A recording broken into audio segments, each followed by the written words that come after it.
back in. Every time I do a new game, I gotta reset up everything. It's time for Ace Attorney Phoenix Wright, the Trilogy. We are gonna break this up into 3 months because I think doing all 3 games back to back would be too much. Voice needs a break. But here we go. New game. And it's Friday, which means a 6-hour day. Okay, so there's Ace Attorney, Justice for All, and Trials and Tribulations. So we're gonna start with Ace Attorney. The voice needs some calmness. Oh, is my heart rate too excited? Here, let me, bam. Better. Man, what were you guys hearing? Anyway, we're gonna do this in chunks. We're gonna do each game a month because this is a visual novel, which means I have to read. Episode 1, the first turnabout. What is happening here? I've never played. I've only seen the memes. I put myself up here because I figured down there would be all the words. Okay, bloody statue. Somebody committed murder. Damn it, why me? I don't... Ooh, does it auto go? I can't get caught, not like this. Ooh. Oh. Okay, so we know he's the killer. We just have to prove it.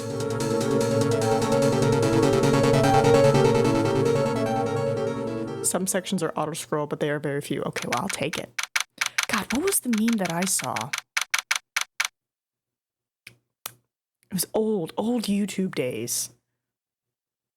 Oh, I think it was like wherever somebody tried to talk and they're just like, and you get a boot to the head. Like, that's the only thing I know of Ace Attorney was the boot to the head meme. That's all I know. Boy, am I nervous. Let me just look at my options real quick. Text skipped, single, screen shake, vibration, text box. Yeah, it's good. Spacey. Enter. Enter. All right. Mia. All right, who are you? Oh, Mia. Oh, hiya, Chief. Chief. Glad I made it on time. Chief, what are you wearing? Well, I have to say, Phoenix, I'm impressed. Not everyone takes on a murder trial right off the bat like this. It says a lot about you, and your client as well. I'm just gonna pop open my drink now. Sorry. I think I need to rewatch Boot to the Head. Or maybe I'll rewatch it once I'm done with the first game, so I can be like, oh, that person. This makes more sense now.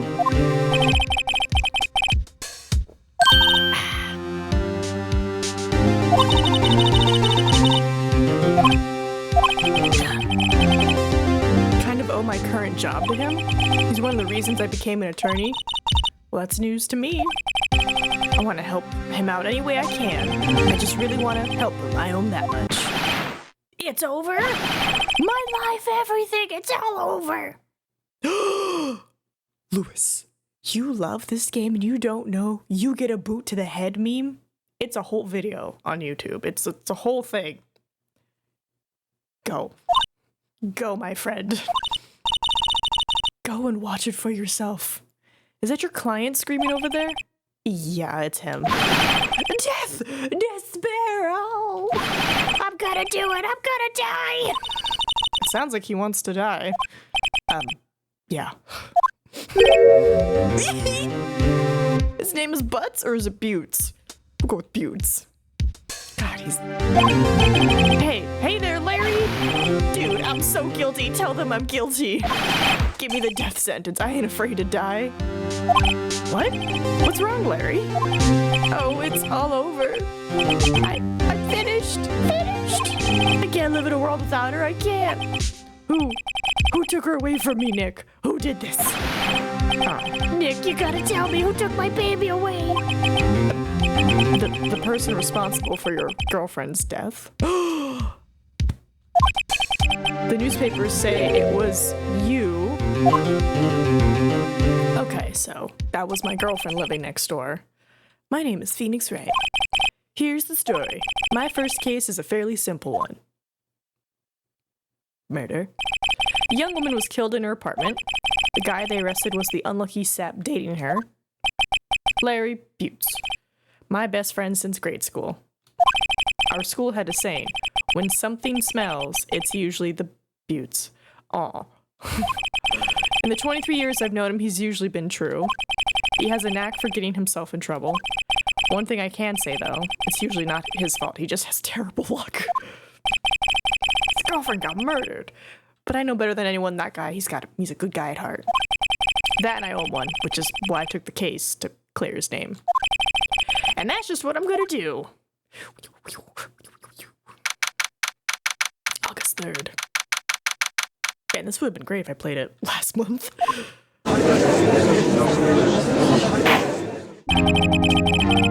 Court is now in session for the trial of Mr. Larry Buttes. The prosecution is ready, Your Honor. Payne, what a great name. The defense is ready, Your Honor. Ahem. Mr. Wright, this is your first trial, is it not? Yes, Your Honor. I'm a little nervous. Your conduct during this trial will decide the fate of your client. Murder is a serious charge. For your client's sake, I hope you can control your nerves. Thank you, Your Honor. Mr. Wright, given the circumstances, I think we should have a test to ascertain your readiness. Yes, Your Honor.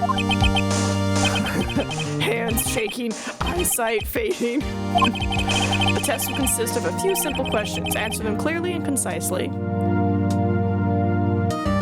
I know it's pronounced that way, but I don't want to be saying it all the time, so I'm going to go with Buttes.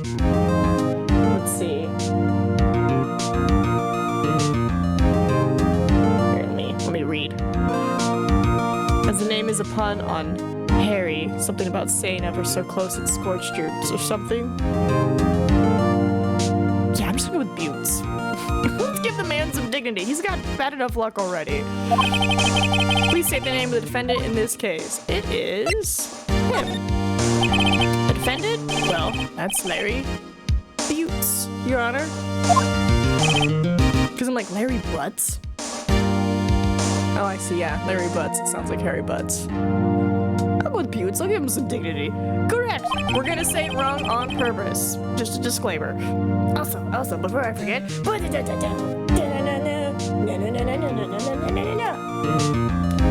Twitch folks, if you can, down below, donate. And if you're watching on the YouTubes, it'll be on the side, donate. We're trying to help them out, the little lovely Starlight folks, for this month.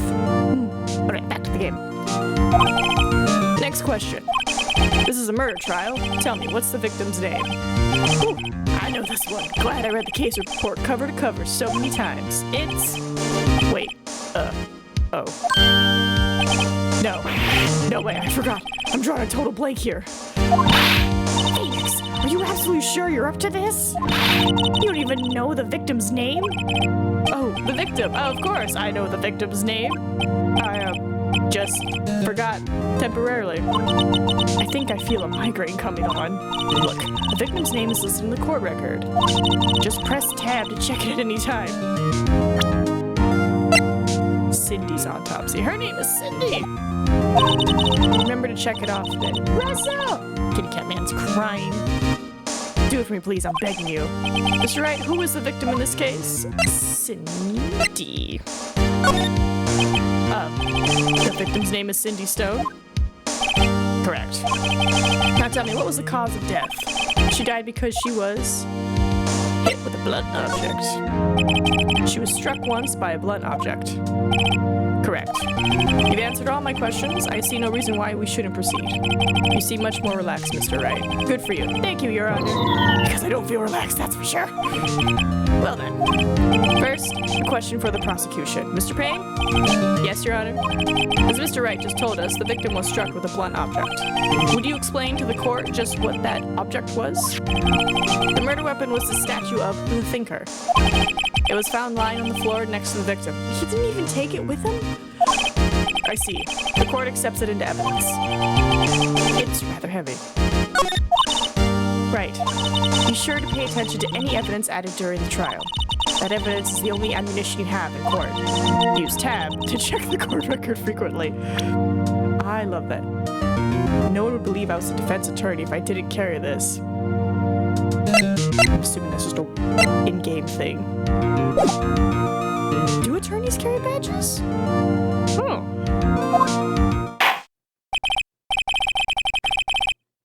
Mr. Payne, the prosecution may call its first witness. The prosecution calls the defendant, Mr. Butts, to the stand. Chief, what do I do now? Pay attention. You don't want to miss any information that might help your client's case. You'll get your chance to respond to the prosecution later, so be ready. Let's just hope he doesn't say anything unfortunate. Uh-oh. Larry gets excited easily. This could be bad. Question. I gotta, like, keep on my toes, right? With, like, objection!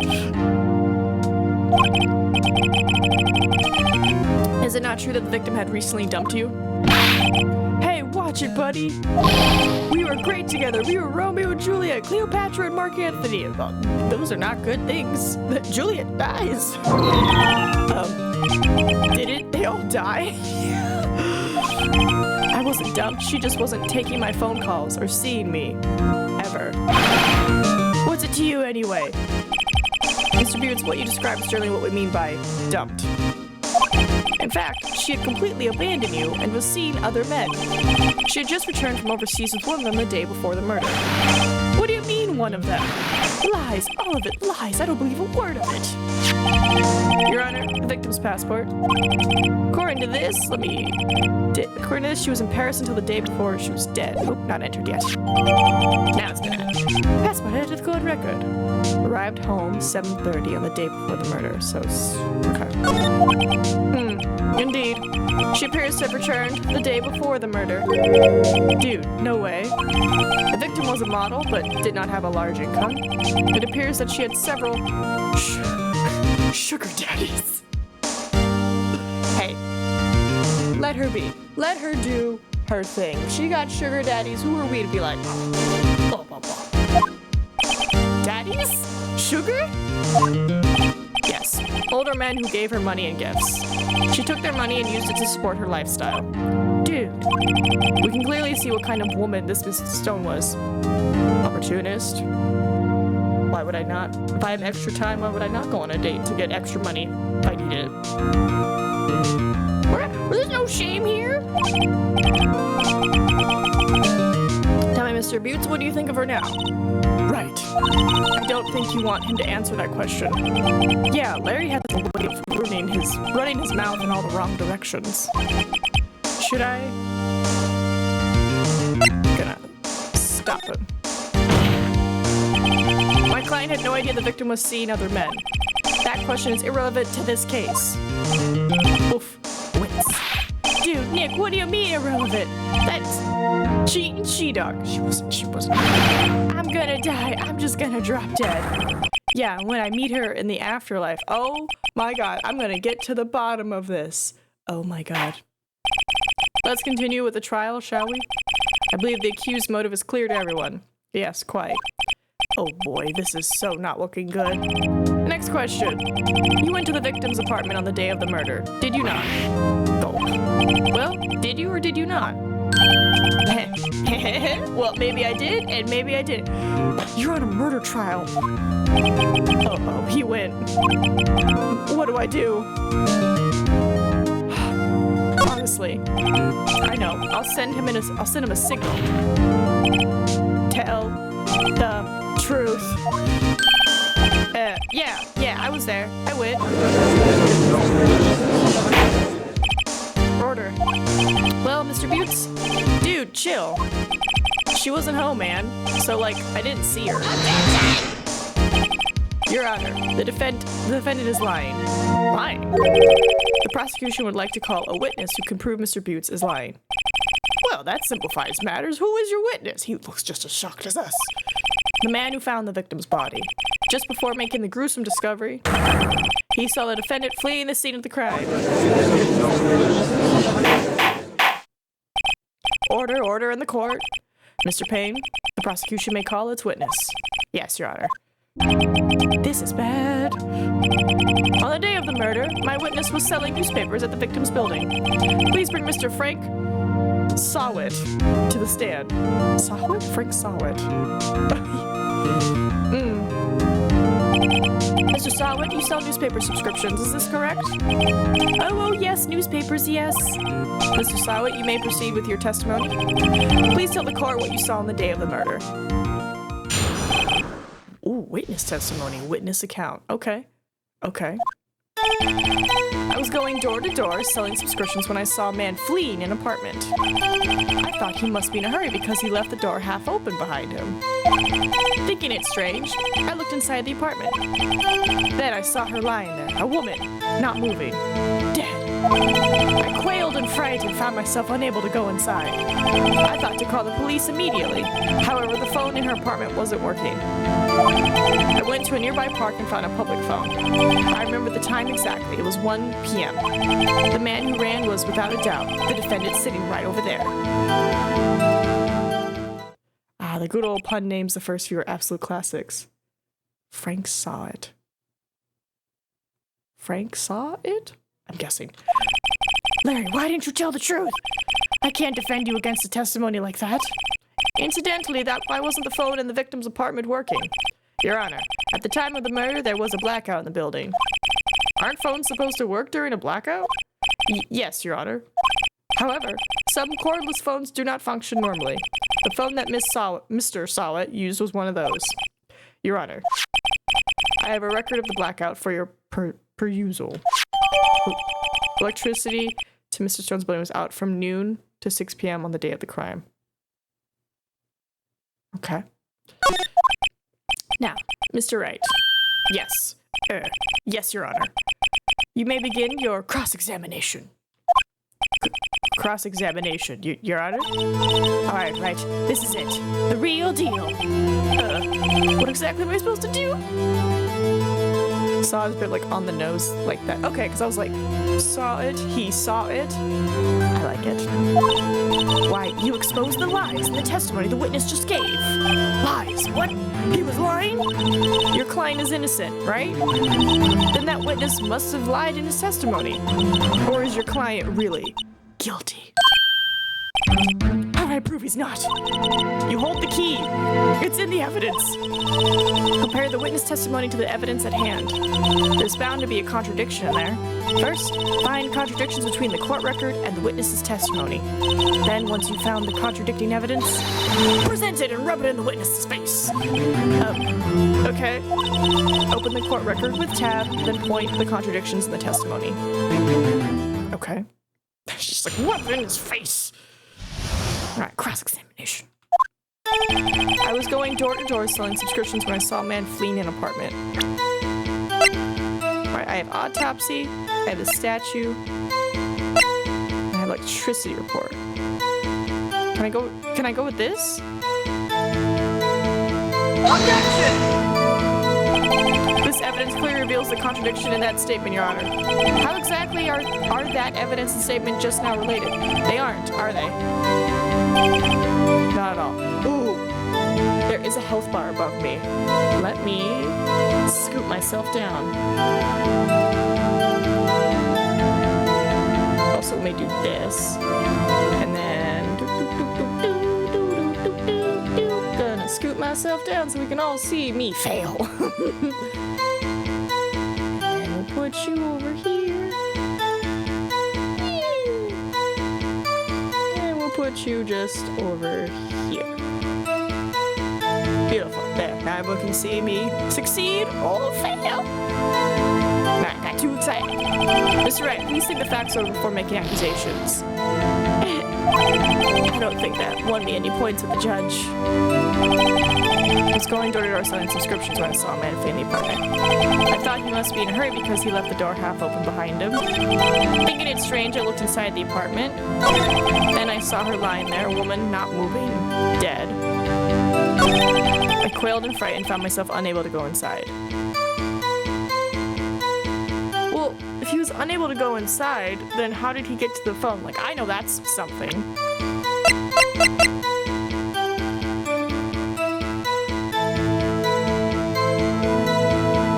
I don't know if I have any evidence. You also have the press option. Press option. Press. So, you didn't touch anything in the apartment? Yes. I mean, no, nothing. Okay, what happened next? I thought to call the police immediately.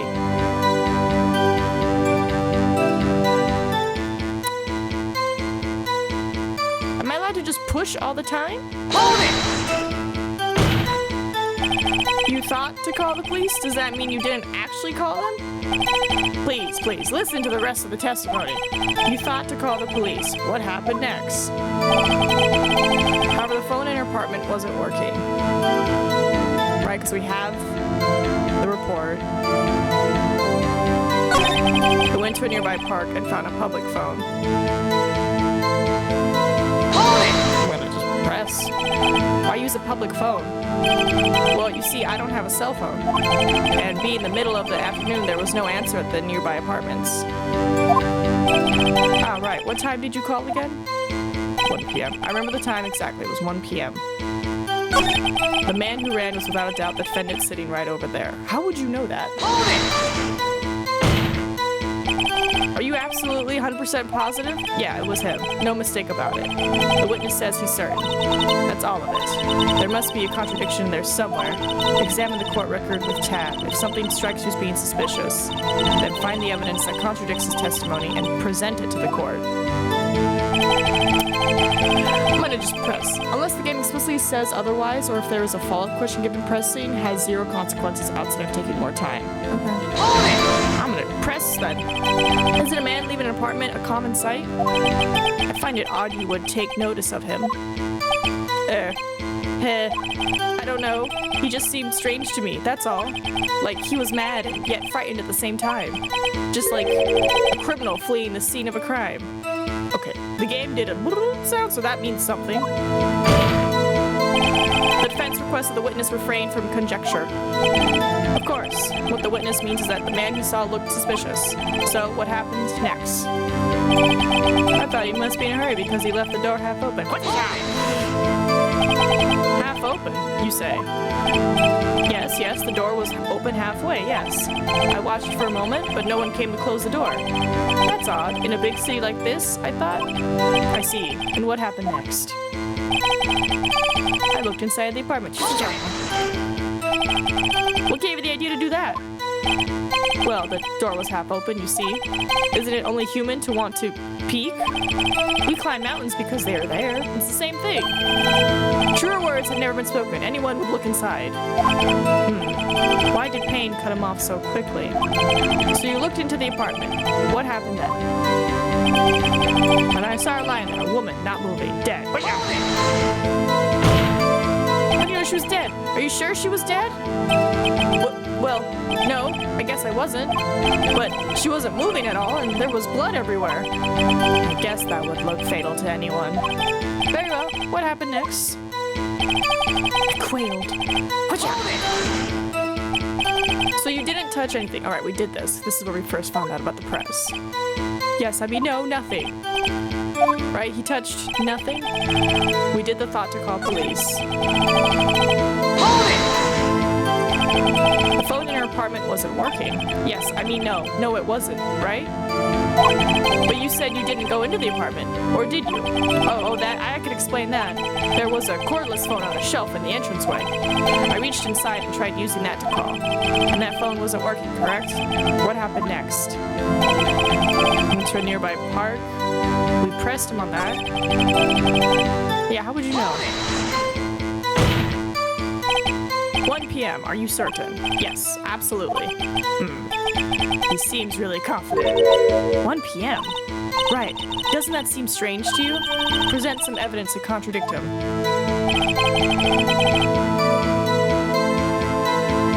Is it gonna be this thing? Because he's at the park. Objection!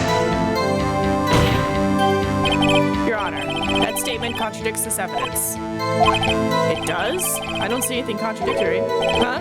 Really? Objection overruled. Wait, what? Try to think before you make accusations. Whoops, that didn't go so well. Hold on, what am I presenting? Because I figured this would be like, oh, if there was no power at our building, then why was there at the park? Home, the day before the murder. Okay, so yeah, should be at home.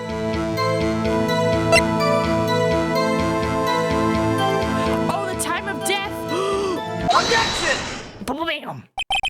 You found the body at 1 p.m.? You're sure? Make sure to read everything, Nina, because I did not see that detail. Yes, it was 1 p.m. for certain. Frankly, I find that hard to believe. Your statement directly contradicts the autopsy report. The autopsy notes the time of death is at sometime after 4 p.m. There was no body to find at 1 p.m. This is a franchise about details, so yeah. How do you explain this 3-hour gap?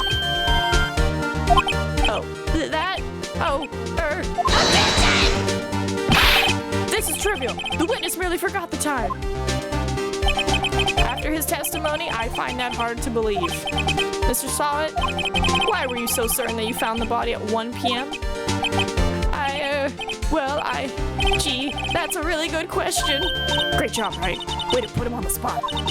That's all you have to do. Point out contradictions. Lies always beget more lies. See through one, and their whole story falls apart. Wait, I remember now. Would you care to give your testimony again? I don't think you're allowed a do-over. Okay. We're doing over. All right. The time of discovery. You see, when I found the body, I heard the time. There was a voice saying the time. It was probably coming from the television. Uh-huh. Oh, but it was 3 hours off, wasn't it? I guess the victim must have been watching a video of a taped program. That's why I thought it was 1 p.m. Terribly sorry about the misunderstanding. I don't think that's allowed. I see. You heard a voice saying the time on a taped program. Mr. Wright, you may cross-examine the witness. Right. You know what to do. I've got this one. Cross-examination. You see, when I found the body, I heard the time. You said heard, not saw. Yes, heard. All I saw was the body lying there. I didn't think to look at anything else, least of all my watch. Isn't that a little strange? So you're saying you heard something, but if you were so shocked by the body, you wouldn't hear anything at all. The witness did say he actually heard the time. It's ludicrous to suggest he wouldn't hear anything. I have to agree with the prosecution. Witness, continue your testimony. There was a voice saying the time. It was probably coming from the television. Are you sure it was a television and not a radio? Well, no, I guess it might have been a radio. Incidentally, there was no radio on the premises. There was only one large television. Right. I can't put my finger on it, but something about this seems fishy. Something about hearing the television. The witness has testified. He heard the time. Oh, but it was 3 hours off, wasn't it?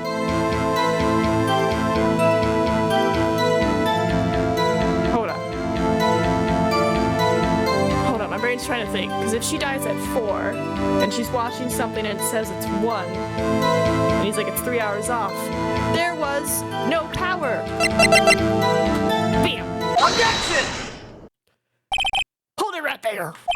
The prosecution has said there was a blackout at the time of the discovery, and this record proves it. Yeah. You couldn't have heard a television or a video. The defense has a point.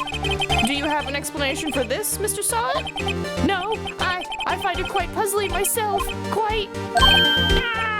Wait, I remember now. Mr. Sawit, the court would prefer to hear an accurate testimony from the very beginning. These constant corrections are harming your credibility. That and you seem rather distraught.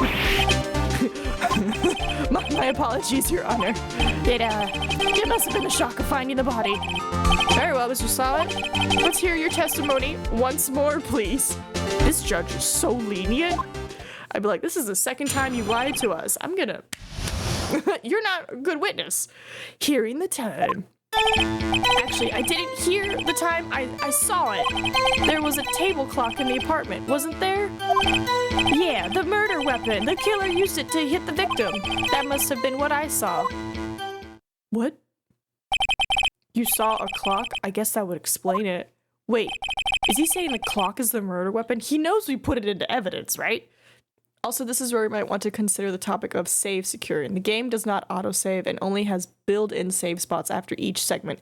If you game over at any point, you have to repeat since the last save, which usually means you manually save between. Might make you have to redo the entire segment all over again, meaning worst case, you have to redo up to well over an hour of gameplay. Ooh, that is good to know. Well, then we're gonna save. Good to know. All right. Back. There we go. Back button. Bam. Gladly. Cross-examination. All right. Actually, I didn't hear. I saw it. Bam. That strikes me as a very suspicious mistake. Yes, I can see how you'd be a little doubtful, but I'm really sorry. I only just remembered that table clock. A table clock. There was a table clock in the apartment, wasn't there?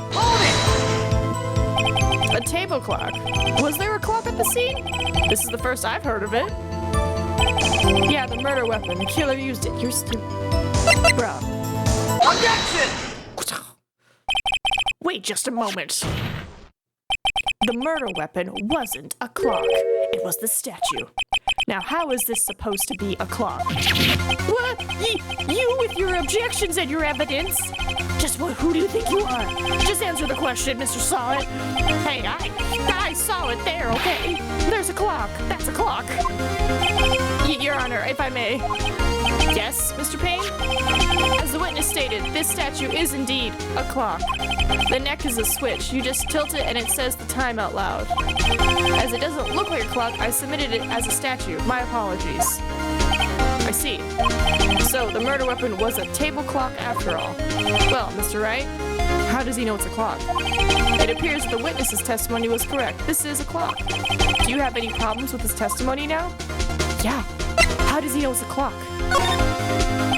Your Honor, there is a gaping hole in the witness's testimony. The only way he could have known the weapon was a clock is to hold it in his hand. Yet, the witness testified that he never entered the apartment.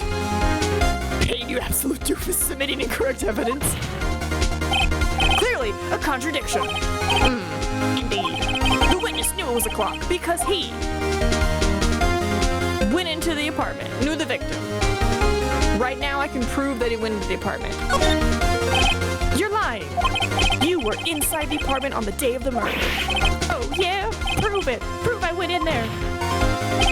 I'll do better than that. I can prove you were the one who killed her. Whoop! You struck her with the clock, and the shock of the blow triggered the clock's voice. That was the sound you heard. Order in the court. Intriguing. Please continue, Mr. Wright. Yes, Your Honor. Mr. Saw It. The sound must have left quite an impression on you. Understandably, since the murder weapon spoke just as you hit the victim. That voice was burned into your mind. That's why you were so certain about the time. What's the meaning of this? This is all baseless and conjecture. Baseless? Just look at that witness's face. Would the witness care to elaborate? Did you strike the victim with the clock? I love he's so calm. Like, did you murder somebody? That day, I never. Look, the clock, I heard. No, I mean, I saw. Wow!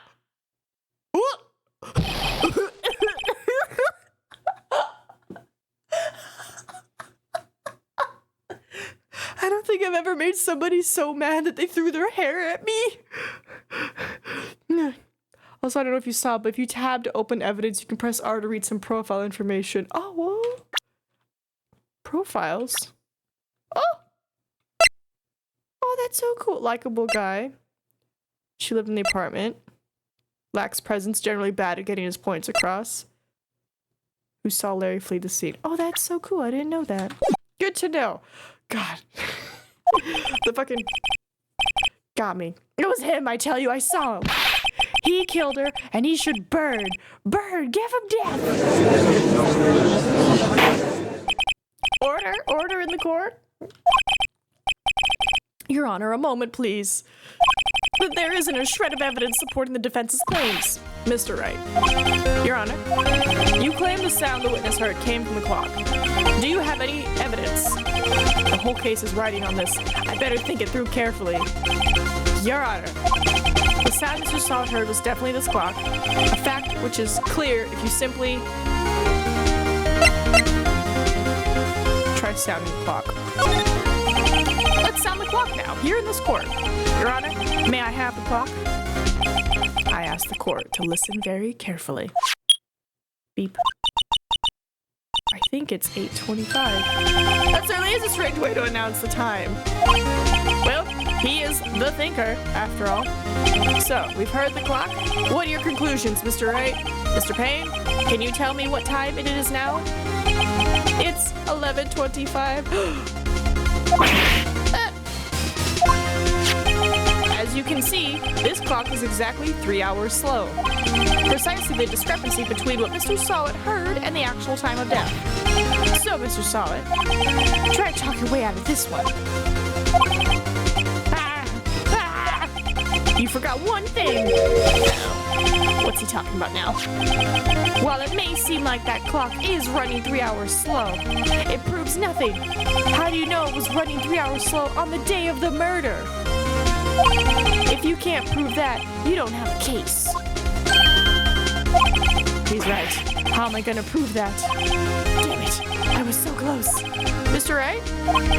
It seems you lack the critical evidence to support your claim. Yes, Your Honor. This means I cannot let you indict the witness. Unfortunately. This ends the cross-examination, Mr. Frank Solid. I come all the way down here to testify, and look what happens. You treat me like a criminal. A criminal! You lawyers are all slime. Grr, I almost had him. Sorry, Larry. I failed you. There's nothing I can do about it now. Wait, did I get a game over?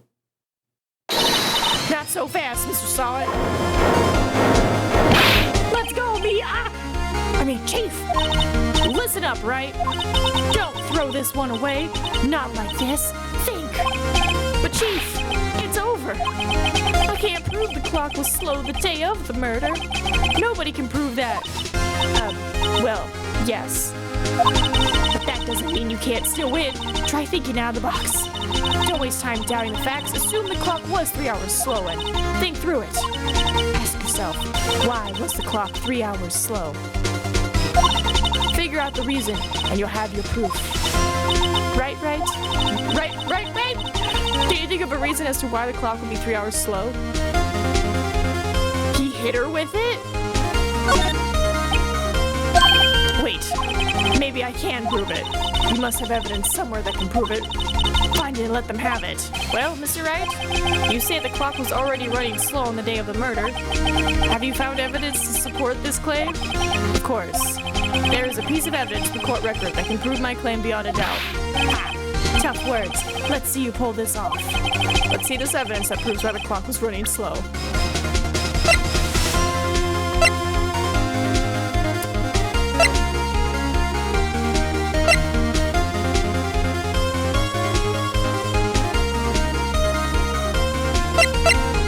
Is it the statue itself, or is it the report? Because I'm thinking like, we saw she died at this time, he hit her with it, and that's why it's slow.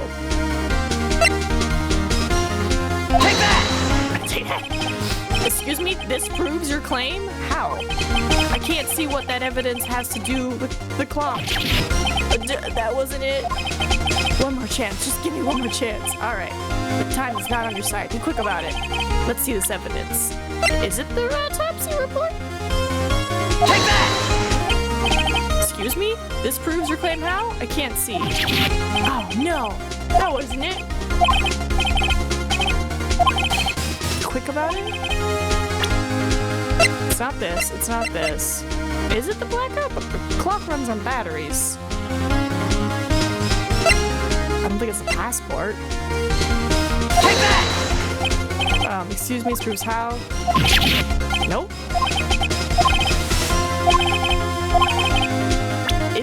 Is it the passport? Take that!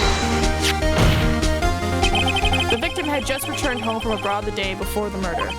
As we all know, the time difference between here and Paris is 9 hours. When it's 4 p.m. here, it's 1 a.m. the next day there. Oh my god, God, you gotta like know shit. Okay. The clock wasn't 3 hours slow, it was 9 hours fast.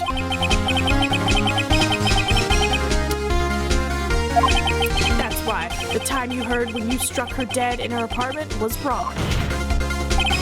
Proof enough for you, Mr. Saw It? Or should I say, Mr. Did It?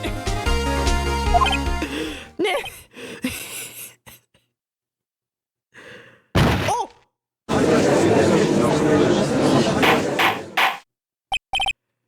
You need some real-life general knowledge for this franchise. Oh god, I don't have that. I'm not from here. Order, I say. Well, this case has certainly turned out differently than we all expected. Mr. Payne, your witness? He was arrested and has been taken away, Your Honor. Very well. Mr. Wright? Yes, Your Honor. I have to say, I'm impressed. I don't think I've ever seen someone complete a defense so quickly. Yeah, 43 minutes, and find the true culprit at the same time. Thank you, Your Honor. At this point, this is only a formality, but this court finds the defendant, Mr. Larry Butts, not guilty.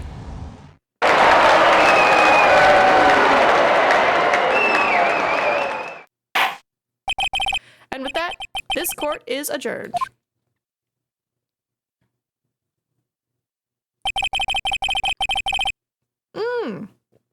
Common burglar. See, people were out of the house that day. When Larry went to her apartment, the victim wasn't home. After he left, Mr. Sawit let himself in to do his dirty work. While he was searching her place, the victim returned. Flustered, Mr. Sawit grabbed the nearest blunt object he could find and killed her. Well, Beanie just became a homicide. August 3rd, 2:32 p.m., District Court. Murder!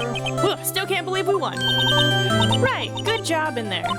Congratulations. Thanks, Chief. I owe it all to you. Not at all, not at all. You fought your own battles in there.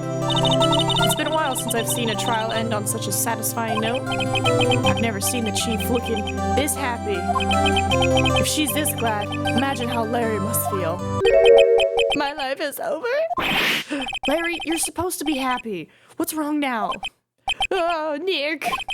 Don't worry about me. I'll be dead and gone soon. Good. Wait, no. I mean, bad. Bad. Larry, you're innocent. The case is closed. But my Cindy, Wendy's gone, man. Gone forever. Larry, she wasn't... Nah, never mind. Congratulations, Harry. Harry? Yes, you. I can practically see the headlines now. Harry Butt's innocent. Thanks. I really owe you one. Oh, he's got the little sleeve thing going. I won't forget this, ever. Let's celebrate. Dinner, movie, my treat. Oh, no, I couldn't. Hey, I was the one who got you off the hook. Oh, wait, I'm Phoenix, not Larry. Oh, hey.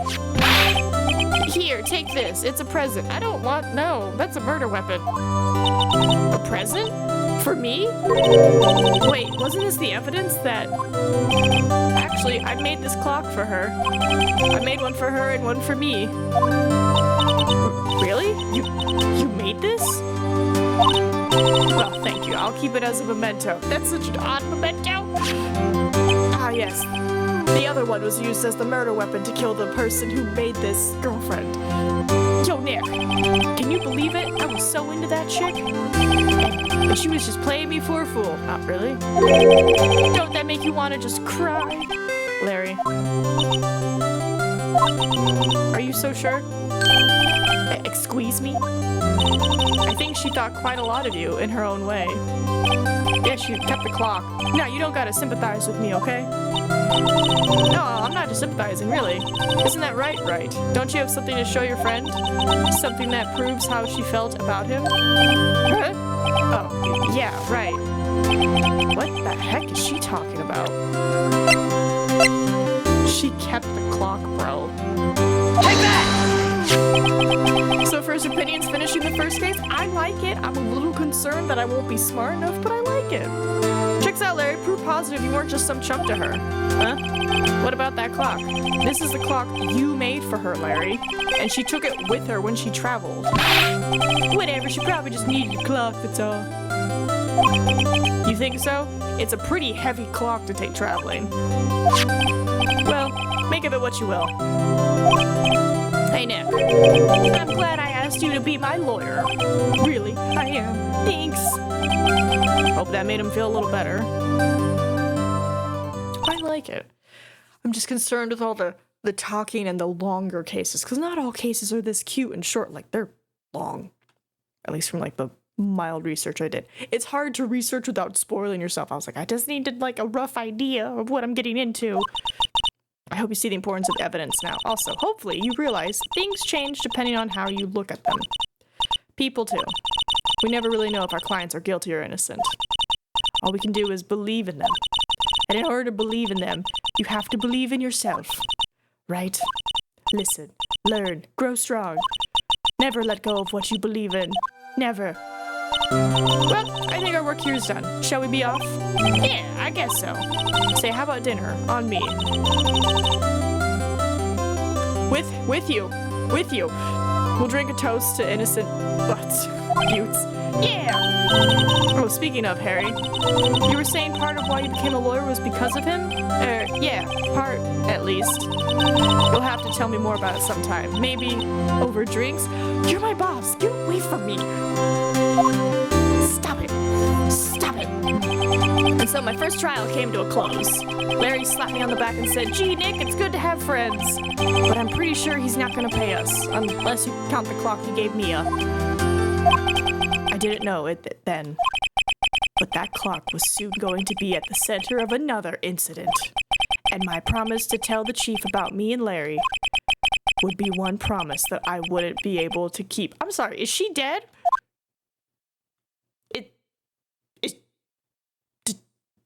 Did she die? Did she get murdered? Episode 2. A brand new episode has been added. Wow, look at all those rings. Oh my goodness. Saving content. All right, one fun thing to do. Every name in this franchise has some meaning. Be it a clever wording, straight up puns, Pokemon style, word fusions, etc. Trying to figure out the meaning of each name you come across might be a fun side mission. We're gonna save. Bam. Back. Cellular. Hello? This is Maya. Hey Maya, it's me. Oh no. Mia, what's up? You haven't called in a while. Sorry, I've been so busy. How you been? Well, lonely, and it's all your fault. Nah, I'm just teasing. I've been great. I'm finally getting used to having my own place. That's good to hear. Actually, I'm calling because I have a favor to ask. I know. You want me to hold evidence for you? Sharp as always. What? There's a lot of buzz about the upcoming trial. I just don't feel safe keeping the evidence here. I gotcha. So, what is it this time? It's a clock. A clock?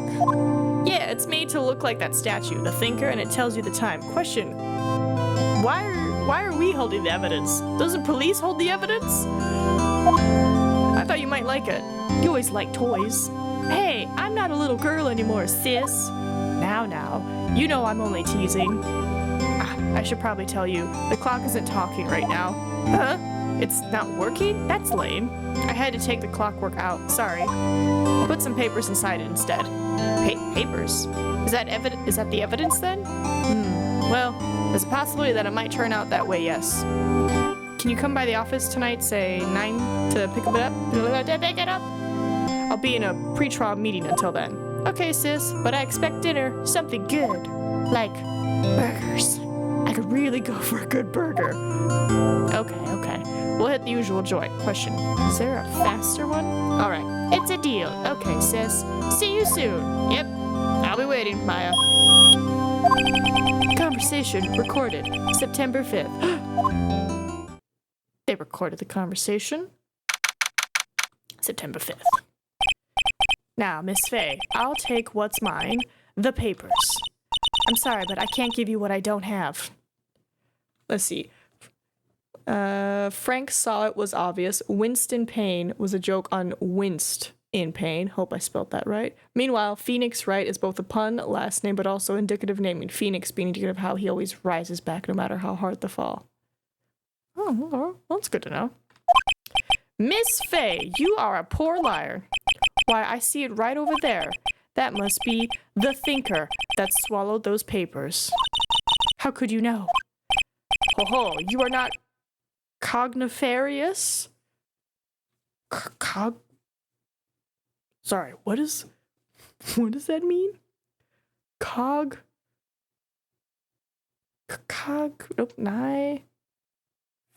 Nefarious. Cognify. Oh, it's Red White's made-up words. It's not a real word, okay? I was like, what? Gathering information is my business, you see. I should have been more careful. Oh, my dear Miss Fay, I'm so very sorry, but I'm afraid I must ask you for one more thing. To die? Your eternal silence. Farewell, Miss Fay. My boss got killed? Wow. There's some difficult words in this case specifically. Red, white, blue. Red, white, blue. All right, well, my boss is dead. That's something. Okay. Tuesday. Okay, cool. Uh-oh, I'm late. Huh? That's strange. Guess the chief left without me. She said her sister was coming over, so we should all go out for dinner. What's that smell? Blood? Mia! Maybe she's in her office. Examine, move. Case 1, here's your boss teacher and friend. Case 2, haha, you thought wrong! Ooh. I smell blood, and that can't be good. I have to check and see if Mia, the chief's, okay. I think that's the only option, so. Back, and then move. Office. That smell. Blood. Sob. Sis. Oh gosh, he's found her. Someone's there. Oh, and they have like the same necklace. Chief. Bam.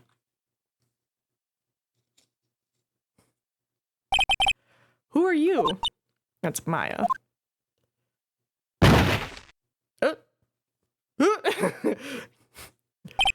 That strange girl dropped out cold. I left her lying on the office soda.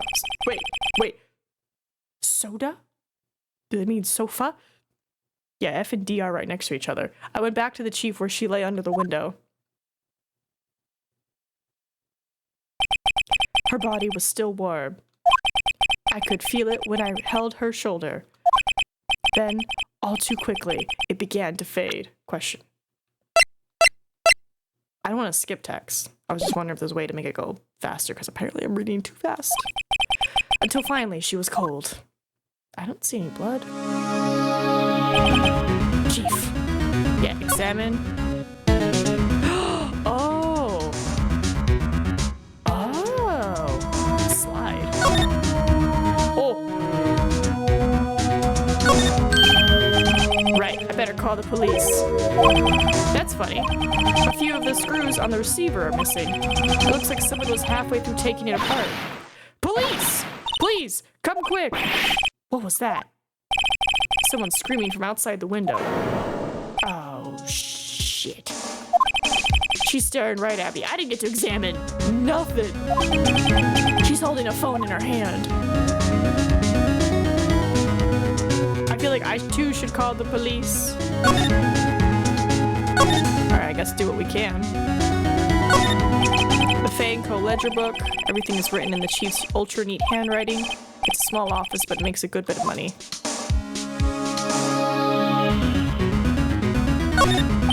Surprisingly, the chief was never good with machines. About all she used his PC for was email.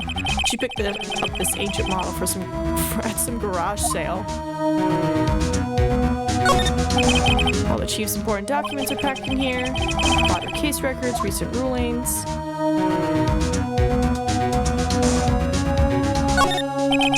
A perfectly normal office desk. The chief had a very particular policy about office decor. Spend big on stuff the clients use, but keep your own stuff simple. I will call the police in a moment. Let me just... There's a large building right across from the office. The Gatewater Hotel.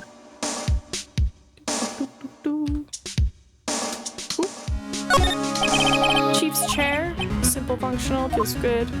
I'm just trying to get everything before we call the police. Scattered on the floor, there seem to be the remains of a glass light stand. I am now police. It's hard seeing her like this, but if there are any clues here, she was struck on the head with a blunt object. She probably died instantly. The thinker lying next to her must have been the murder weapon. Looks like a statue, but it's actually a clock. There are some glass shards near the chief's body. Must be pieces of glass. Light stand lying broken in the back of the room. Okay. Nothing else that seems to be a clue here. A piece of paper. It must have fallen from Mia's hand. What could it be? It says Maya. A word is written in blood on the scrap of paper. Maya. Did Mia write this? This piece of paper is a receipt from a department store, dated yesterday. I think that's enough snooping around for now. I better call the police and find out what that girl was doing here.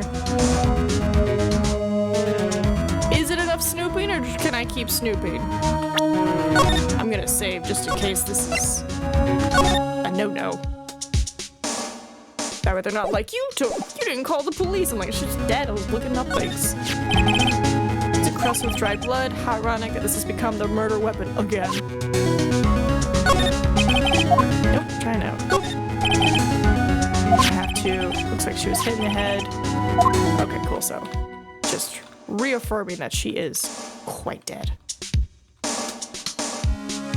Alright, let's call in police. Is missing a few screws. I better not use it. How do I call the police? I'm gonna look so guilty. Yeah, my mouse does nothing. I have to use arrow keys. Let's see, there's back. Move. Ooh, yeah, maybe I gotta use this. That girl just now. Where'd she go? I put her right there on that sofa. Uh-oh. I hope she didn't run on me. Yep, there she is. Don't scare me like that.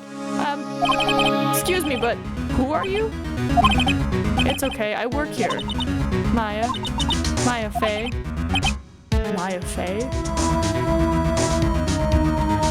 I can't think of any puns off that. Maya Fey. Maya Fey?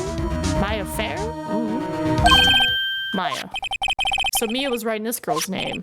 Maybe I should show her the receipt. I never thought there'd be a use for evidence like this outside the courtroom. Present. Before Mia died, she wrote a message with her own blood. She wrote it on the back of this receipt. That's my name. Why would she write my name? Please just calm down. Why would she write my name? Uh-oh. Now I've done it.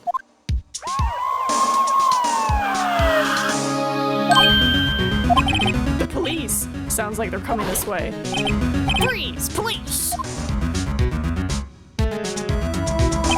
Alright, I'm Detective Dick Gumshoe.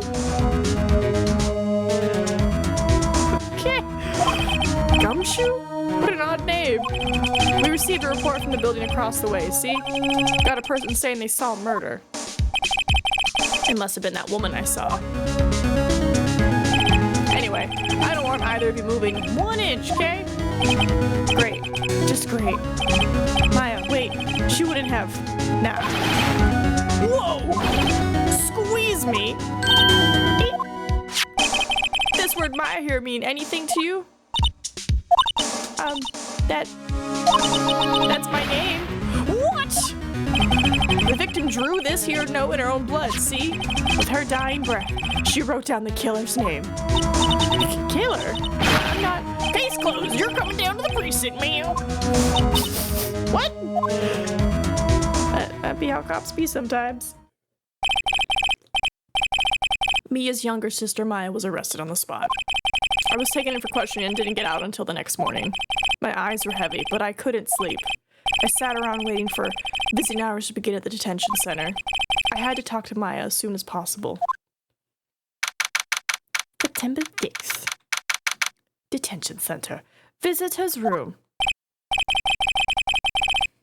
Wow, they have poor Maya locked up like a criminal. Oh, it's you, the lawyer. Good morning. Dead sister, and now you're locked up. It's not a great morning. She looks so tired. Are you going to be my attorney? Well, that's what I wanted to talk to you about. It's up to you. I better get back to her straight. It's up to you. Up to me? Yeah, I don't think this is something I should decide. After all, you're the one in trouble here. They're never going to believe me, are they? Even you, when you found me in the office, you looked at me like I had done it. Did I look at her like that? No, I never thought. It's okay, I understand. And I've also heard about you. Heard? Heard what about me? I was talking to my sister on the phone the other day. Today was my junior partner's first time in court. Wow, really? How'd that go? It was quite the scene. Honestly, I was on edge the whole time. It's been a while. So he crashed and burned? He's a genius. One of those strike fear into the hearts of evil types. The only thing he's lacking is experience. Huh? Sounds like it was fun. Well, I know who to go to if I ever get into trouble now. I don't know, Maya. I think you might want to wait. Give him 3 more years. That is, unless you want to be found guilty. Oh. Boss had no faith in me. That's what she said. I'm sorry. I didn't mean to insult you. No, it's okay. It's true, I guess.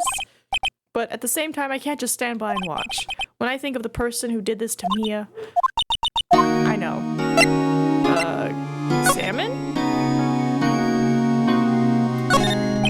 Smile for the camera.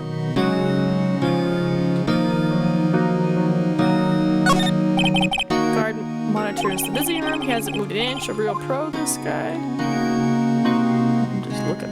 Alright, and then backspace.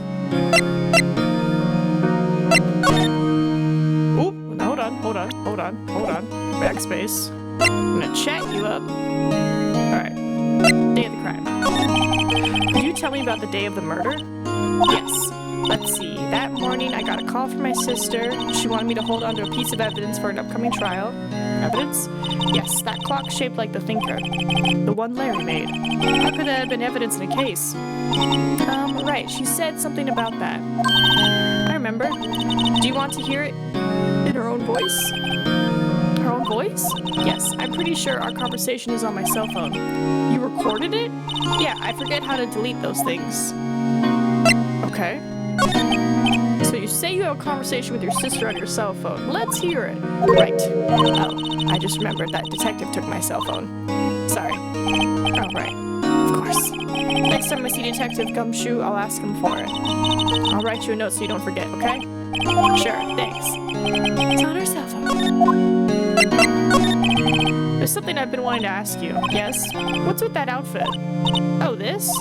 This is what all acolytes wear. It's my uniform, you could say. Acolytes? Like people in religious training? What is it you do? Oh, it's nothing strange, really. I'm a spirit medium in training. A spirit medium. I'm pretty sure that qualifies as strange. Alright, need more spirit mediums. So you're an acolyte, or medium in training? That's right. The Fae family, especially the women, have always been very sensitive to the spirit world. Wait a second, you said the Fae family. So Mia was into this stuff too? Of course. She left the mountain to follow her career, she said. The powers were first class too. First class, but she still died. I had no idea. Wait, what? So you're a real honest-to-goodness spirit medium with ESP and all that? Yes, in training. Well, can't you contact me as spirit then? You can just ask her who killed her. I'm sorry. I'm still in training. I couldn't do something on that level. I thought that'd be too easy. Huh? Something the matter? I was wondering, could I ask you a favor? This is the address of a famous lawyer. My sister gave me this a long time ago. She said if I was ever in trouble, I should call him. And, well, I'm in trouble. Do you think you could go ask him to represent me? Yes! A trained lawyer versus me who, like, just graduated and had one case. Yeah. Thank you so much. I have no one else to turn to. Say, what about your parents? I see. Don't worry, leave it to me. Thank you. The trial's tomorrow at 10. What? Tomorrow? Tomorrow. What if this guy refuses? They told me that if I don't find one, the state will pick an attorney to defend me. When will that happen? They give me until 4 this afternoon, and visiting hours are almost up. I'd better hurry. Right, I'll be back. Okay, let's finish talking, then I'm going straight to him. Could you tell me about the day of the murder? Sorry, I know it must be hard. No, it's okay. All I've been doing the last few hours is talking about it. I've kind of gotten used to it. Let's see, that morning I got a call from my sister. She wanted me to hold on to a piece of evidence. That's the thinker clock. Practically qualifies as a serial murderer by now. Well, one more, and then it'll be a serial murder. Just 2? It's just 2. So then, when did you arrive at the office? It was right around 9. The lights were off and I could smell blood. Then I found her, my sister. Thanks, Maya. That's all I need to hear for now. Okay, let's back. Move. Grossberg. Let's go to him. What time is it? She couldn't say when he'd be back. Must be hard to keep track of everything when you're a famous lawyer. Not to mention run an office like this. I guess I'll just have to come back later. Later, or I can snoop! That painting has been bugging me ever since I stepped in here. The oil paint is so thick it's practically giving me a stuffed nose. I'm pretty sure the price is nothing to sneeze at either. An expensive potted plant. No idea what kind of plant it is, but it's probably the most expensive one available. Ooh. A table for clients. An elegant ebony case, and if I'm not mistaken, that lighter's made of solid gold. Even I can tell someone here's got money to burn. You know what you could do with that money? Donate to the Starlight organization. Help kids out of the hospital. You know, make their time a little bit easier while they're going through possibly a scary moment in their life. A solid mahogany desk. The wood's been polished to a deep luster. Yay for him. Ooh, more. Expensive-looking mahogany bookshelves filled with expensive-looking books. Funny. They don't look like they've ever been read. Oh my god, it's just the appearance of like, I do a lot of reading. Very smart. Okay, I think that's everything. So we're gonna back, move. Guess we're going back to my office. Okay, now I can explain Maya's name without spoiling stuff, as it requires knowing Hinduism and Buddhism to explain. Basically, Maya is a supernatural power, often of illusion and manifestation related to her spirit medium side. Oh, I had no idea. Alright, the office is filled with police officers. They're all busily searching for clues. Hey, you there! This is a crime scene, pal. No trespassing. Hey, sorry. Don't I know you from somewhere? Wait, you're that Buttes guy, aren't you? Also, I was here last night. Do you not remember that? No, Phoenix Wright. How could anyone mistake me for Larry? Guess I got the wrong name, Mr. Wright. Sorry about that. That Buttes guy, he was a killer. And you're no killer, right? He was proven innocent. Right. And you were Detective Gumshoe. Gumshoe, wasn't it? Dick Gumshoe? That sounds so weird. Right. At your service. Hang on. That's Detective Gumshoe to you, pal. Anyway, get the name right. And don't go calling me... Hey, Dick, get over here. Yes, sir. Be right there. Ahem. You're her lawyer, right, pal? If you got business here, you better do it quick. Whew, he thinks I'm Maya's lawyer. Let's chat him up. My Miss Faye, did you do an autopsy? You want to know the results? Yeah? Now don't you look at me like that, pal. It's no use. She might have been your boss, but that doesn't mean you get any special treatment. Alright, you can see the report. But that's all. Single blunt force trauma, death was instantaneous. Alright, so she died right at 9. How did Maya not see anybody? About Maya? Yeah? I'm looking forward to the trial. Sorry, pal, but this is one trial you aren't gonna win. Why do you say that? The city's put Prosecutor Edgeworth on the prosecution. Edgeworth. I'm sure you know what that means, you being a lawyer and all. Prosecutor Edgeworth? That's right, pal. Mr. Miles Edgeworth himself. Miles Edgeworth. Give a mile, or give an inch, they'll take a mile? I don't know. Wait. You do know him, don't you? Of course not. Never heard of him. Whoa, and you call yourself a lawyer, pal? About 4 years ago, this Edgeworth guy became a prosecutor at the age of 20. Everyone says he's a genius. Surprised you don't know him. Of course I know him. I was just plain dumb. He's a cold, heartless machine who'll do anything to get a guilty verdict. There are rumors of back alley deals and forged evidence. All I know for sure is that Edgeworth hates crime with an almost abnormal passion. I never imagined I'd be facing him so soon. Okay, that's all that. Gonna examine. Maya's favorite potted plant. I remember it had this bizarre name no one could ever remember. Cordyline stricka, pal. Who was that? The sky is blue, and so am I. There's that hotel right across the way. Probably should check out the hotel and be like, yo, who was in this room? An old movie poster. Apparently, this was the first movie that made Mia cry when she saw it. I'll have to check it out one of these days. Mia's desk. Perfectly clean, as always. The only thing it's missing is Mia. Best name ever. Alternate for detective. Is it? I was like, I know it's... What? Alternate for Richard, right? Gumshoe alternative for detective. So basically he's detective. Can you guess his occupation? Detective. Gumshoe. Is that an alternate for detective?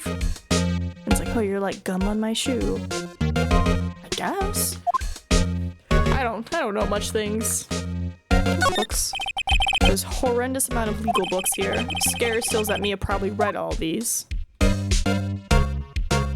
think that's all I can do here. Present. Let's give that to him. I was wondering, did you see Maya Frey's cell phone? Oh, that? I have that. Do you think you could give it back? Sure. I mean, wait a second, pal. Tricky lawyer. Uh-oh. He's on to me. I'm gonna tell him straight.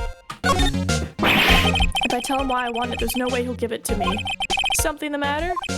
Oh, no, it's just, you know, detective. Nope, I know nothing, pal. That cell phone has a lot of numbers on it, like her boyfriend's. The cell phone holds all a little girl's sweetest and spiciest secrets. You're trying to confuse me. Sorry, pal.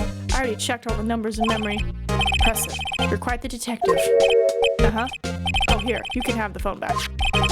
There weren't any suspicious call records in there, after all. Seems you didn't notice the recorded conversation. Yeah. Check the court record to hear the recorded conversation. I guess I've asked all the questions I need to. You all done, pal?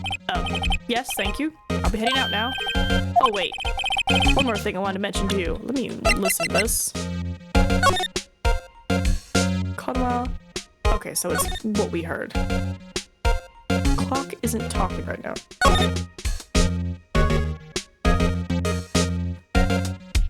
Yeah, the evidence is the papers. Alright. I don't suppose you're planning on talking to the witness? Anyway, you better not. No influence the witness with your lawyery ways, pal. If I'm her lawyer, I'm allowed to talk to her. Come to think of it, I had completely forgotten about her.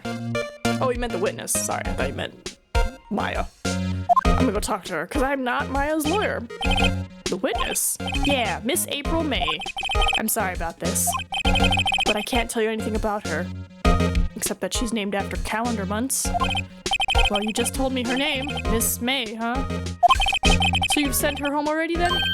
Aha, you're trying your lawyery tricks on me now. She's not to go outside her room until the trial. So she's still in the hotel across the way. I guess I should know better than to try to get a detective to leak information. You got that right, pal. Time to pay a visit to Miss May.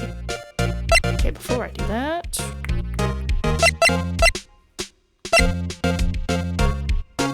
Wait, so do I have the murder weapon? I was wondering, do you know anything about this? That statue? That's the murder weapon. Huh? He thinks the clock is just a statue too? I'm starting to wish I'd never seen this thing. Might as well. There was broken glass at the crime scene, right? Oh, that? Seems like a glass stand next to the victim fell over. The glass shards were pieces of the broken stand. There was a piece of paper next to the victim, wasn't there? Yeah, the one with the killer's name right on it. Are you sure that Mia wrote it herself? Given the condition of the writing, it's hard to say if it's her handwriting or not. So there's no proof that Mia wrote it. Right? Because, like, our boss has impeccable penmanship. Alright. We did some presenting. We did some talking. Alright, I'm gonna go see if he's back yet. He's not back yet.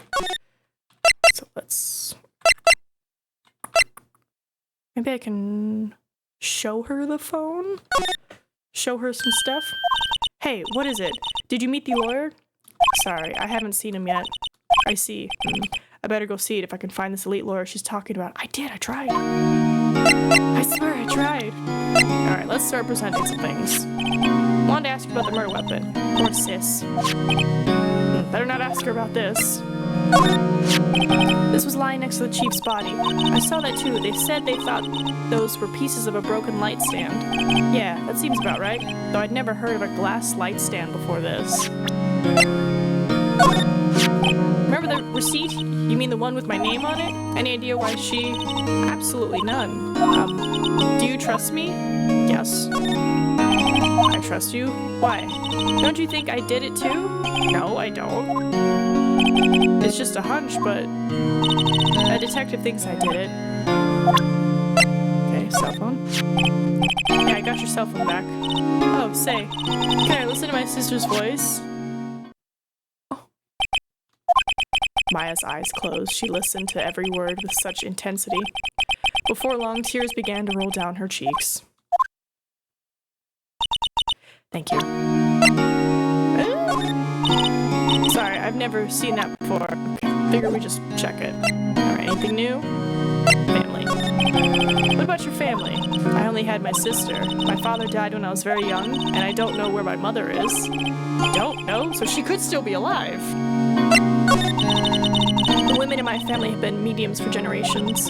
They say a lot of spiritual powers runs in our blood. About 15 years ago, our family was involved in an incident. There was a man and he ruined our mother's life. Ruined? After that, she disappeared. Several years after that, my sister announced she would become a lawyer and she left the mountain. So you live by yourself? Yes, I've gotten used to it. Oh, also, I had to become independent or I would lose my powers. I feel bad for her all by herself up on that mountain. So who was this man who, ruined your mother? About 15 years ago, there was an unusual murder case. It made quite a stir. Everyone was talking about it, apparently. The police were running out of leads and they were getting desperate. Wait, they didn't use a spirit medium, did they? The police convinced my mother to try to contact the victim. Wow, so what happened? The case was solved, we thought. Right, because here's the thing. Maya just recently on that phone call said she just got used to living by herself, which means for years, possibly, she's just been alone on the mountain. You thought? The man my mother helped the police capture was innocent. The police consultation with the medium had all been carried out in secret, of course, but a man found out about it and leaked it to the press. He told all the papers that my mother was a fraud, and the media jumped on it big time. She, my mother, became the laughingstock of the nation. I see. White? Excuse me? White, red, blue. That was his name. My sister told me. White? White, red, blue. Thank you. I'm gonna go to the hotel. And I'm also gonna save. I'm gonna do here. Little gaps. Alright. Well, hello there, handsome. Yeah? What are we doing? Also, is this a screwdriver? Hi. Smooth, right? Real smooth. You're the lawyer, aren't you? The detective told me. He said, don't say nothing to that lawyer, pal. Tee-hee. Memo to self, thank Detective Gumshoe for making my job harder. Gee, this is all like something out of a movie. It's all so exciting I can hardly contain myself. Oh, let me go freshen up so I can look the part of the beautiful eyewitness. I pity the lawyer that has to cross-examine this one. It's gonna be us. It's gonna be us. Alright, what is this? There's a screwdriver stuck in this drawer. I wonder what's inside. Let's take a look. Hey! What are you doing? No touching! Oh, bad boy. You really shouldn't pry around in other people's rooms now. You wouldn't want to make me upset, would you?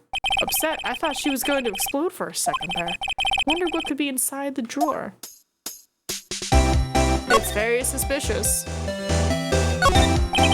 The late summer sunlight streams through the window. There's the Fay & Co. law office buildings, of course. You can see the inside of the room pretty clearly from here. I think it would be a little difficult to recognize a face from this distance, though. Ah, a still scene painting. Wait, should that be still life? Whatever. One of those is hanging on the wall. Alright, don't touch that. Flowers are fake, as expected. I know sunflowers and tulips, but that's about the extent of my floral knowledge. Sunflowers have no scent, but they cool. A bottle and 2 glasses are on the table. Somebody must be staying with her. Simple bed. It's been recently made. Nothing eye-catching here. Leave? That's everything. Wonder what's inside. Cough, cough. Maybe later. Alright, let's do some talking. Do you think you could tell me something? I need you to describe what you observed at the time of the incident. Oh, observe, incident? You sound just like a lawyer in the movies. I like a man with a big vocabulary. Madam, please. Better not encourage her. You know that thing that happened the other day? The bad thing? What did you see when it happened? I don't suppose you could tell me about it. Pretty please. Let me see, well, dream on! If you want to know, you'll just have to come to court tomorrow, Mr. Lawyer. Oh boy. Could you just... Who exactly are you? Oh, Mr. Lawyer, are you hitting on me? No. No. No. Hey, I'm just doing my job here. Tee, you know you're cute when you blush. Get away from me. Believe me, this is the first time in my life I've blushed this much. Right, can you just tell me what it is you do? Well, no. Tee, and you had your little hopes up, didn't you? Oh boy. I see there are 2 glasses on the table. Is someone staying here with you? No? What amazing powers of observation. You must be one of those famous detectives like on television. Oh, no, not me. I'm just a lawyer. Say, Mr. Big Detective, why don't you go look for clues in the garbage, Miss May doesn't like nosy little lawyers, Oh, boy. Great. Talking to you, ma'am. Just gonna see if this jars your memory. Excuse me, but I'm a witness, police witness. You understand? How could I possibly give you any information in good conscience? Me, the witness. It's just like in the movies. Hey, I'm just seeing if she happens to say anything. Yep. I'm just I'm just like pulling things out of a bag like this. No? This? No, okay, what about this? Alright. Last one. Okay. Well, now that we've talked to you, let's see if the lawyer guy is there. Seems like Mr. Grossberg is out. Well, maybe I should just wait here for him to come back. Ahem. If that wasn't the most over-the-top clearing of the throat I've ever heard. Uh-huh. So you're the one they say has been looking for me? I like his little mustache. Yes, that's me. He looks even grander than I imagined. That badge on your collar. Ah, so you're a lawyer, are you now? Yes, well, yes. And what do you want? I'm not particularly busy these days. Please proceed. Not busy? Then how come no one could get in touch with you? Something the matter. You came to see the one and only Marvin Grossberg, did you not? Marvin Grossberg. Grossberg? Marvin Grossberg? Marvin Grossberg. No idea what the pun is. Well, here I am, boy. What do you want? Out with it. Marvin Grossberg. Well, sir, actually it's about Maya Fey. Ah, yes, Maya Fey. Go on. Why the strange reaction? A cha-cha. I'm really quite busy here, son. I can't go taking cases on a day's notice. No, it's quite impossible. Wait a second. How did you know the trial was tomorrow? Anyway, I'm afraid it's entirely impossible for me to represent her. Sorry, end of discussion. What's going on? He refused me before I even got a chance to ask him. What do I tell Maya? That he's a butt? Alright. How can you just refuse like that? Please tell me why you won't take the case. Well, you see, it's just, I'm busy. You see, he does have some cool music. But the client is Mia Fey's sister. Mia trusted you. She knew her sister would be in good hands. Yes, of course, I know that. However, I'm sorry, but I must refuse. Sorry. Goodbye. Creep. Fine. I don't have time to argue with you anyway. I'll go look elsewhere. Grumble. Think not. Huh? Do you say something? I think not, I said. What do you mean? I'm terribly, terribly sorry. But I'm afraid that no lawyer worth their salt will take on this particular case. Terribly sorry, my boy. Why? I cannot say. I beg your pardon, but could you leave now? I have nothing more to discuss with you. What's going on here? Excuse me, tell me about that painting. That's quite a painting. Ah, you've noticed. That's my pride and joy. Impressive, isn't it? Well, isn't it? The color of the sky, the hue of the sea, the wave of the straw hat. It's worth at least 3 million. Snackies. Thank you. And good morning.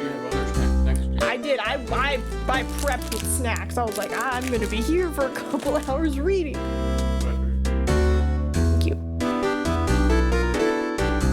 But yeah, I'm on the second case of the first game, so like things are moving along. There are a lot of puns. I made one of the witnesses so mad. Did he start by like Emma's dash? No, he's a lawyer. I'm asking him questions. But I made one of the clients so mad that he like ripped off his toupee and threw it at me, and it just went like boop. It's good. It's good stuff. It's good. I'm gonna eat, which means I'm gonna mute myself.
All right, got me water.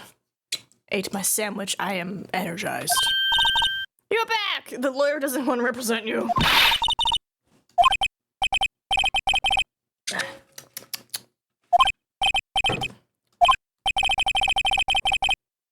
What kind of sandwich was it? It was, God, what was it? It's like sour. Hold on. What was the bread? I believe. I was like, it's sourdough something. Rosemary sourdough. Rosemary sourdough with butter and turkey. It's so good.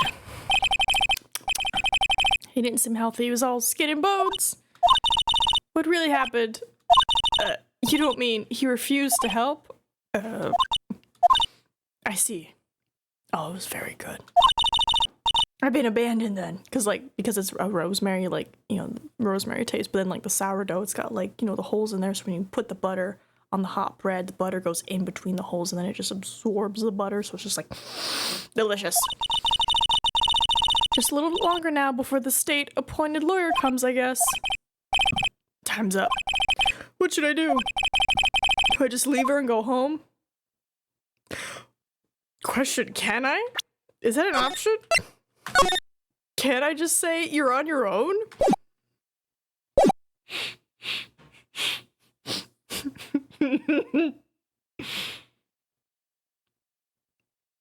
It seems like a mean thing to do. I feel like that'd be a game over. Also, Stratton asked me to ask your opinion on Maya so far, because Stratton himself is at internship at the OSHA office.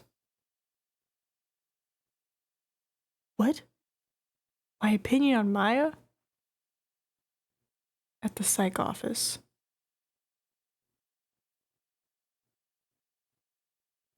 What? Who started? I'm so lost. I'm just like, what? Your opinion on Maya?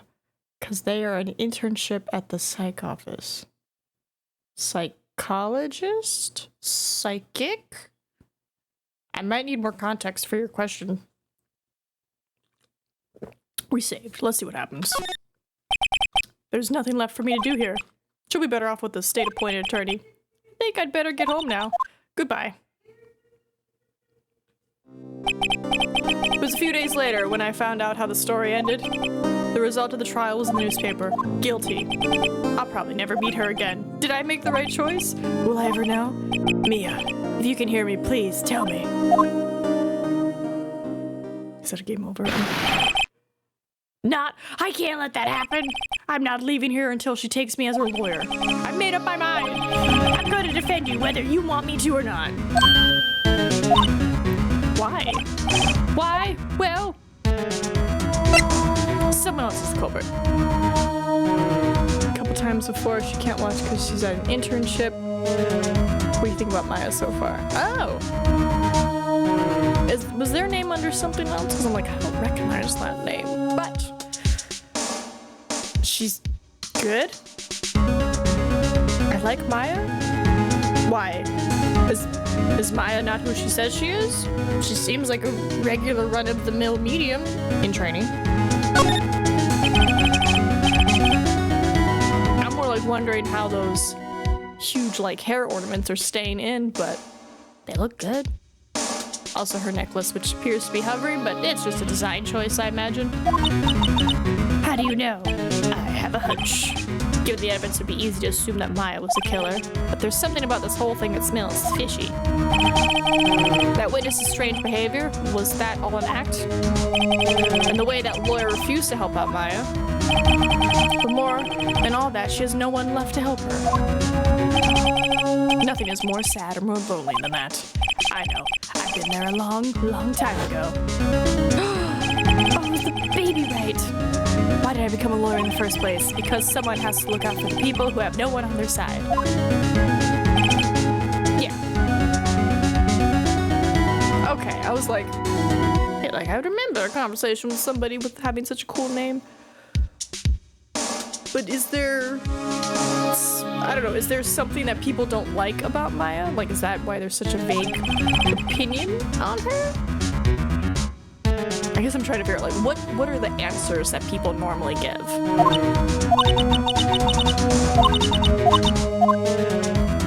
Let me be my knopper.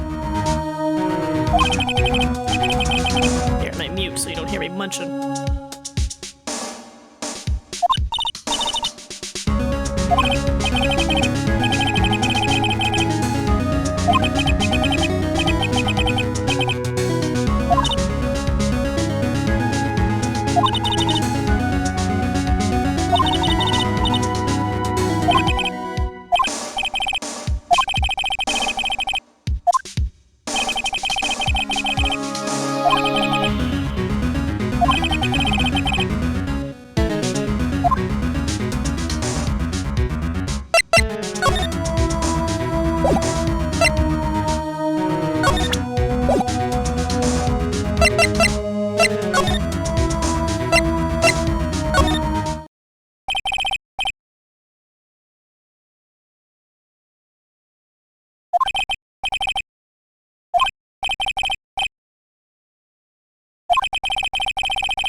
Sorry, delicious. Okay, she's a fan favorite. I'm just... Be it Tism or Germanist, but it just excuse the brain. Why do they want to know my opinion on Maya? I guess to see, like, if I also am a fan of Maya. A wiretap. Ooh!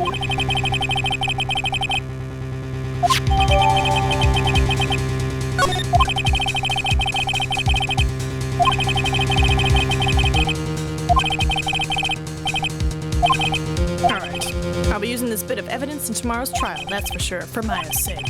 I'll get to this woman's bottom. Wait, I mean, you know what I mean. To the bottom of this. Oh, bellboy. Still there? Uh-oh. Time to scram. I look forward to tangoing with you tomorrow, Miss May. In court. Chocolate on my fingers.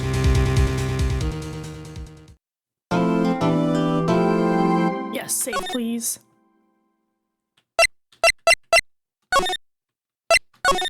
Perfect.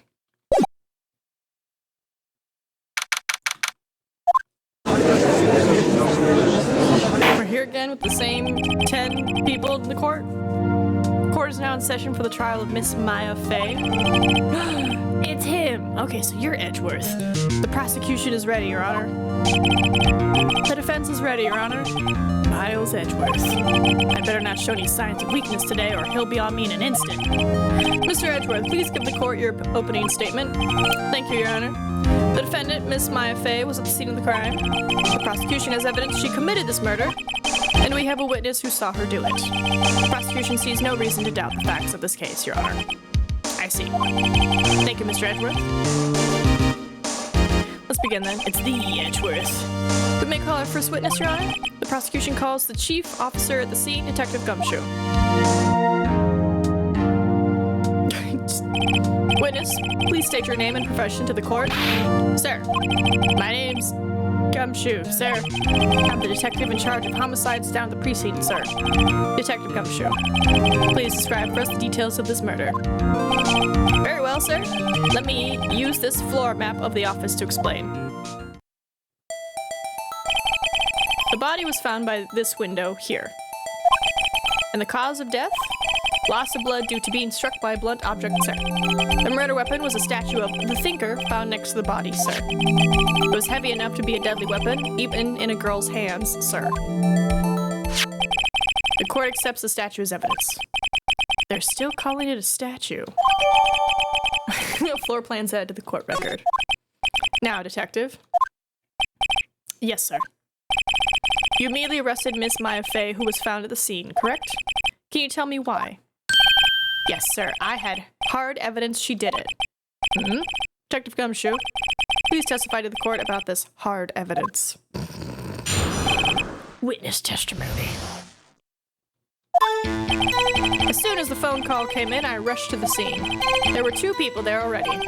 The defendant, Miss Maya Fey, and the lawyer, Mr. Phoenix Wright. I immediately arrested Miss Maya Fey. Why? We had a witness account describing her. The witness saw Miss Maya Fey at the very moment of the murder. The very moment, you say? Very well. Mr. Wright, you may begin your cross-examination. Yes, Your Honor. Cross-examine what? I couldn't see a single contradiction in that testimony. I can. Whoosh. Smack. Hey, Maya just threw something at me. What's this? When my sister couldn't find any contradictions in a witness's testimony, she would bluff it and press the witness on every detail. The witness always slips up and says something wrong. It worked lots of times. I should have expected Maya would know some of her sister's tricks. All right, let's give this a try. Something the matter? No, Your Honor? I'd like to begin my cross-examination. Prepare to get pressed, sir. Ugh, silly brain. As soon as the phone call came in, I rushed to the scene. Who did you say you got a call from? Hey, pal, don't play dumb. You know who. The call was from a customer at the Gatewater Hotel, right across from a crime scene. Okay. I pressed. Not sure it did much, though. Right. Please continue. There were 2 people there already. Detective Gumshoe, how long would you say it took between you receiving the call and your arrival at the scene of the crime? Right. I'd say it was about 3 minutes. That's pretty fast. Our motto this month is quick response. That's how I got there before the killer got away. Indeed. So, tell us who the 2 people you found at the scene were. Yes, sir. Excuse me. Why not? I'm just gonna... Are you absolutely sure it was us? Listen, pal, your dumb act will only get you so far. With her funky hippie clothes and your spiky hair, you two stand out like suspicious people at a crime scene. Well, he does have a point about her. She is pretty unmistakable. I should pick my points to press with a little more care. Hold it! Why's that? What's your reason? Why, we had a witness account describing her. Oh, Hold it! I'm supposed to press. Hold it just 1 second. Yeah? If I heard correctly, you said you arrested her because you had hard evidence she did it, correct? Yeah. Did I say that? Me? I heard you say it. You did say it. You said it. Exactly what about the suspicious woman in Pink's claim was hard evidence? What? Miss May isn't suspicious and she sure isn't Pink, pal. Well, I guess she is Pink. That's enough, Detective Gumshoe. Do you have any more solid proof other than her claims, Detective? I guess pressing can have its advantages. Yes. Gah. Sorry, I got the order of things mixed up in my testimony, Your Honor, sir. There was something I should have told you about first, Your Honor. Very well, Detective. Let's hear your testimony again. And again, hard evidence. After securing the suspect, I examined the scene of the crime with my own eyes. I found a memo written on a piece of paper next to the victim's body. On it, the word Maya was written clearly in blood. Lab test results show that the blood was the victim's. Also, there was blood found on the victim's finger. Before she died, the victim wrote the killer's name. How you like that? That's my hard evidence. Before we begin cross-examination, I have a question for you, Detective. Your Honor, why didn't you testify about this vital piece of evidence the first time? I know. I'm real embarrassed I forgot about it, Your Honor, sir. Try to be more careful. Very well. The defense may begin its cross-examination.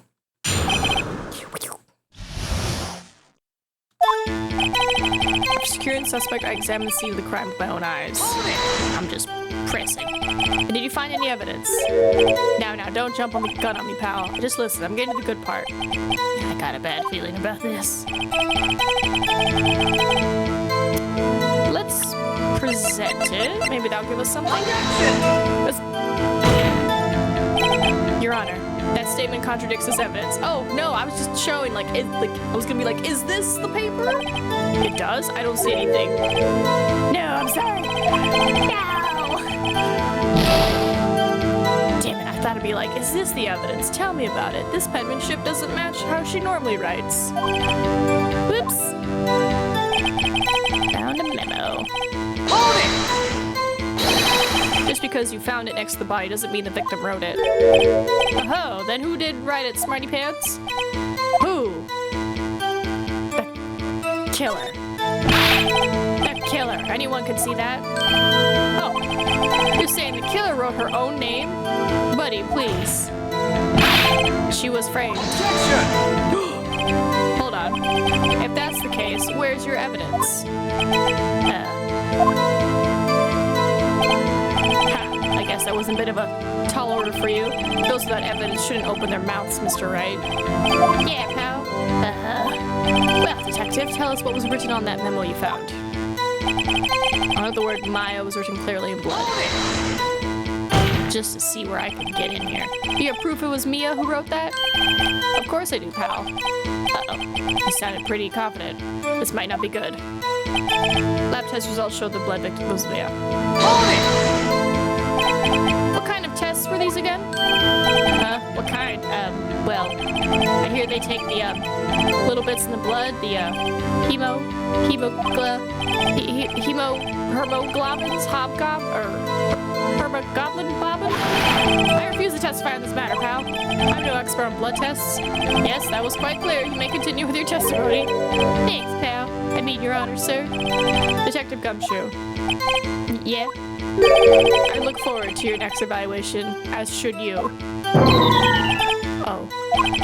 That was a mess. Right, where was I? There was blood found on the victim's finger. Hold it! I'm learning stuff. Which hand was the bloody finger? The right hand. Okay. She was right-handed. Ha ha ha. Nice try. Uh-oh. I guess it wasn't too hard to see what I was getting at there. Before she died, the victim wrote the killer's name. How do you know it was the killer's name? Detective Gumshoe, do you get a lot of cases where the victim actually writes the killer's name? Sure. It happens all the time in books and the movies. This isn't a movie, Detective.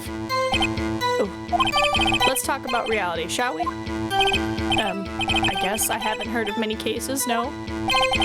Don't you find it a little odd that the victim would write down a name? Especially the name of her own sister? Yeah.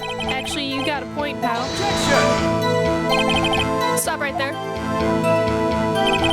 The witness's opinion on the matter is irrelevant. The facts are clear. The victim wrote down the name of the accused. How do I prove that? The victim told us the name of her killer.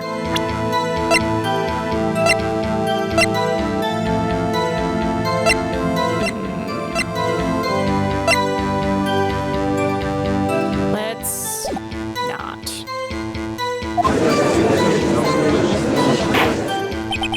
Order? Order? That didn't go so well. That's right. What he said. That's his whole testimony. Okay, there has to be a contradiction in there somewhere. Let's find it.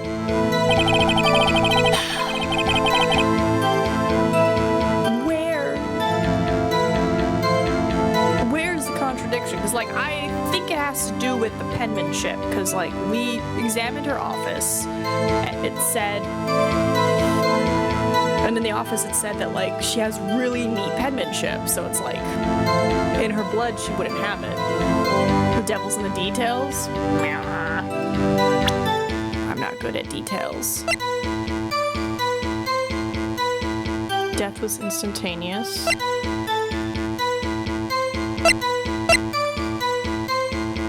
It's actually a clock. Right, like, I feel like it has something to do with this.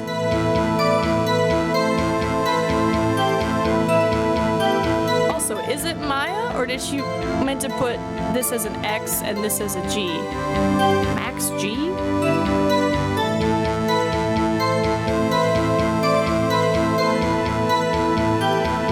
I don't know what to do.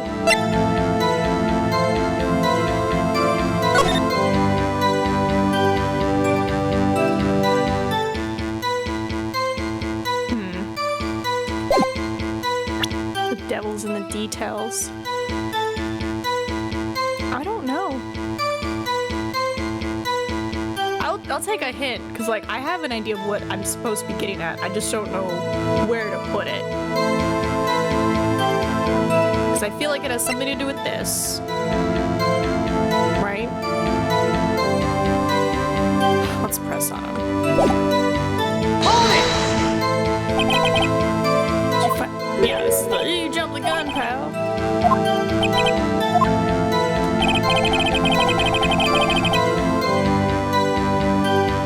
Maybe this, like, because it's not a memo, it's a receipt. But didn't I do this last time? And I got in trouble?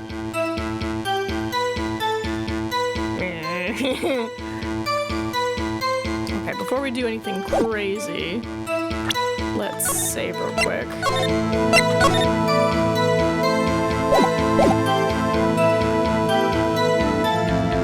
Right, because, like, it's not a memo, it's a receipt. Oh, but he's saying he found the memo written on a piece of paper. He can either prove it was someone else or prove she could not write it.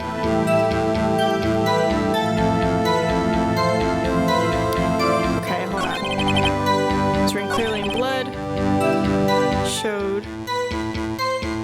Do I present it here? Right, she died instantly. Detective Gumshoe, there's one thing I want you to clarify for me here. You say that the victim, Mia Fey, wrote this note. That she was accusing the defendant, Maya Fey. That's right, she died instantly. How can she be like, oh, I'm dead? That's really what you're saying. What? This isn't one of those lawyer tricks now, is it? Of course she wrote it. Who else could have? You have it backwards, Detective. Backwards. The victim is the only person who absolutely could not have written it. This is a report from your department, Detective. Immediate death due to a blow from a blunt object. She died immediately. But nope, butting your way out of this one, Detective. Thank you, Lewis. I was like, I see what I need to do, but I don't see how to do it. I was like, I know it's something with this. Order, order. The defense has a point. Someone who died immediately wouldn't have had the time to write anything down. Objection! Mr. Wright, I beg your pardon, but when exactly did you obtain that autopsy report? When? The day after the murder. Or was it day? No, it was after. They said tomorrow. Day after the murder. Look, Mia herself would say, look at it the other way. If you cannot disprove the question, maybe the issue isn't the evidence, but the question you are asking. It was the day after the murder. The prosecution's point being that autopsy report is outdated, Your Honor. Huh? What? A second autopsy was performed yesterday at my request. Death was almost immediate due to a blow from a blunt object, but there is a possibility the victim lived for several minutes after the blow. I received these results this morning. No way. Your Honor, it's quite easy to imagine that the victim did have time to write Maya. That is all. I see. Damn you, Edgeworth. I should have known you'd have something up your sleeve. I dislike it. Why, Mr. Wright, you look shocked. Something you want to say? None of these seem good. One of the most iconic in-game memes, the outdated autopsy report, shows the BS this game loves to pull. Right, because I'm like, I got my report from the police, who I imagine got it either that day or yesterday. So, there's an outdated autopsy report. What are you talking about? Outdated? Oh, she actually lived a couple minutes. If I'm not mistaken, they're kind of, like, I don't think there probably is in some cases, but usually, like, the coroner or, you know, autopsy guy, like, he doesn't really file it until he's absolutely sure, because, you know, you don't want to be changing it willy-nilly. You know, they'll be like, oh, is it a murder or was it an accident? And it's like, I have, you know, inconclusive evidence. Once you're done with your investigation, I can, you know, then, like, better determine what happened. The detective's a sham. Detective Gumshoe, you're a sham. How could you give me a faulty report? Huh? I thought... Detective Gumshoe. I'm disappointed in you, handing him the wrong report like that. I'm sorry, sir. You are at fault, Detective. This isn't going to look good on your evaluation next month. What? Your Honor, I submit this report to the court. Understood. The court accepts the evidence. Well, Your Honor, the evidence strongly suggests the victim was identified the killer. I suppose that's the obvious conclusion, yes? God, darn, this isn't good. The prosecution would like to call its next witness. This poor, innocent girl saw the murder with her own eyes.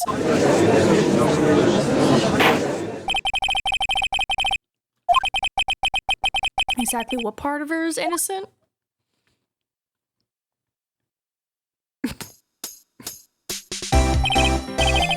Witness, your name, please.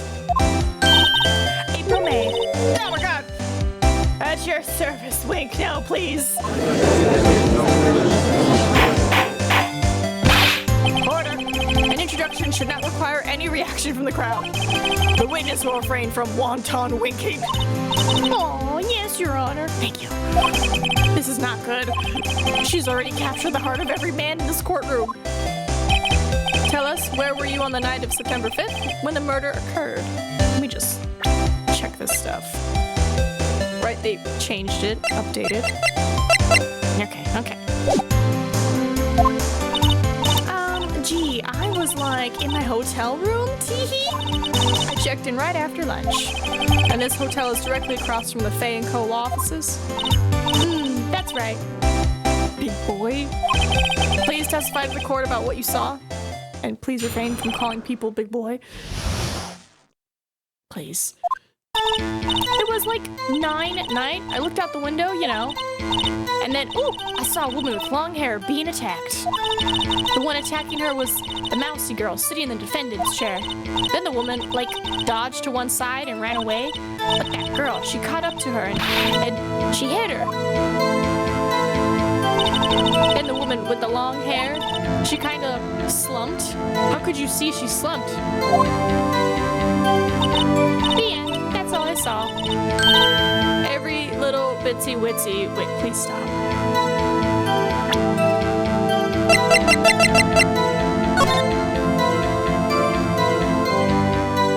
Maybe she could see, but I feel like she couldn't see from that angle. Maybe. Alright. Well, Your Honor, I see. It is remarkably solid testimony. I don't see a need to trouble the witness any— Wait, Your Honor! Yes, Mr. Wright? What about my cross-examination? Also, 2 things you should keep in mind. Firstly, this game is old, so some methodologies might be outdated. And secondly, this is what the fanbase calls Japanifornia. The location of this franchise is a weird hybrid of California and Japan, but leaning primarily to Japan. This influences some laws and cultural stuffs quite a bit. Okay. I don't know, why would that help me? I thought the witness testimony just now was quite firm, didn't you? Mr. Wright, I understand you were Miss Mia Fey's understudy, were you not? You must know her techniques quite well. Her cowardly way of finding tiny faults in perfectly good testimonies. Hey, how dare you? Well, Mr. Wright, will you cross-examine the witness? Yeah. I'll gladly proceed with the cross-examination.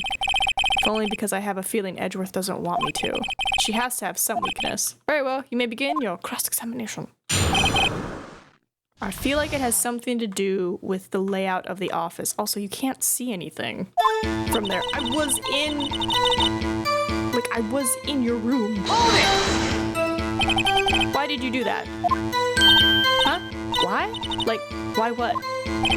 Why did you look out the window? Were you expecting to see something? Oh, well, gee. What? That's it? She can't get out of this question that easily. I sort of, you know, I had a feeling. Well, I have a feeling she's trying to avoid the question. Maybe I should press a little harder on this one. Sure. Let's see how far I can run with this. Surely you must have had a reason to look out your window at that time of night. Objection! Mr. Wright, I will not have you badgering my witness. Badgering? You insist on needling her with these trivial questions. I really don't think it should be allowed. Yeah, stab him. Poor girl. Order. Mr. Wright, you have been warned. Poor girl? What about poor me? You looked out the window. What did you see next? And then, oh, I saw a woman with long hair being attacked. The woman with long hair. That was Mia Fey? Uh-huh. Slender. Sort of, well, some people might say pretty, if that's your thing. Your thing? And the person attacking her? The one attacking her was the mousy girl sitting in the defendant's chair. How could you see? How do you know she was the defendant? Huh? Well, you know, she had a girlish physique.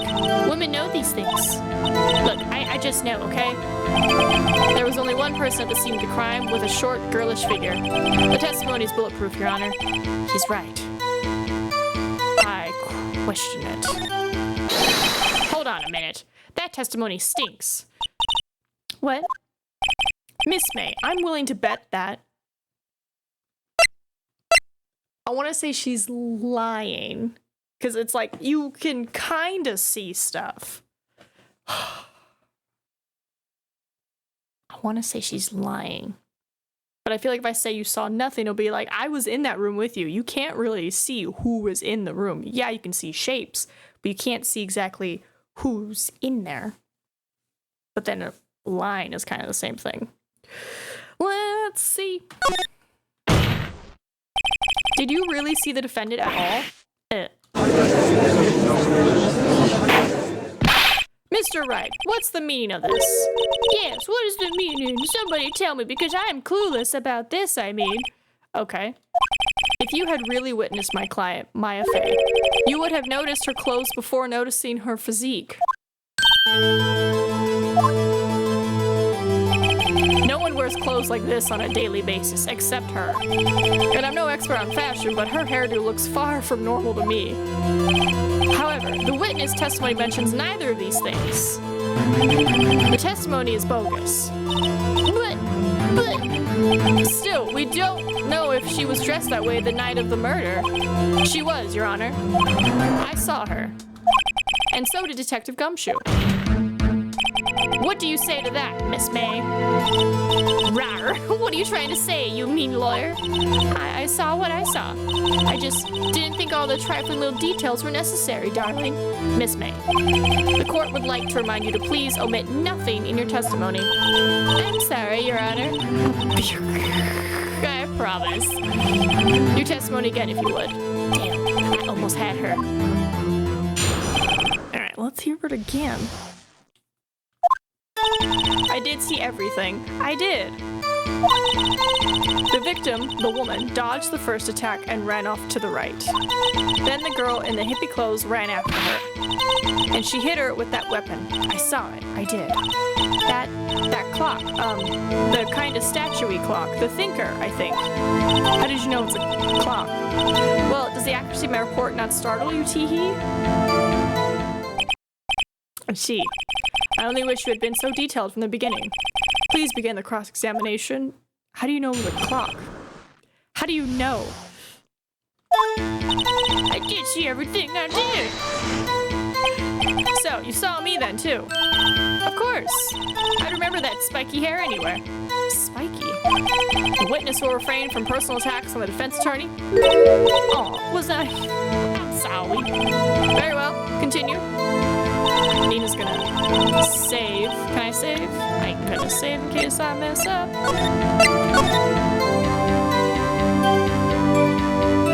Alright. Dodged the first attack and ran off to the right. Is that right as in your right? As in you looked from the hotel? Which hand do I hold my knife in again? Right. It was my right hand. Right? Satisfied, Mr. Wright? Please continue. Then the girl in the hippie clothes ran after her. How convenient for you to remember her hippie clothes. That's what that's what she was wearing. Oh, and her hair was all done up like a bun. What happened then? And she hit her with that weapon. I saw it. I did. Where did this weapon come from? She picked it up from the desk. I see. What sort of weapon was it? That clock, that kind of statue clock, the thinker, I think it was the previous statement. Because she said that she ran off to the right and then hit her. How could you see her? How could you see her? How could you see her? Tell me. How? Objection! Your Honor, that statement contradicts. It does? I don't see it. What?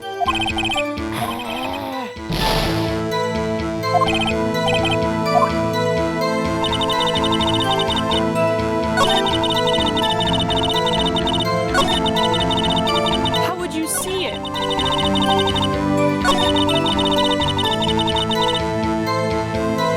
How would you see it? Alright, there's something I'm doing wrong here.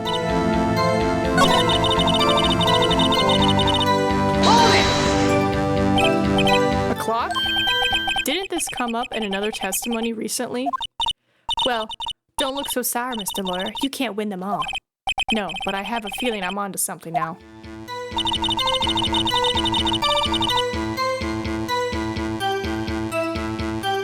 I guess I present it?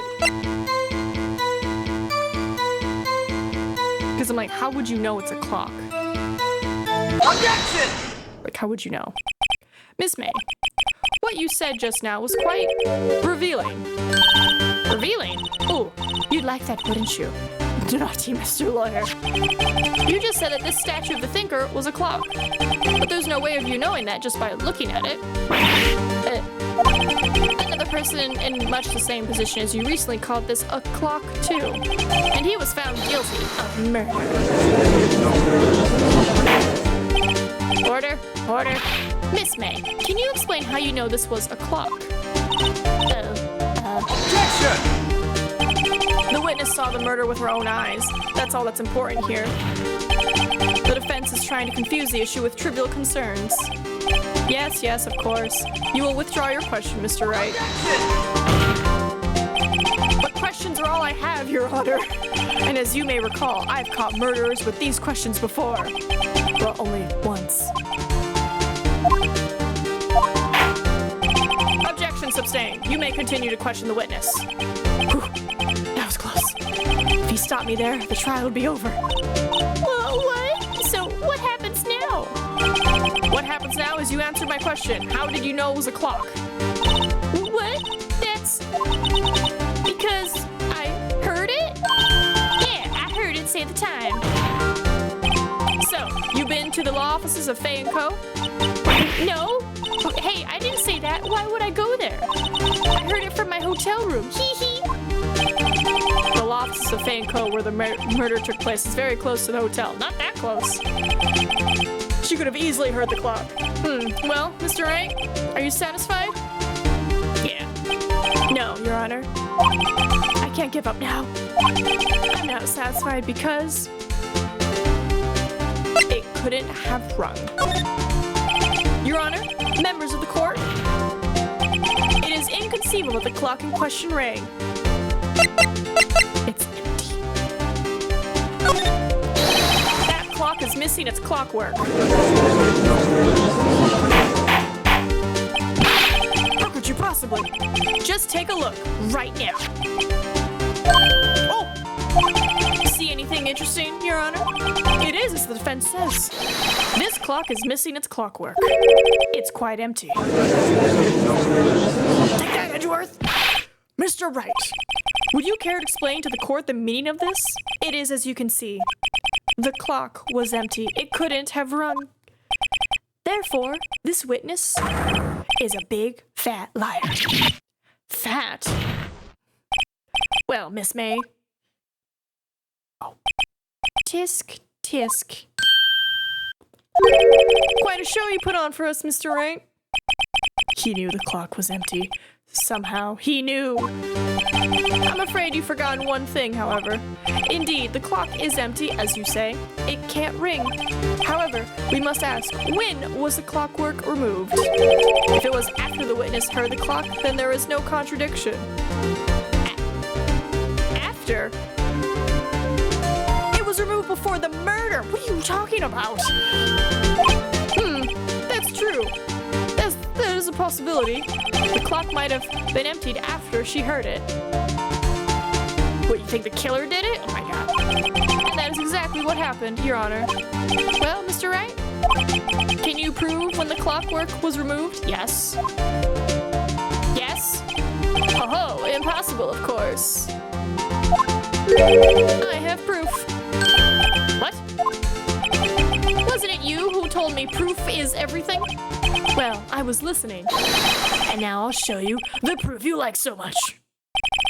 The evidence that proves when the clockwork was removed is the conversation. What's up? You haven't called a while. Actually, there's something I want to show you. What is it this time? Probably tell you the clock isn't talking right now. That's lame. Yeah. Yeah.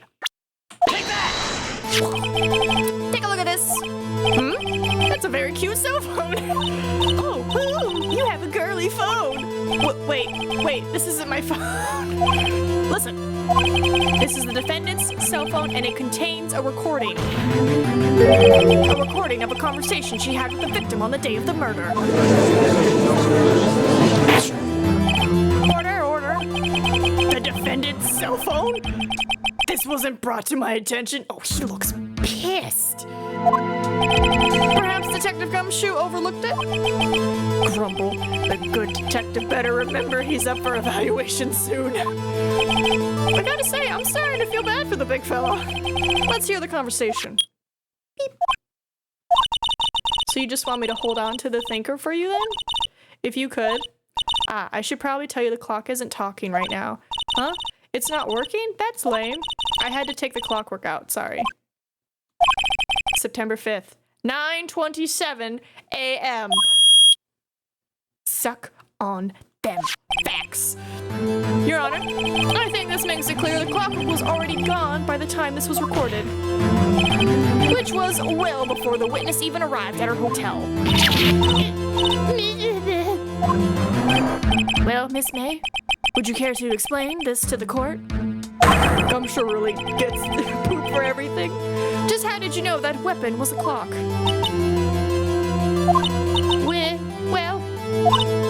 Well, isn't it obvious? I saw that clock before. What store was that again? I go to so many. Oops, I forgot. Wink. This was a handmade item.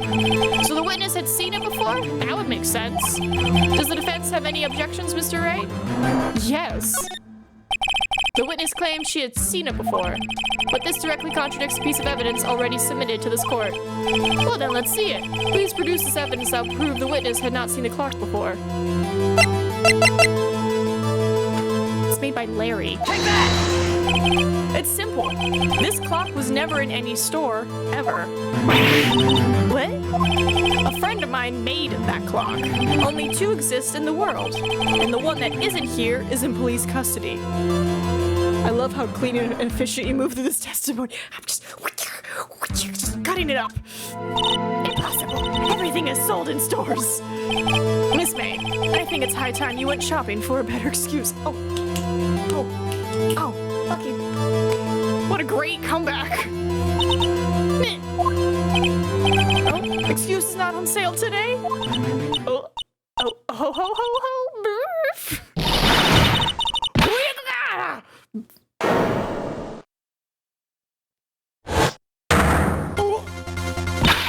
You all lost my form.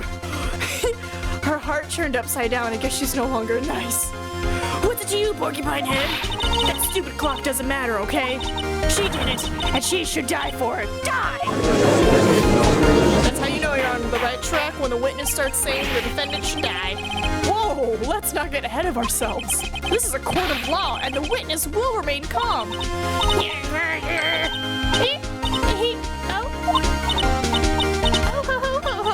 Silly me.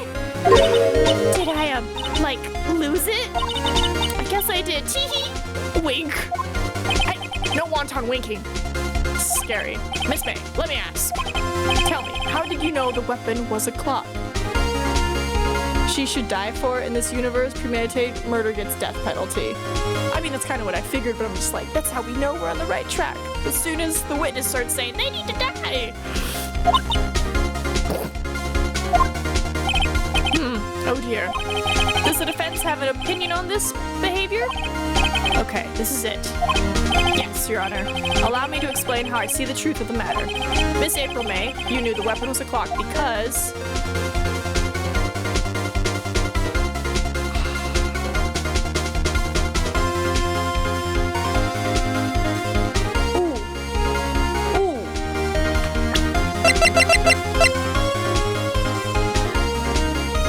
Is she saying May instead of Maya?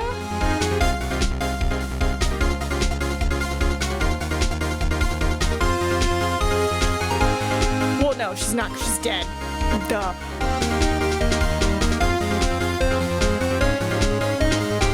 How do you know it was a clock?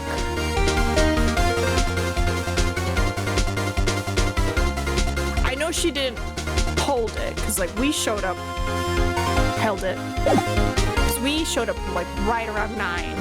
So I think you had heard about it with your wiretap. The witness had never held a clock in her hand. However, she had heard that it was a clock. She heard? That is correct, Your Honor. There is no other way she could have known the thinker was a clock. And I can show you the proof. Well, this is interesting. Let's see it then. Show me evidence proving that the witness had heard the murder was a clock. Bam. Bam. Take that! Balls. Have all your dindins. Have a look at this. That. I found this in Miss May's room.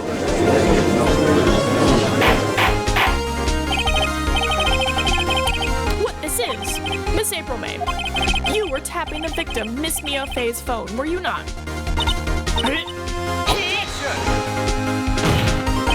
Your Honor, this is irrelevant. I'm not entirely sure that it is. Objection overruled. It troubles me that our witness was in possession of a wiretap. This is outrageous. Does the defense truly claim that the witness was tapping her phone? Absolutely. Even if that was the case, which it's not, you still have to prove one thing. Did the victim ever say that the weapon was a clock on the phone? Can you prove that? I think not. Oh yeah, I think I can. It's simple. What? Here's my proof. The proof that the victim said on the phone that the weapon was a clock is it not this? Let me check real quick.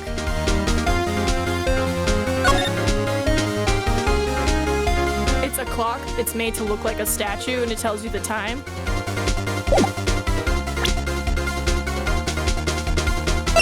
Yeah, it's this. I present the defendant's cell phone. Yes, we've seen that. Listen once more to the conversation between the defendant and the victim. Mia, what's up? You haven't called in a while. Well, actually, there's something I want you to hold on to me. Again, what is it this time? It's a clock. It's made to look like that statue, the thinker, and it tells you the time. Miss April May, you used a wiretap to listen to this conversation. That's how you knew the thinker was a clock. And am I wrong? Objection! Your Honor, this is ridiculous. Your Honor, look at the witness's face. Does she seem amused to you? The defense demands an answer. Witness, answer the question. Did you tap her phone? Miss May. Shut up, all of you. What gives you the right to talk to me like that? You lawyer!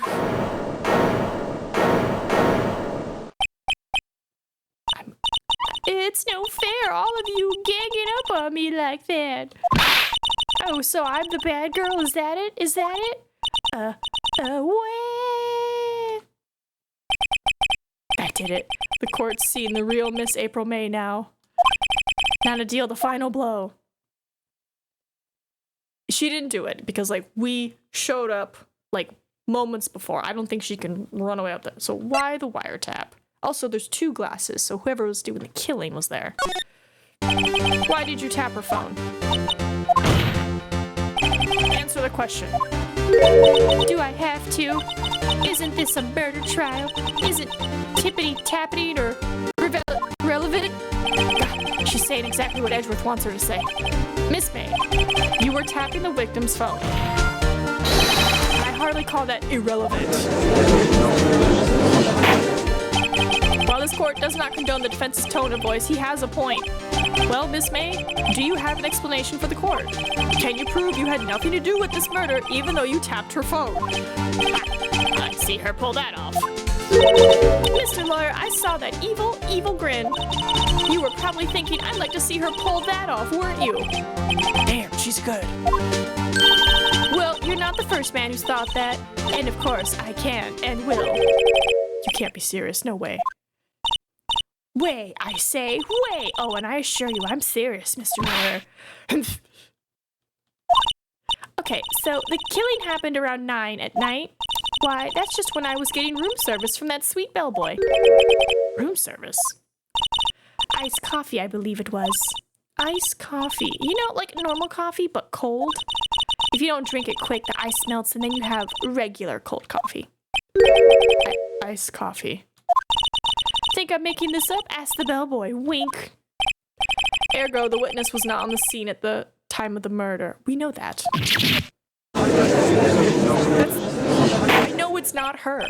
So, where does that leave us? It is my great displeasure to inform you that the witness appears to have been tapping the victim's telephone.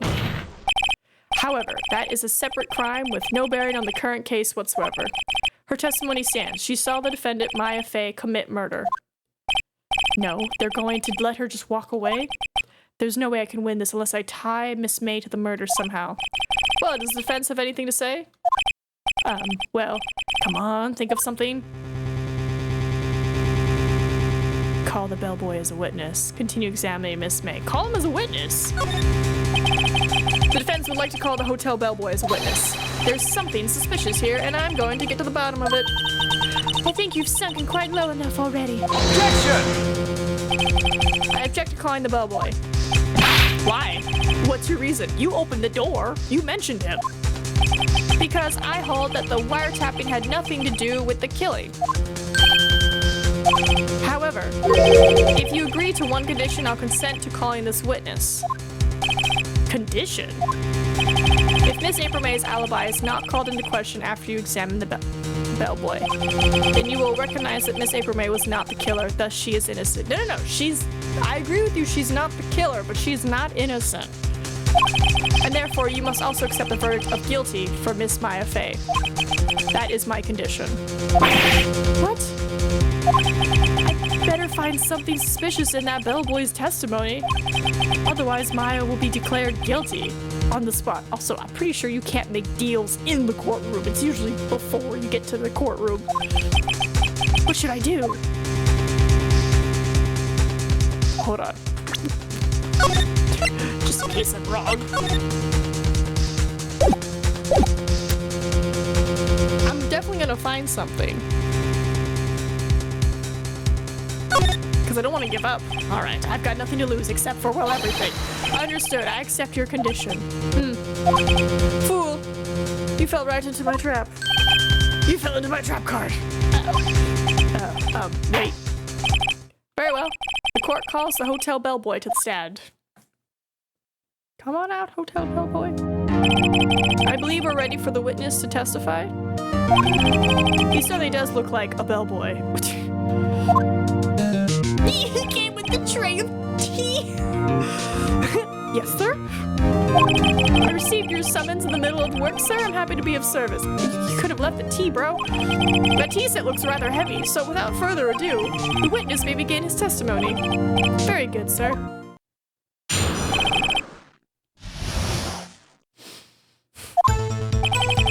Head bellboy at the fine Gatewater Hotel, in business for 4 generations. I believe I received a call after 8 in the evening from our guest, Miss May. She asked for an iced coffee to be brought to her at 9 on the dot, sir. I brought her at precisely the requested time, of course. Ooh, but outside, not inside, outside. And I delivered the iced coffee to our guest, Miss May herself. I see. The defense may begin its cross-examination. Right. I'm ready. I hope. This is it. If I can't prove Miss May was involved with the murder now, Maya will be finished. Yeah, you gave it to her outside her room, so how could she see the murder? Come on, dude, bro. I am the head bellboy. We're just gonna press. Why not? Hold it! Press on everything. What exactly is it you do at the hotel?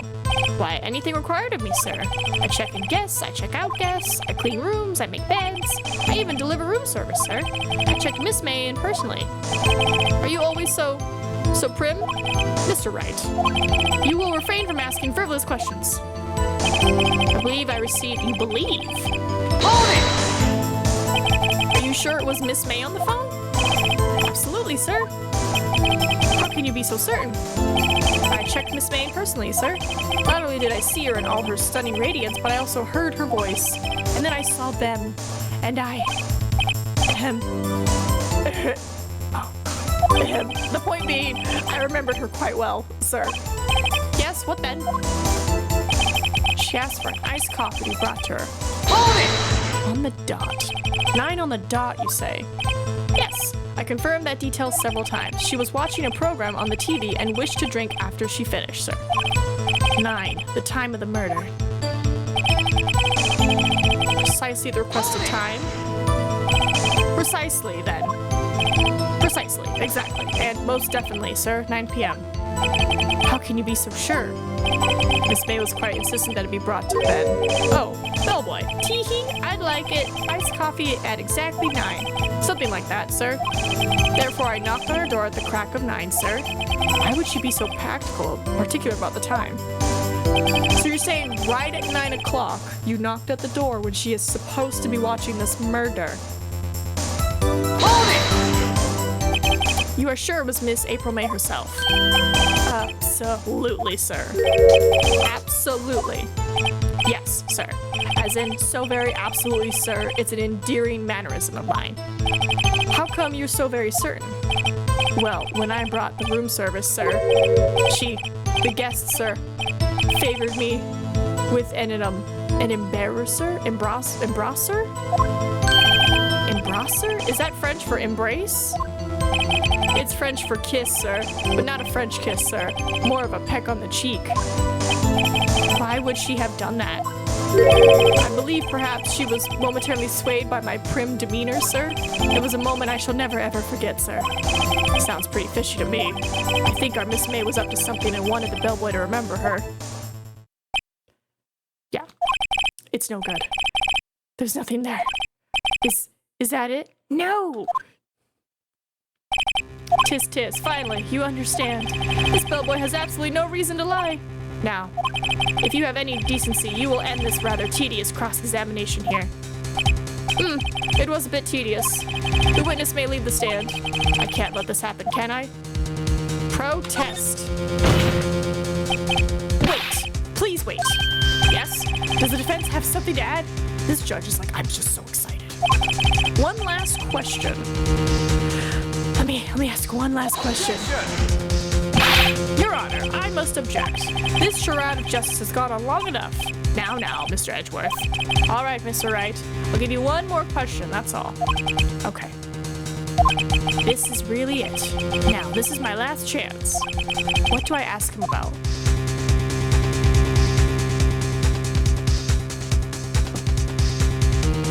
Did she check in with anyone else? Room service, he brought it only for her, but it's like 9 o'clock exactly. Were you inside her room? Were you outside her room? Because if you were inside the room, you would have seen the murder. If you were outside the room, she didn't see the murder. Bed making, when do you make the bed?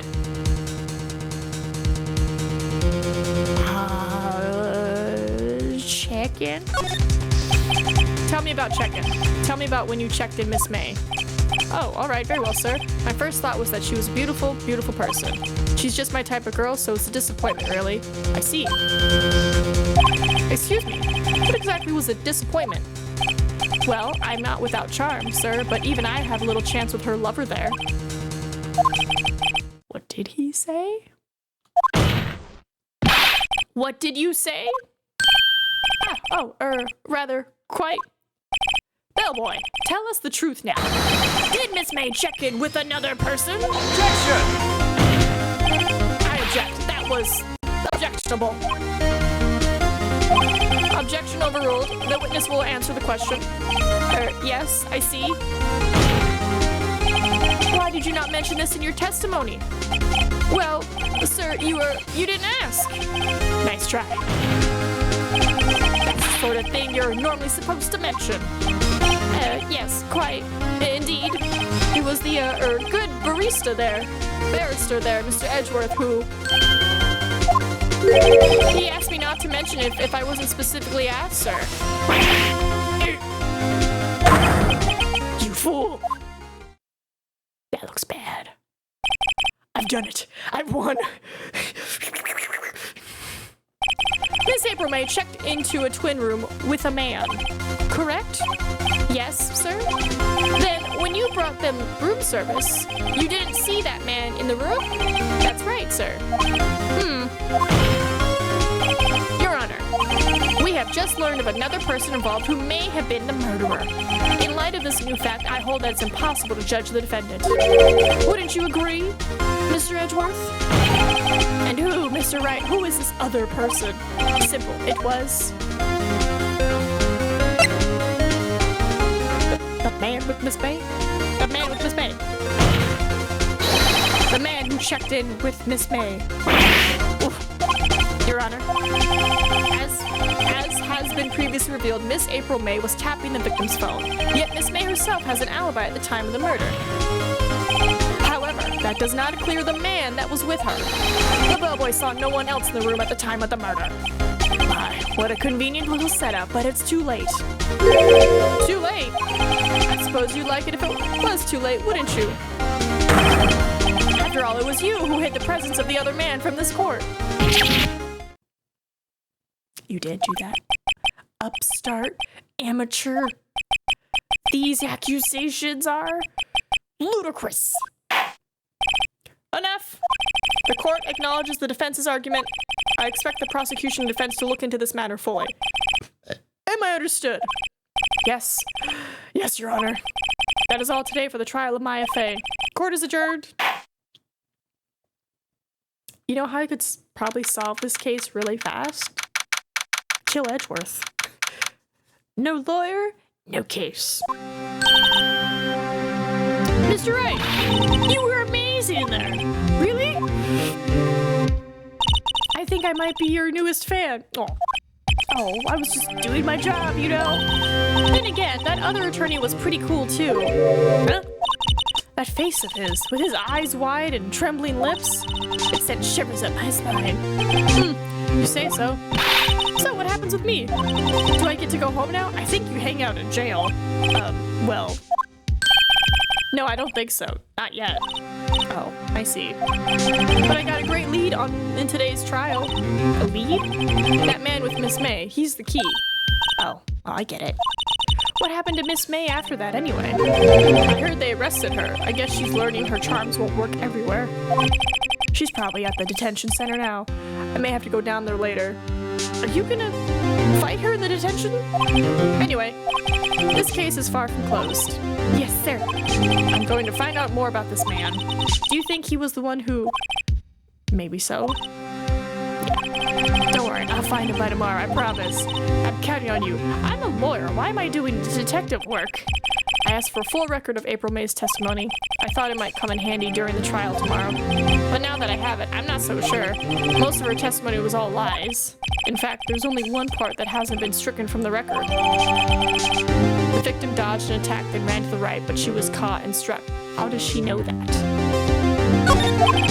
I don't know how much good this will do me at all now. Anyway, time to hit the pavement and do some investigating. Maya doesn't belong in the detention center, and it's up to me to set her free. Okay, so if they're both in the detention center, what's gonna stop Maya from fighting May? Or fighting April? Yes, please save. We're doing good. Alright, day 2 investigation. Well, hello! God damn it. I didn't expect anyone to visit me in such a dank place as this. It's really quite moving. Not! You stinky lawyer, hope you die! Hope you come to laugh. Have you come to laugh? Yes, laugh at the falling Miss May. No, not really. There's something I wanted to ask. Unfortunately, there is nothing I want to be asked. Haven't you done enough questioning, you spiky head? Here we go again. Please, you're scaring the security guard. So, what is it you wish to ask of me then, For starters, how did you get to be so totally whacked? I'm guessing nothing new. Oh, new stuff. This guard monitors the visitor's room. He hasn't moved an inch. Real pro. Or maybe he just doesn't get to see a lot of women like Miss May in here. Smile for the camera. Okay, so similar stuff. Got it. Alright, talk about the man who stayed with you in your hotel room. She's not gonna give it up easily, is she? Is the roomie streaming right now? Hold on, I'm gonna check.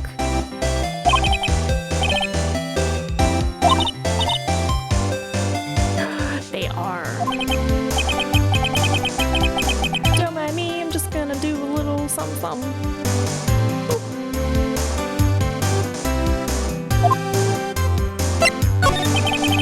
Why'd you place a wiretap on Mia's phone? Aw, when you say it like that, it sounds so cold, so criminal. Tapping people's phones is a crime, Miss May. Oh, and I suppose you learned that in lawyer school, Creep. This woman is impossible to talk to. Say, why are you so angry? I mean, you don't look like a bad person. Oh, that does it. Bottom-feeding, scum-sucking lawyer. Bottom? I can't tell, does she have a thing against lawyers or just against me?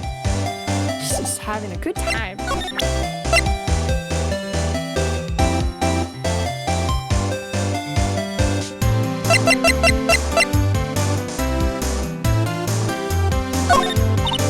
Hey, guess what? Actually, I really hate your guts. So get lost because, well, I'm not cooperating. Okay, just figure I tried. Alright, we'll go check out the office. No, looks like forensics has taken the day off today. Detective Gumshoe's nowhere in sight. Police really gave this place a working over. I doubt there are any valuable clues left. Supposedly can't hurt to take a look around, though. Oh, wrong one. Perfectly clean. Okay, so it's probably gonna be the same stuff as before. Are some of the files missing? Ooh. Okay. So definitely recheck stuff. Guess you have to water it now. Right across the way. I think that's everything. Alright, we're here. Let's check out him. Oh, he's doing so good. He's playing Space Marines 2. Looks like Rosberg is out today again. Maybe he's avoiding me for some reason. Where's his painting? Where's his painting? Wait a second. Wasn't there a giant painting hanging on that wall? Yeah. Yeah, it was a painting of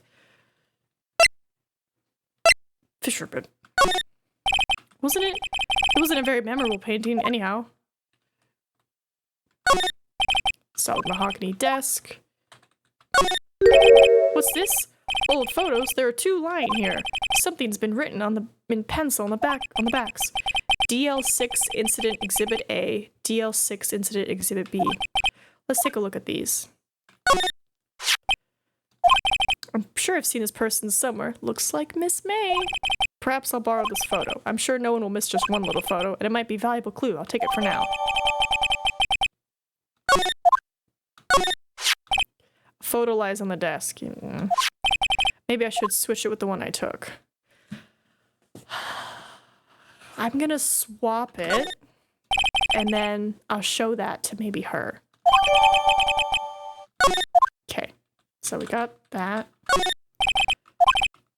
Funny. They don't look like they've ever been read. Okay. Expensive potted plant. Table for clients. Elegant ebony case. Alright, money burn. Perfect. And we're gonna go back to here and see if that case is missing. All the cases. Some of them missing. Okay, yeah, so. Tab. Profiles. Checked her in. Okay. And then we're gonna move. See if she'll reveal anything if I show her the photo. You again! Can't you take a hint and stay gone? Hey, the only reason I'm back here is because you won't talk to me.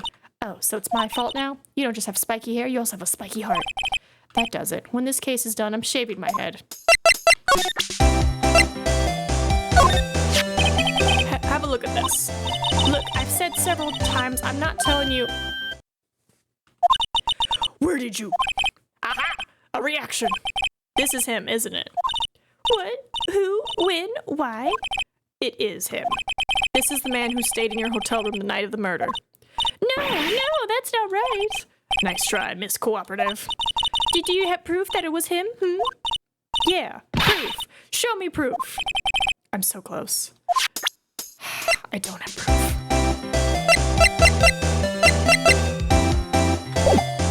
I don't have proof yet. Maybe the bellboy's here. Yeah. Ah, welcome, sir. Quite the performance today, if I dare say so myself. Oh, thanks. Sorry for putting you on the spot like that. No, not at all, sir. Your efforts today can only help the Gatewaters rep, as they say. Huh? Rep. Yes, our reputation will swell as the hotel where the murderer used a wiretap. We can charge a premium for the room, of course. It will be great for business, sir. Whoa, Miss May hasn't been charged with murder? I, too, will become famous. The bellhop who brought the murderer iced coffee. Why do I feel like we're both stuck in the same bad dream? So, you are honored guests. Please let me know if there's anything I can bring you. Take a look at this photo. That's him, detective. I'm the lawyer. Oh, I know that. I just wanted to say detective once. You know how it is. No, No, I don't. Without a doubt, that is the man who checked in with Miss April May. How about I write an affidavit sweating that that's him? An affidavit? This guy's way too excited about this. Yeah, write it down. Well, sure, why not? Yes, I've always wanted to write an affidavit, sir. From henceforth, I will be known as the bellboy who swore the affidavit. Just hurry up and write it. Not even Miss May can play dumb to this. Thanks, buddy. Alright, let's chit-chat ya. About Miss May. Oh, her? Sir, not to boast, but I knew the moment I saw her. She'd do it, I said. Do what? I'm starting to think the most suspicious person here is this guy. Wanted to ask you about the man who was with Miss May? Ah, yes. He struck me as a real lady killer, if you'll pardon the expression. I knew it from the moment I saw him, sir. He and I are the same ilk. We both carry the scent of danger. Here we are in the total agreement, Mr. Psycho Bellboy. If you had a photo of the man, I'd quite sure I could identify him. Did that. Could you tell me about the hotel? Absolutely, and on that subject, I have an excellent idea, sir. Currently, this hotel is known as the Gatewater. I propose that we add a subtitle. A subtitle?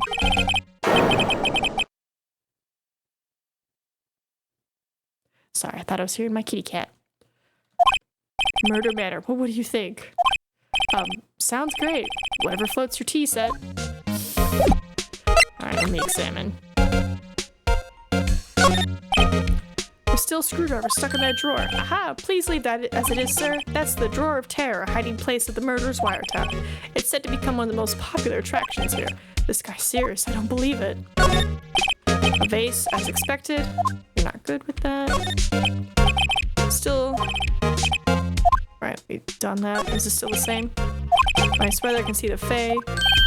Ah, yes. We plan to install a telescope in that window, of course.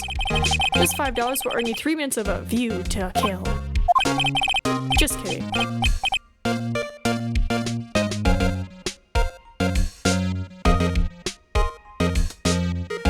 I feel like I hear him. By that look in his eyes, I'd say he was more than serious. It could be the neighbor's, like, dog or something outside.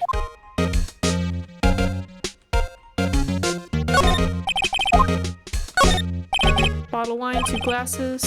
Why hasn't he cleaned this up? I beg your pardon, but if you could please refrain from touching those. It's part of the decor. I call it the last drink before murder. We'll be famous, the talk of the hotel industry. Nope. Trying to figure. Simple bed, it's been recently made. Nothing eye-catching here. And that should be everything. So let me go show her the evidence. Nope. Would you have a look at this? What's that? The bellboy's affidavit. It tells us everything he saw. Such as the man who checked in with you. Who was most definitely this guy. Now I'm getting somewhere. Ease her fears, push her hard. Push her hard. This is it. All or nothing. Time to do a little bluff. No use playing dumb, if indeed that's an act. If you don't talk, I'm taking this info to the press. What? Even though he should have been a witness to the murder, your little friend was missing. I'm sure the press would have a field day with his reputation. Oh, final talk. You win, lawyer. Yes! Man, that felt good. It's great to be alive. Why are you pumping your fist in the air? Cough. Now, tell me about the man you were with. That man, he's my boss. Red White, the president of the information gathering conglomerate Blue Corp. Red, White, Blue Corp. Red, White, information gathering. Well, I suppose you could call it a detective agency. So this is the man that was with you the night of the murder. I'm scared to talk. I don't want to end up like her. It's okay, I'll just ask Mr. White himself. Can you tell me where Blue Corp is located? Mr. Red White, at last. Finally, a lead on this guy. If April May couldn't have done it, that leaves him. Time to take action. Bellboy's affidavit discarded. Discarded? I feel like I should keep that. Alright. I feel like we want to keep that. Hey! That's... Why does he have the painting? Why does he have the painting? That's suspicious. What's with the surreal decor? Welcome, please furnish me with the title of your personage. What the? Your name? What's your name? I was just inquirably asking the title that you go by. Wright? Phoenix Wright? Inquirably? Mr. Wright, is it? Right, I see. Splendiferous. Perhaps I have intimidated you with my gigantic vocabulary. What is this guy's problem? I'm Red White, CEO of Blue Core, you know, corporate expansion official. My business dealings bring me into contact with the elite of the elite, so I'm afraid I'm not used to conversing with the wordedly challenged. What a fruitcake! Let me guess. You are an attorney fresh out of law school, are you not? That's the only explanation for why you would come to meet me like this. What does he mean by that? No matter.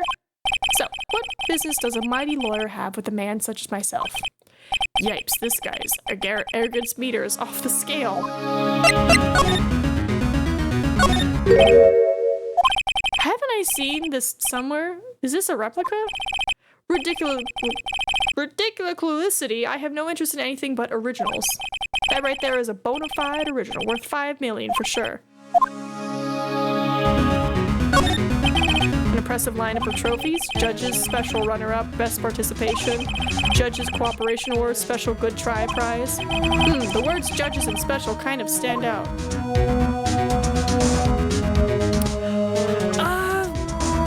I don't think so. We're still investigating. We just found Red, Blue, White and his words, and honestly, his desk is interesting. Statue of man holding up the world. The Blue Core sign certainly stands out enough. The model for the man is, of course, Mr. Wright. Truly a work of art. Probably too beautacious for you to appreciate, correct? I think it's a little too beautacious for just about anyone to appreciate. I'm guessing this is supposed to be a desk? My, this is quite the, thing. It is modeled of my body, see? Well, does its sleek roundature not inspire you?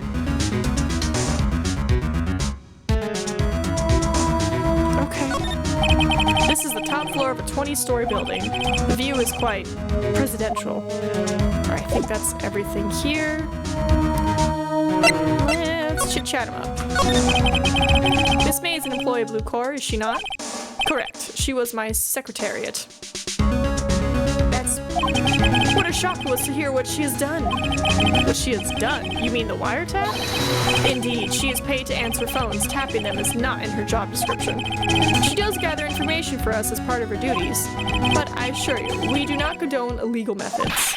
It is ineffable that she would do this. Sounds like he's trying to turn Miss May into a scapegoat. On the night of the murder, were you in April May's hotel room? Who can say? I seldom pay attention to mundane details such as time and place. My motto is, don't worry, be happy.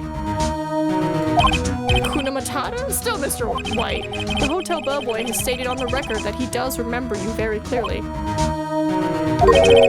matter, the bellboy can say what he pleases. I still won't talk to you. If you want me to speak, put me on the witness stand. Although I doubt you'd be capable of doing that. He raises a good question, actually. Why didn't the prosecution call him as a witness? He should have seen the same thing as April May. Ho ho ho. The police, the courts. To me, they are mere toys, playthings for my amusement. What kind of company is Blue Core anyway? Excellent question. We buy and sell various kinds of information. We are a company of the future. You might say we are the future. Sell information. In just 10 years, I've built this business up into the grand office you see now. And in case you were wondering, Blue Core was named after the color blue. I, Red White of Blue Core, as founder CEO, named it so. And why, you ask? Because I like the color blue, of course. And yet you're pink and purple and red and peach, and then blue dots and a gem. Fantabulistic, is it not?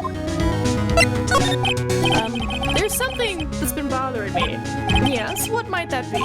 That big painting on the wall over there. I've seen it before. You know, I've actually seen that painting before. Oh? Just yesterday, actually. Your point being? My point is simple. Or rather, my question is simple. Why is that painting hanging on your wall? Mr. Wrong, was it? Right. It appears you do not fully grasp your position here. I ask again, who are you? A lawyer? No, my feeble friend, a mere lawyer. Worth nothing, zilch, zippo, nada. Just like that sorry excuse for an attorney, Grody Burger. What?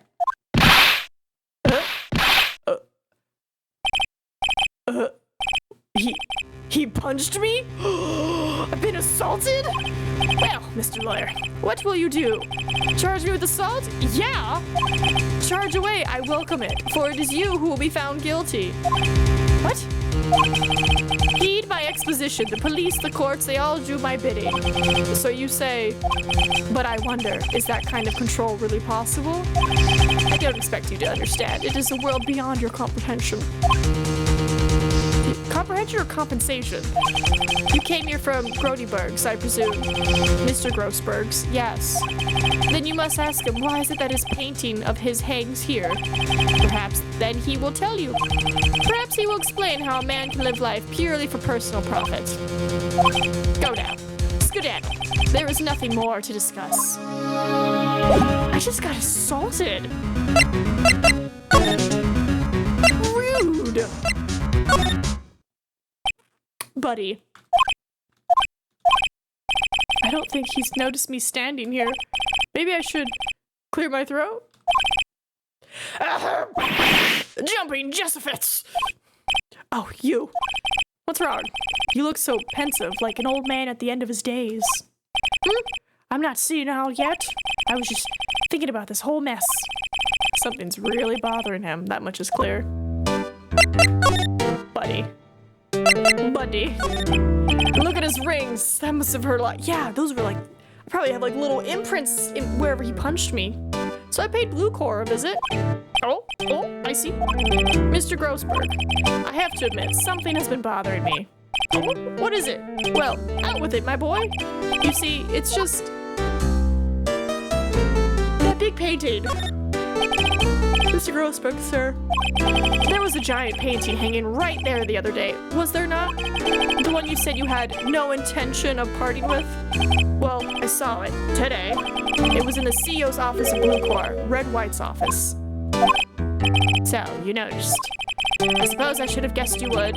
It is a large painting. Mr. Grossberg, I know you and Mr. White are connected somehow. Connected, you say? Yes, and I know what it is. You know, they very well could be. Who am I to deny it? But then again, I would be like, that's an abusive relationship because your lover stole your painting from you that you had no intention of parting with. I want to say he's blackmailing you. Because if he's giving you information, why would he want the painting? Mr. White has something on you, doesn't he? Blackmail. Pretty sizable age difference. As long as they're like adults, I think it's fine. Like if he's like 50 and Mr. White is like 35, that's fine. I think once it gets to anything below American drinking age, I'd be like, yeah. That's where I get a little iffy. But I'm like, you can't even drink yet, according to the law. So it's like, you know, let you become a person. You know, let you figure out your stuff. Like, do you like beer? Do you like pasta? Do you like to go whitewater rafting? Like, figure yourself out, man, before you hop into a serious relationship. You don't know Red White's age, but I want to say 63? That's not so bad. I think that painting is fairly gaudy proof. Let's see, can we figure out their ages? Don't mind me.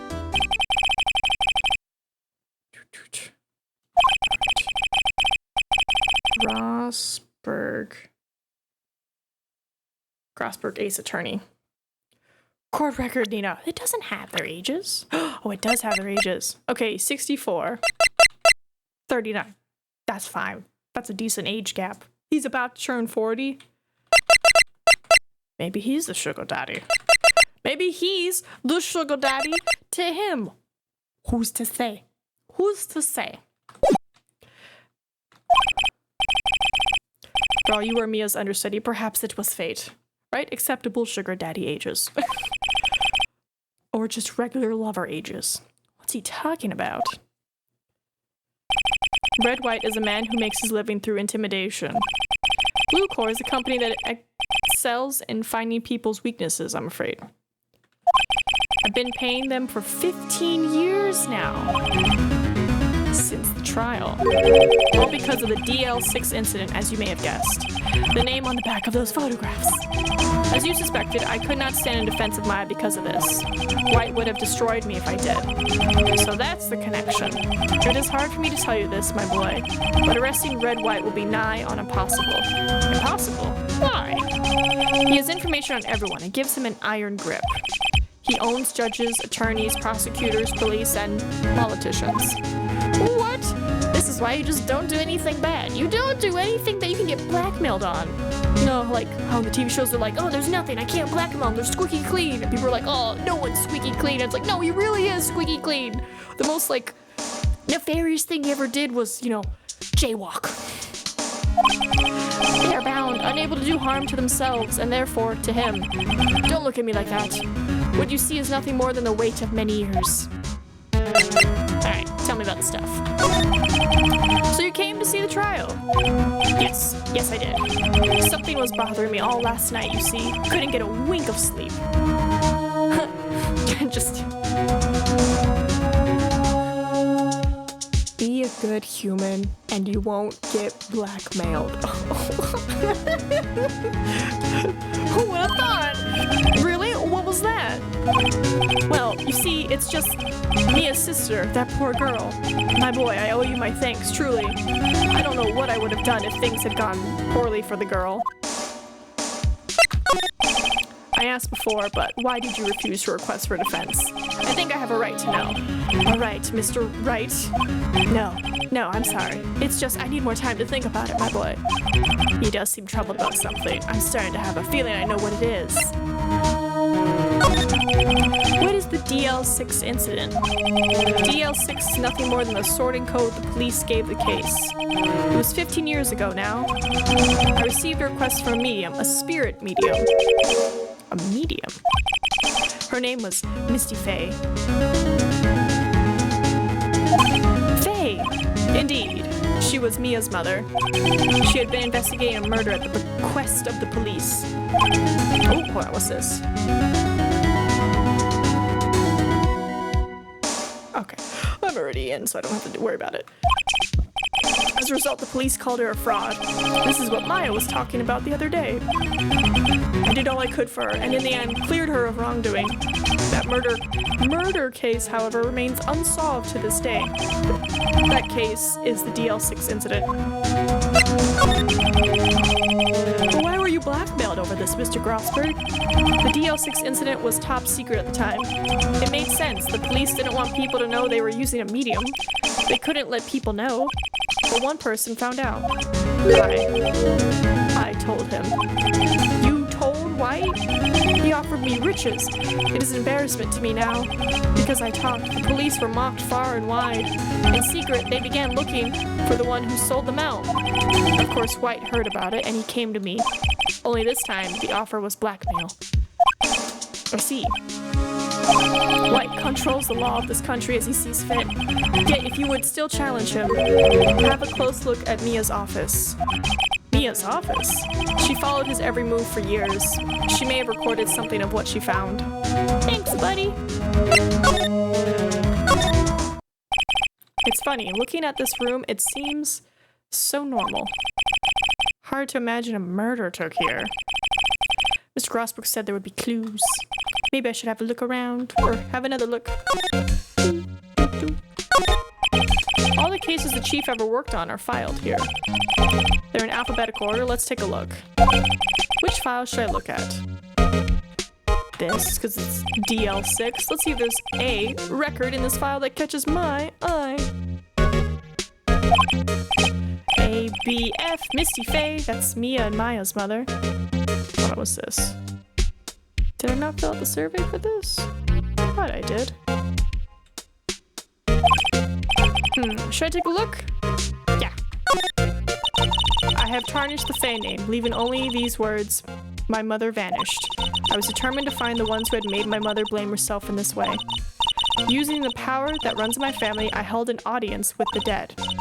Fine, the names of 2 men surfaced. One was Marvin Grossberg, a lawyer who sold my mother's information for riches. The other was the man who sold that information to the press. This parasite who makes his fortune on the threats and coercion. His name is... The record stops there. So Mia knew Grossberg. Alright. Let's do J and S. Just, you know. Let's see, J through S, nothing much in here. Maybe I'll just skim this. Yeah, skim it. Well, no harm in flipping through a bit, I guess. The biggest part here, at the end in S, suicide. Ew. She has a collection of suicide reports. There's politicians, policemen. There's writing on most of these in pencil. White? This is Mia's handwriting. Wait, I get it. Mia thought he was involved in these suicides. White drove them all to. I could use these newspaper clippings. Let's find the most disturbing one. Alright, newspaper clipping, article about politician suicide. The word white is written in top pencil. Oh, is that that's everything? That's everything. Yeah, we'll just check the last one. T, U, I know, W, white. The entire W section is missing. Was it taken? Okay. And then from here... Would I go back to him? Hold on, me. Present. I found this in Mia's files, so she was investigating Red White as I expected. Well, if you wanted to challenge him, you could present this in court. Not a bad idea.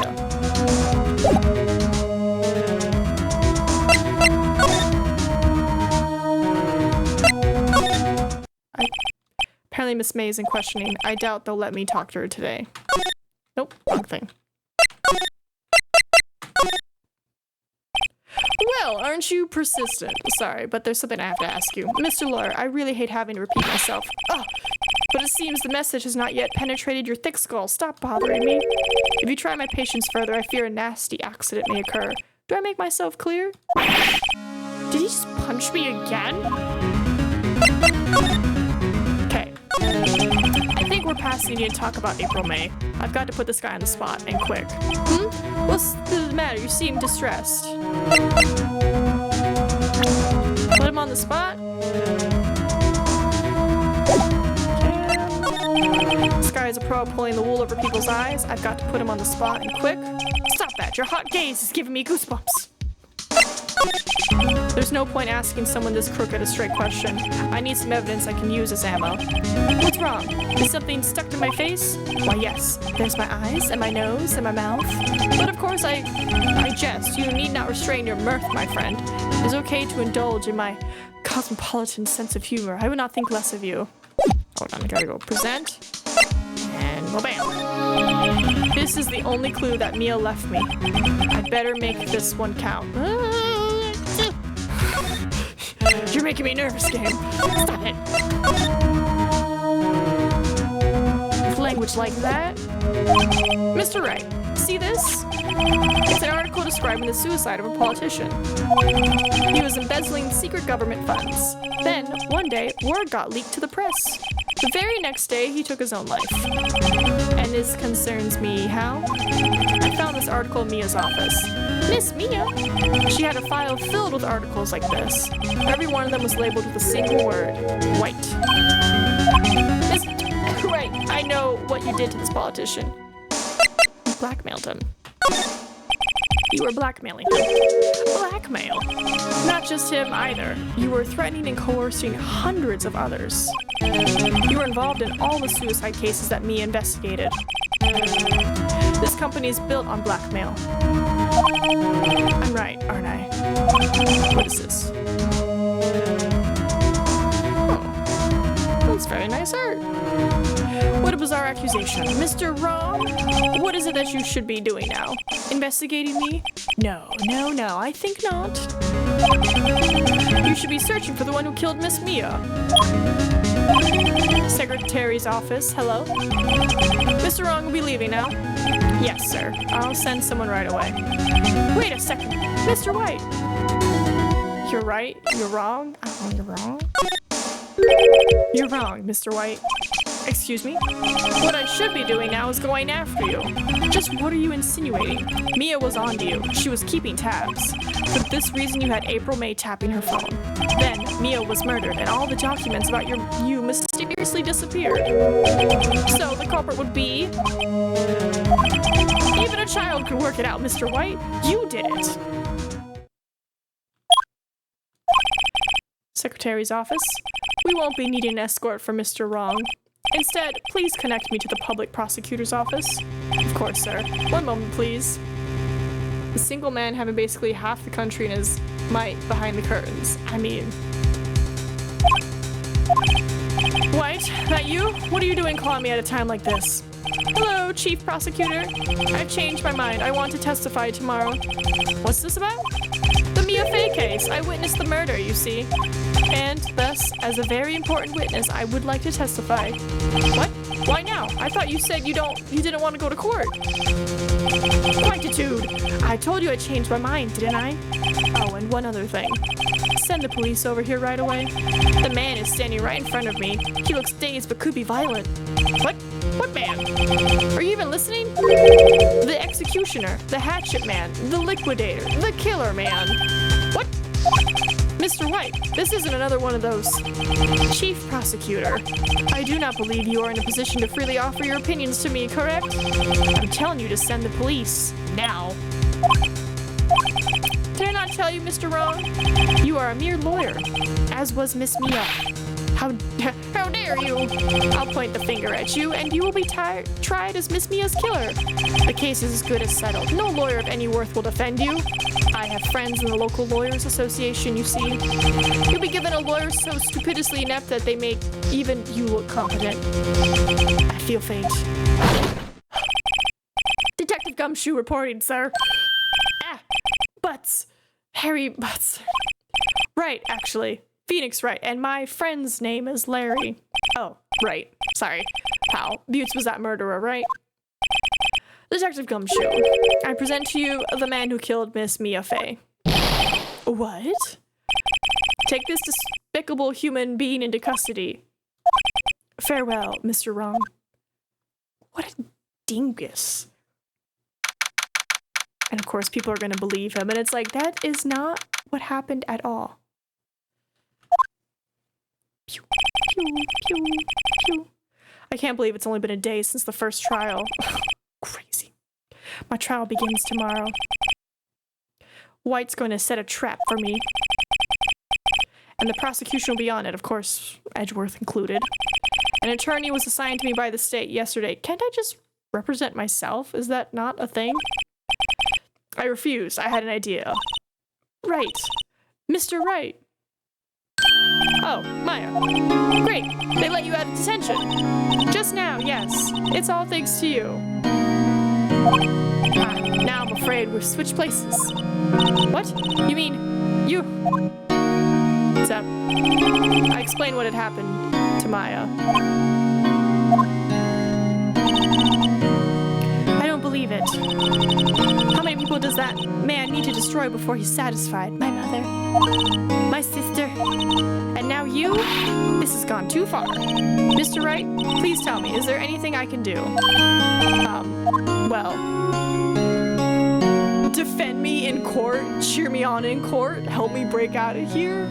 I mean, could she defend me in court? She's not a lawyer. Alright, you can be my defense lawyer tomorrow. Alright. Huh? Leave it to me. I am Mia's sister after all. Lawyership runs in our blood.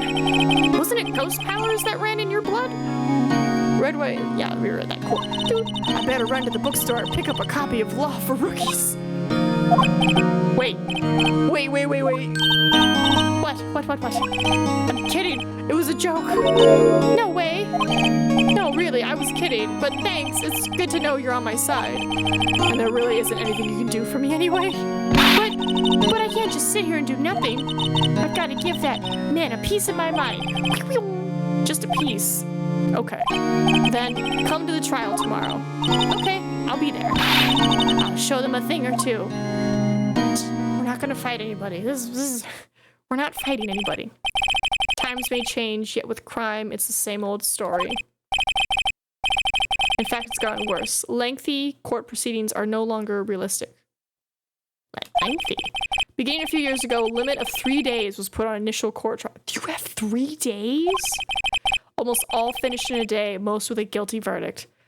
Dear God. Maya is a fighting cutie, I agree. I never thought I would end up in the defendant's chair myself for this case. Oh God. With the true culprit appearing as the star witness. This is it. Tomorrow it's me or him.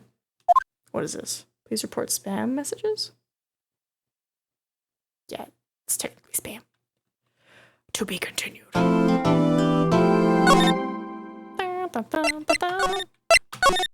We're doing good. We're doing good.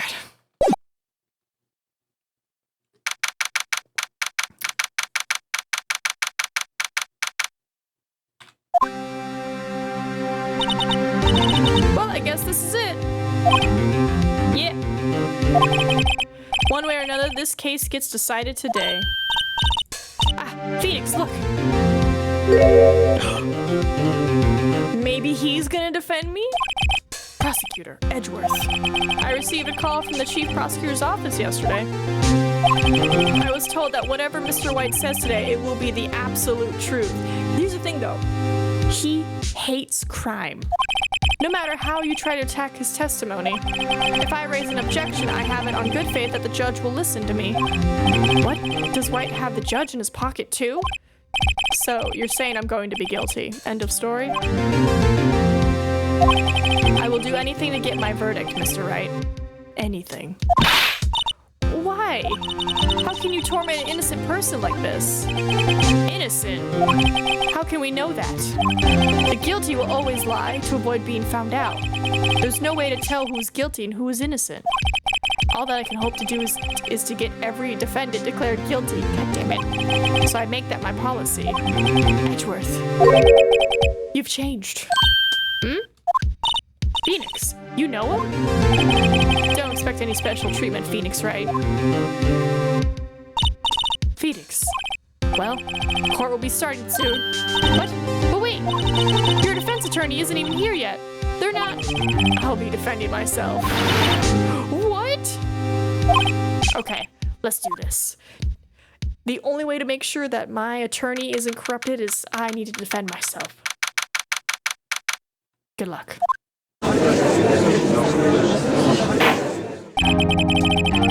Interest check. Oh my God, everything is so cute. Cutie patooties. Court is now in session for the trial of Mr. Phoenix Wright. The prosecution is ready, Your Honor. The defense is ready, Your Honor. Mr. Wright, are you sure you're up to doing this? Yes, Your Honor. I will be defending myself. Understood? Very well. Mr. Edgeworth, your opening statement, please. As the details of the event are already quite clear to the court, today we will hear the testimony of a witness to the defendant's crime. Sorry, my brain paused. I see. The prosecution may call its witness. That went far too smoothly. Why didn't the judge ask Edgeworth why this witness didn't testify before? It's like he already knows why. If anyone's going to raise an objection about this, I suppose it's me. Raise an objection. Mr. Edgeworth, do you owe an explanation to the court? Why didn't this witness testify in the trial against Miss Maya Fey? I'm ever so sorry. Mr. White is a busy man, and besides, at the time, I thought that Miss May's opinion was all that would be needed. Again, my sincerest apologies to the court. Excellent, Mr. Edgeworth. I appreciate your demeanor. Great. He gets to show off and I get nowhere. I would like to call Mr. Red White to the stand. Red, white, and blue. God, I can't wait to see like his little grr face. Please state your full name.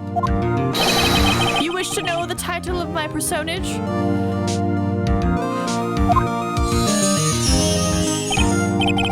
My eyes, wow. Your name? Yes, that is what I said. All you did was sparkle. Oh dear, do my locutions confuse? Name. These two are great together. My name is Red White, but my friends call me Blanco Nino. White. Wait. They call you White Boy? Wait. Hold on. It's either White Boy or White Godfather. 1 second. I need to Google Translate this. That's just Blanco Nino. Yeah, his friends call him White Boy. All right, White Boy. I am the CEO, or to use a more common term, the president of Blue Corps. Did you know the victim, Miss Mia Fey? That would be negatory. No, I did not. You were at the Gatewater Hotel the night of the murder. Miles is very good at getting his witnesses to state their name and occupation. Miles? Oh, is his name Edgeworth? Is Miles Edgeworth? It is! God, what a time we live in. Correct. And you witnessed the murder from there. Ahem. Why tell you what you already know? God, you've never clearly been in a court trial. Very well, Mr. White. You may begin your testimony. If I can't rip this guy's testimony apart, I'm done for. Why do I always feel like it's the end of the world and I'm the last man standing? Ho ho ho. I hope you have made your peace with God, Mr. Lawyer. What? Good old White Boy.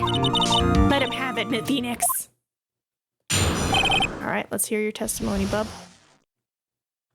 Let's see, it was about 9, I believe. I was quietly reading to you some papers by the window. Then I heard a bedlam coming from outside. Bedlam? Surprised, I turned to look at the building across the way. It was then I saw a spiky-haired man attacking a woman with long hair. Needless to say, that man was none other than you, Mr. Lawyer. I called Miss May over at once. She, too, was flabbergasted, of course. The victim, she ran away, but you gave chase. Finally, there was a terrible impaction. Then it was all over. There's so many things. If things occurred as you testified, then I'm afraid the defendant is guilty. Very well, defendant. Mr. Wright. Your cross-examination. Yes, Your Honor. All right, let's get at this, White Boy. Let's see, it was about 9, I believe. How do you know what time it was? Because I am always absolutely perfect, you know. No, you're not getting away with that. You are so mistrusting, Mr. Lawyer. So, what was the proper term for secretary again? Anyway, Miss May ordered room service for 9. It happened soon after the room service arrived. That's what Miss May said, too.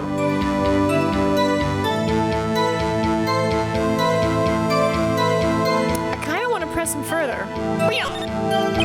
True, the bellboy who brought the coffee saw Miss May, but he testified that he did not see you at the time. Ahem, this is your concern? Still, silly lawyer, Miss May received the coffee outside the room. Of course he could not see me. He would need X-ray vision to pull off something like that. Tell us, what were you doing at that time? I was quietly perusing some papers by the window. By window, you mean the one directly across from Fay and Cole offices? Correct. That is the only window you see. And there you were reading papers. Correct. The Gatewater is a businessman's hotel, and I am a busy man who had business to do. Business, business, business, business, business, business. A bedlam? It must have been when you attacked, I assume. We see. Continue. Surprised. Hold it! So you were reading your papers until you heard that sound. But of course, I am no snoop. Peeping out of windows at night?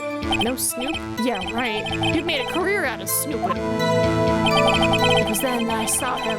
Spiky-haired man. Spiky-haired? Hold it! Just everything. Hold it! What you just said directly conflicts with Miss May's testimony. Miss May clearly stated the assailant looked like a girl. I've always been proud of my eyesight, Mr. Lawyer. Just what is your eyesight? Counting both eyes, 40.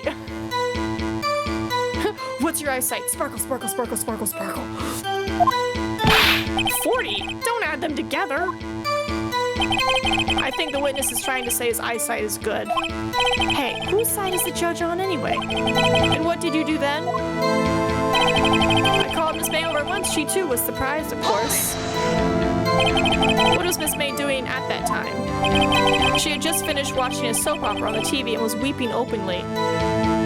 You're telling me in a span of like a minute or two, she was what? Did you know she had been tapping the Fay office phone? Objection! Irrelevant. That has nothing to do with the case at hand. I care not. I will answer the lawyer's bold inquiry. Miss May was acting alone when she tapped the phone of this Fay woman. You'd make a good politician, Mr. White. Ho ho, I know. After all, I'm El Presidente. Please continue. The victim, she ran away, but you gave chase. Can you be a little more detailed about that? I think it's worth knowing exactly what happened. Of course! Comprende, I understand. The victim was attacked by you and ran to the left. Do I have a thing that says she ran to the right?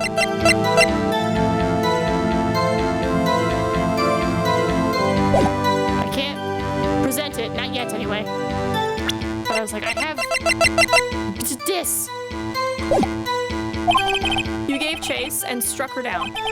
Are you sure? Sparkle, sparkle, sparkle, sparkle, sparkle. As you know, I am always absolutely perfect. Perhaps you could change your testimony to reflect this new detail? The victim ran to the left. I got you now, sucker. Objection! Wait right there. Mr. White, you've dug your own grave. What is it? What is this? You said the victim ran to the left, but that directly contradicts Miss May's testimony. She clearly said that the victim ran right. Oh, ho ho ho. It is simple. You have misheard her. I think not. Look at the floor plans. The killer was here, and the victim here. If the victim ran to the left, as you claim she did, she would have been running directly away from the door. She would have been running into a dead end. Don't you find that odd? Very strange. I did see her run to the left, I did. Phoenix, look at his face. I don't think he's lying about this one.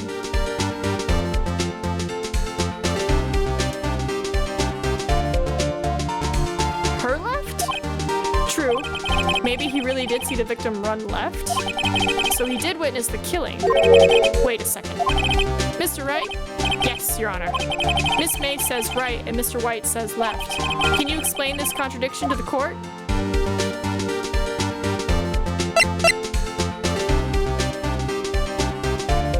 They're both right. She ran, because from her perspective, she ran right, and from his perspective, ran left. Both witnesses are telling the truth, for once. Ha! I doubt it. Or, rather, that does not clear up the contradiction. There is one scenario that would explain their conflicting accounts. What? Obviously, the witness was not viewing the crime from the hotel. Mr. Wright, what do you mean? Yes, what do you mean? He was not viewing the crime from the hotel. If he was not in the hotel, where could he have been? In the law offices of Fay & Co., of course. More specifically, he was standing here. Time to show the court where Mr. Wright was standing.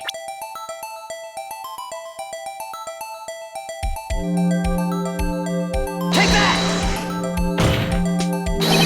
This is where he was. Look, when the victim ran for the door, if he was watching from this point, to him it would appear that she ran to the left. Please, this is no time for jokes and ill taste. This is where the killer was standing. I know what I said. Order. I will have order. Anyone disturbing the order of this courtroom will be held in contempt. Mr. Wright, what are you suggesting? Rapscallion! Objection! The postulations of the defense are a distortion of the truth, Your Honor. Indeed, they do seem a bit far-fetched. Ho, ho, ho! You provided us with so much entertainment, Mr. Lawyer. What now? He's laughing. The hilarity of the moment made me remember something. It appears I have been unclear, and for this, I apologize. Mr. Your Honor, might I be allowed to testify once more? Very well, let's hear your revised testimony. This judge lets everybody revise their testimony. Good luck, you can't fix a broken testimony, buddy. He's gonna try. She ran to the left. I should save. Miss May's testimony was correct, as was mine. When you assaulted the girl, she first ran to the left, and then you hit her savagely. That is what I saw. Next, with the last of her strength, she ran to the right. You chased her and delivered the final blow. She only had one blow. That is what Miss May saw. You see, you hit her twice. Don't you remember, lawyer? You're so full of it. That does seem to make sense. Will you be cross-examining the witness testimony? You bet I will. I mean, yes, Your Honor. Oh my god. Alright, let me just check real quick. Yeah, a blow. Will that work though, saying a blow?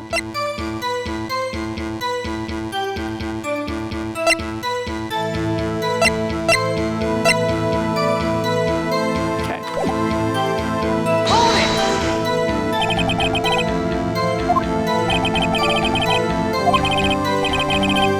it! You Americans, always so impatient, it does not become you. Hey buddy, you're an American too. Hold it! What do you mean first? First? That is what comes before what happens next. You do speak English, right? To be fair, it's insinuated Red White is also blackmailing Judge, so cannot fault him for this one, and only this one, right? I was like, we know that, but I'm just like, this judge. Do we get a different judge now that we know he's being blackmailed by somebody? Please, sit back, relax. I will try to use simple words for your benefit. First, she ran to the left, and then you hit her savagely. That is what I saw. Could you see it? I didn't hit anyone. Now, Mr. Wright, there is no point hiding things from this court. I'm not hiding anything. The prosecution requests that the defense refrain from interrupting the testimony. Mr. Wright, you have been warned. Why is he mad at me? Hold on. We're gonna save real quick, because they're like, I've been warned. Just in case I get in trouble for doing a hold it again. She ran to the right. What do you mean next? Next is what comes after first. I know that. That is all you need to know, Mr. Lawyer. As I said, she turned and made a desperate dash to the right. You chased her and delivered the final blow. Hold it! Stop saying it was me. But it was you. Objection! Mr. Wright, if you claim that it was not you, then show us proof. Can I do nothing right? Nothing? May I continue? That is what Miss May saw. Hold it! So each of you saw different parts? Absolutely, that's right, of course. Where did he pick up that annoying phrase? Anyway, moving along. You see, you hit her twice.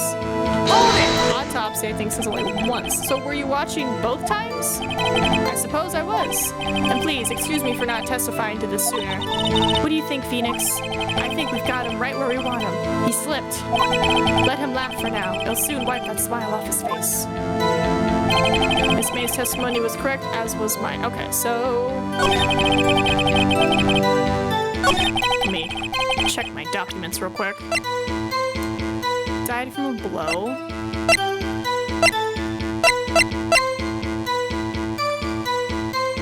Right, yeah. Dodged an attack. She dodged the first attack. That's where we got him. Hold it! Ah, no, wrong button. I meant to say present. Objection! Hold on.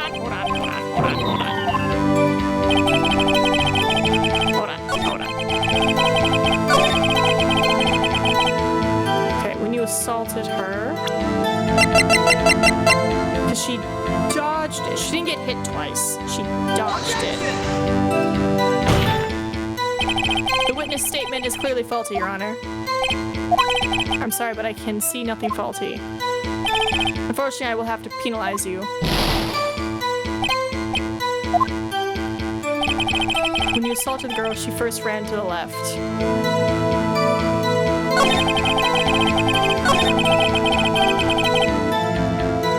But she dodged an attack.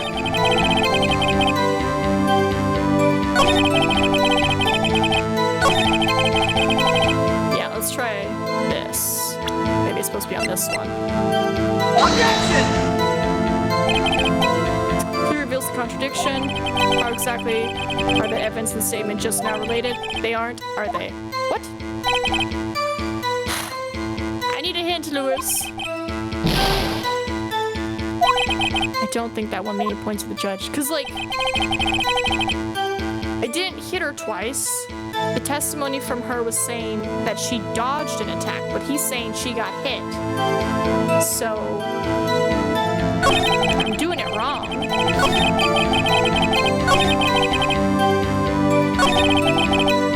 There it is, maybe on this one. You hit her twice. Let's try it on this one.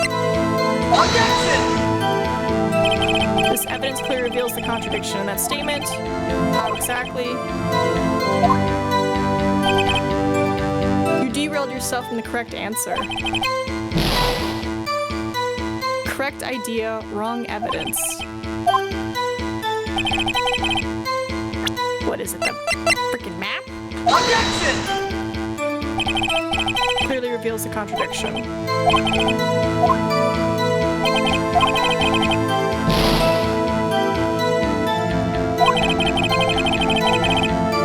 I'm glad I saved. Is it this? Because I can see that not working, because it's like, yeah, she died from blunt force. You hit her twice. It doesn't say single. It just says she died from blunt force. I don't think it's that.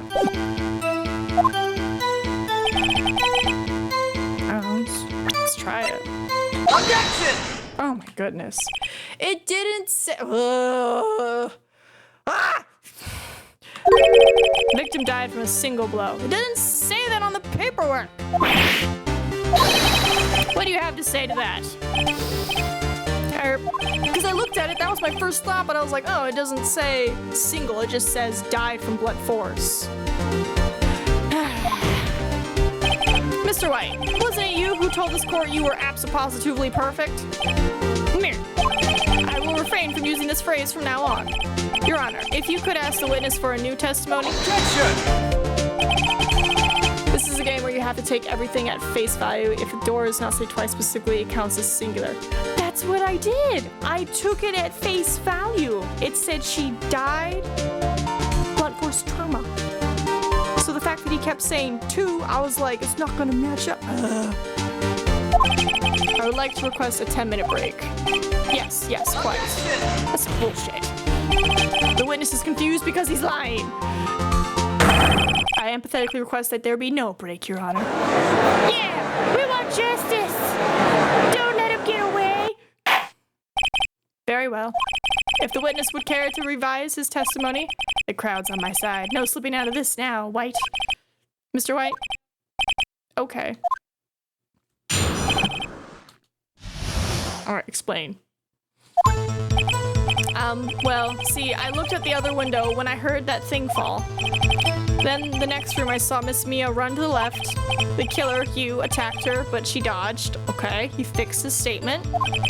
And then she turned and ran for the door. Then you did her in with a single blow, thwop. Thwop indeed. Very well, you may begin the cross-examination.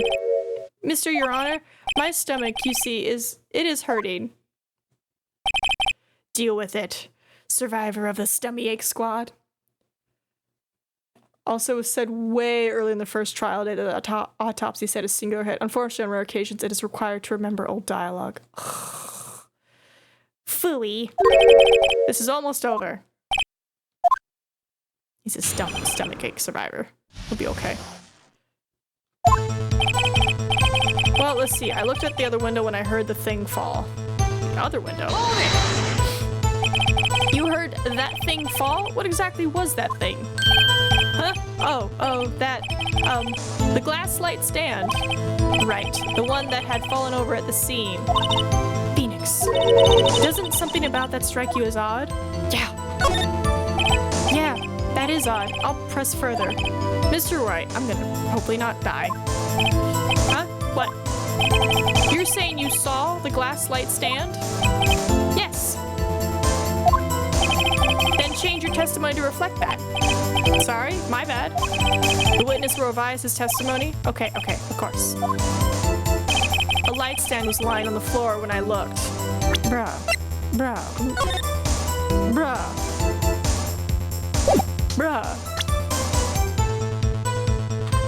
Hold on. Just in case I'm wrong. Just in case. But I'm pretty effing sure that it's like the very first thing. How could you see it? Objection! How could you see it? Mr. White. It was impossible for you to have seen the glass stand. What? Look at this. These are the floor plans to the scene of the murder, yes? Correct, Your Honor. Now, look. If you were to look through the window at the office, this is the area you'd be able to see. Here. Well, note that the stand is not within the visible area. Well, Mr. White? What do you have to say to that? Ridiculosity? Mr. White, if you were in the gateway to hotel as you claim, you could not have seen the stand before it fell over. In fact, you wouldn't have been able to see it after it fell either. There's no way you could have recognized the broken shards as a glass light stand. So when did you see the stand, Mr. White? It must have been the moment that it fell. And the only place you could have seen that from is inside the Fey law offices. In other words, you were at the scene of the crime when the murder took place.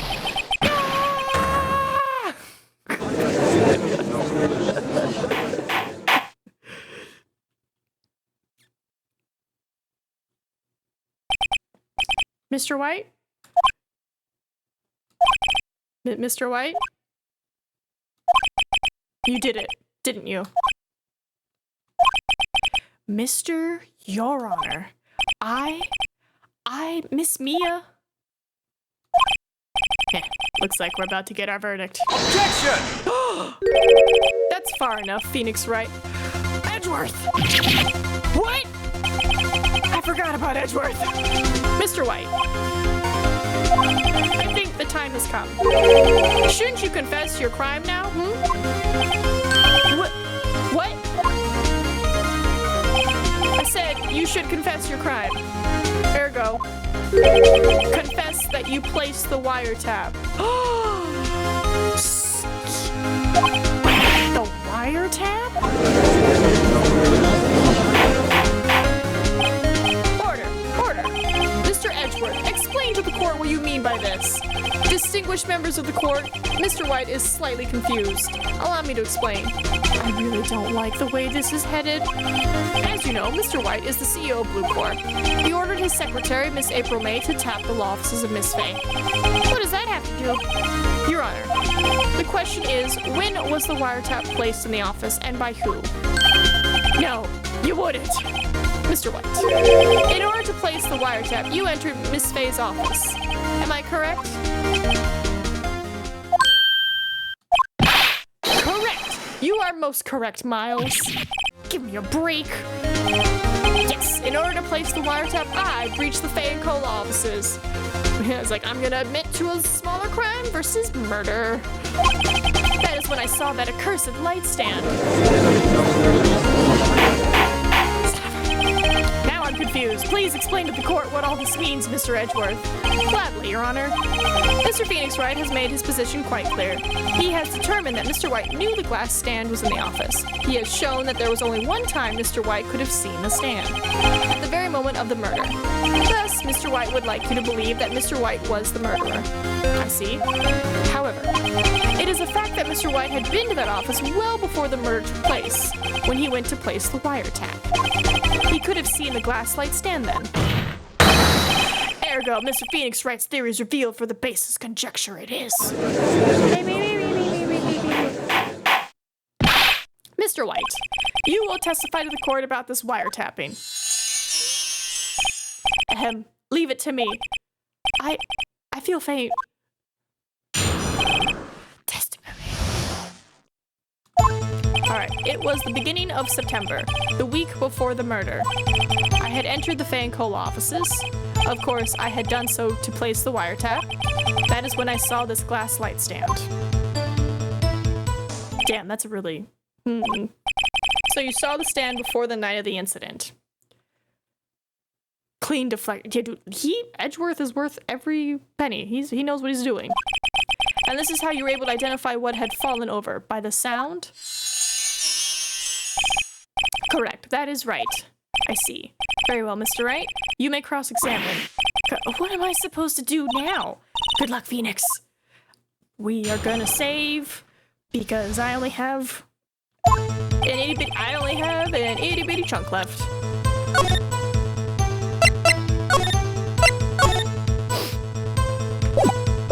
Alright. Press. Do you have proof? Objection! Miss April May knew the details of Miss Faye's phone conversation. This proves that the wiretap was placed before the murder. Ah, right. I had entered the Faye & Co. offices. Bang. Was it really you that went into the office? Or was it Miss May? Objection! Unidentified fingerprints several days old were found in the Faye & Co. Can you determine how recent a fingerprint is? Those are obviously Mr. White's. But if I know Edgeworth, he's already run a check on those prints. Now, Mr. White, tell us why you went in there. Of course, I had done so to place the wiretap. Why did you tap Mia's phone? Objection! This has no bearing on the current case, Your Honor. Blue Corps is a detective agency of sorts. We have a responsibility to protect client confidentiality. Hold it! Why did you notice something as innocuous as a light stand? The light stand was made entirely out of glass. Sure. It was made out of glass. It was quite stylish, so I guess it made a lasting impression on me. Such a putacious thing deserves attention, does it not? That is all. Damn it. There's nothing there for me to press him on. Oh well, maybe he's rattled enough that I can bluff something out of him.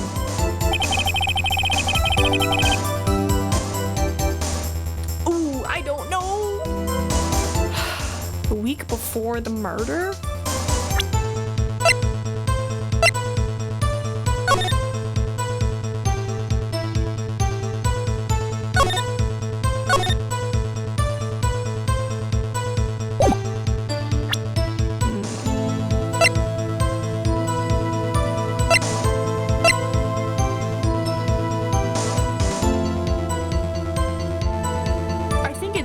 And I think it's gonna be like, if you placed it, why did we find it in her room? think it's that.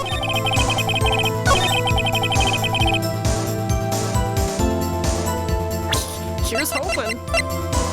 Objection!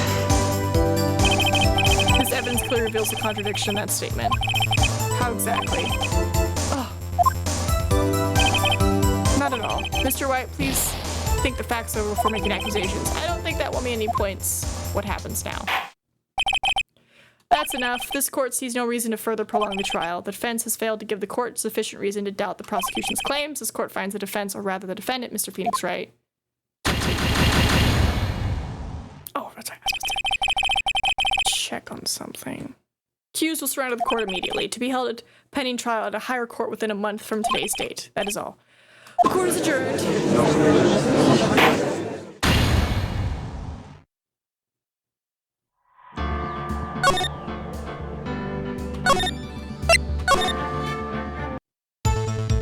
Okay. So it's not that, because I'm thinking like, how did it end up in her room if you placed it, unless this is like the other side of the device?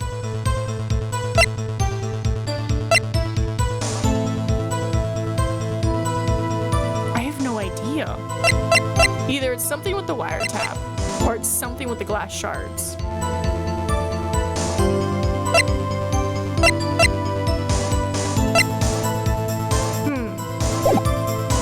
You got any hints?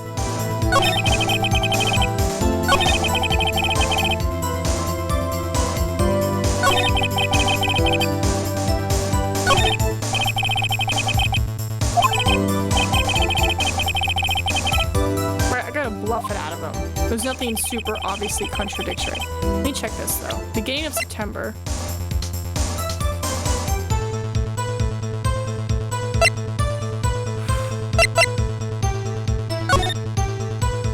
I mean, I think it's this because he's saying the week before the murder, but the murder happened on the 5th. So a week before September is not the beginning of September. Objection! Evidence clearly reveals the contradiction. How exactly? They aren't. What?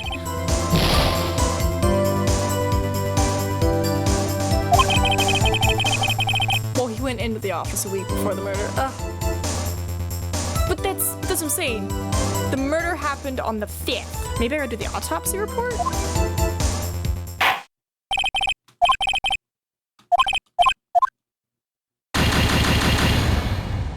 Right, because if the murder happened the 5th and he's saying he went in the office at the beginning of September, it's like that's not a week then before the murder. That's only 5 days. Well, 6 days technically, and you're in a new month. What am I doing wrong? What am I doing wrong? Turnabout Sisters.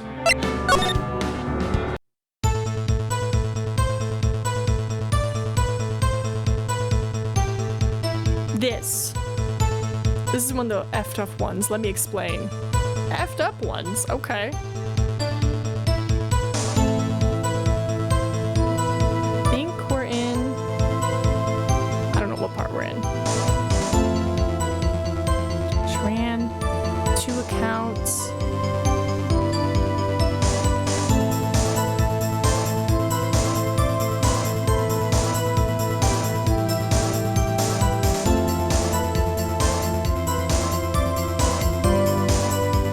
You are to press statement 3 after you press the other 3.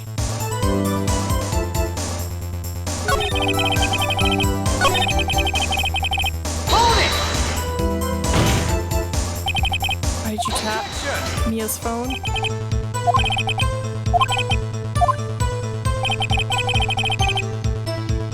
Okay, so press on everything and then press on 3.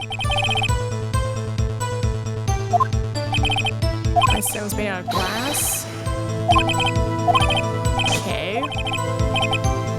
Okay, we pressed him on that. Hold it! Press him on this. Objection!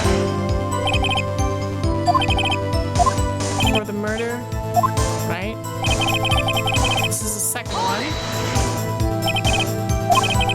Objection! Right. And this is the third one, but we don't want that. Uh-oh. Don't tell me I've run out of ammo. Tisk tisk. I'm afraid that's as far as you go, Miss Wright. Wow, yeah, that's a weird one. Okay. The time has come for you to admit your defeat. You fought honorably. I guess people would just keep pressing and probably presenting and dying. No more. I can't take this anymore. Mr. Wright, are you giving up? Yes, Your Honor. Phoenix! Phoenix over here! I know that voice. Mia! Never give up, Phoenix. Mia? Oh, Jesus. Where am I? What? The waiting lobby? What happened? Oh, right. I lost the trial. I was hallucinating. Ah, you're finally awake. I'm sorry, I thought you're dead. Gah.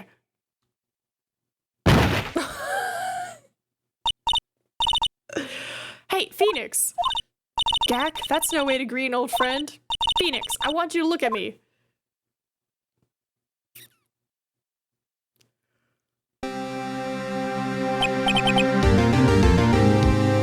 How did you get so tall? You're Maya? Didn't you know the Fae women have strong psychic powers? When you accepted your defeat in court, it appears that was enough of a shock to awaken Maya's true powers. So Maya is channeling you, Mia. That's right, I am Maya, but I'm also Mia. Okay, you grew like a foot? Now, I want you to listen to me, Phoenix. Maya never gave up. You can't either. That's what I came here to tell you. But we don't have much time, Phoenix. Now listen. You already won. Huh? You have that receipt in the court record, right? Oh yeah, the one you wrote Maya on? Phoenix. Wright wrote that, not me. So what do I do with it? Look at the front of the receipt. The front? It's a regular receipt. Looks like it's from a famous department store. Wow, big spender. Item, glass light stand. Date of purchase, September 4th. It all comes together. September 4th. That's right, Phoenix. I bought the stand the day before I was killed. Whoa! Now, what did Mr. Wright say in his testimony? It was the beginning of September, the week before the murder. Well, I mean, the fact that he said the week, but I guess they meant calendar week and not actual week. He said he saw the stand the week before the murder. There you go. I think the court is about to reconvene. Why, big boobas? Why? So you, like, assumed your sister's physical body, but not her hair, and somehow your clothes fit just right. Go do it, Phoenix. You know you're innocent. Now you just have to prove it. Right. Receipt. This is... Okay. Does that mean Maya's gonna, like, you know, channel other people in other cases? She must be cold. Court will now reconvene for the trial of Mr. Phoenix Wright. Is the defendant rather, are you alright, Mr. Wright? Yeah, sorry, Your Honor. I'm fine now. Then let's start where we left off. Your Honor, there is nothing to go back to. The cross-examination, Mr. White, is finished. All that is required now is for you to pass judgment on the defendant, Phoenix Wright.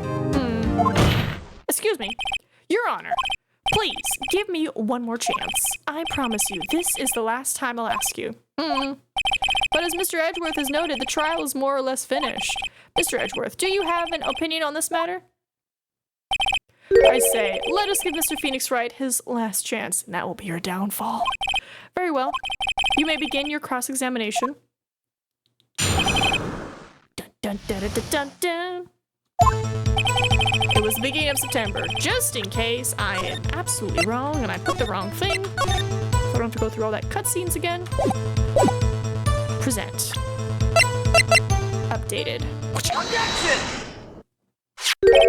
Look closely at this. See the word Maya written in blood? Waha, you're grasping. I think not. Look at the other side of the receipt.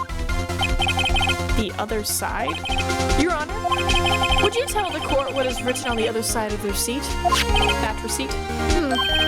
Well, a glass light stand. And the date of purchase? Why, that's the day before the murder. You see, Mr. White, when you allegedly entered Fay & Co. offices at the beginning of September, the stand could not have been there.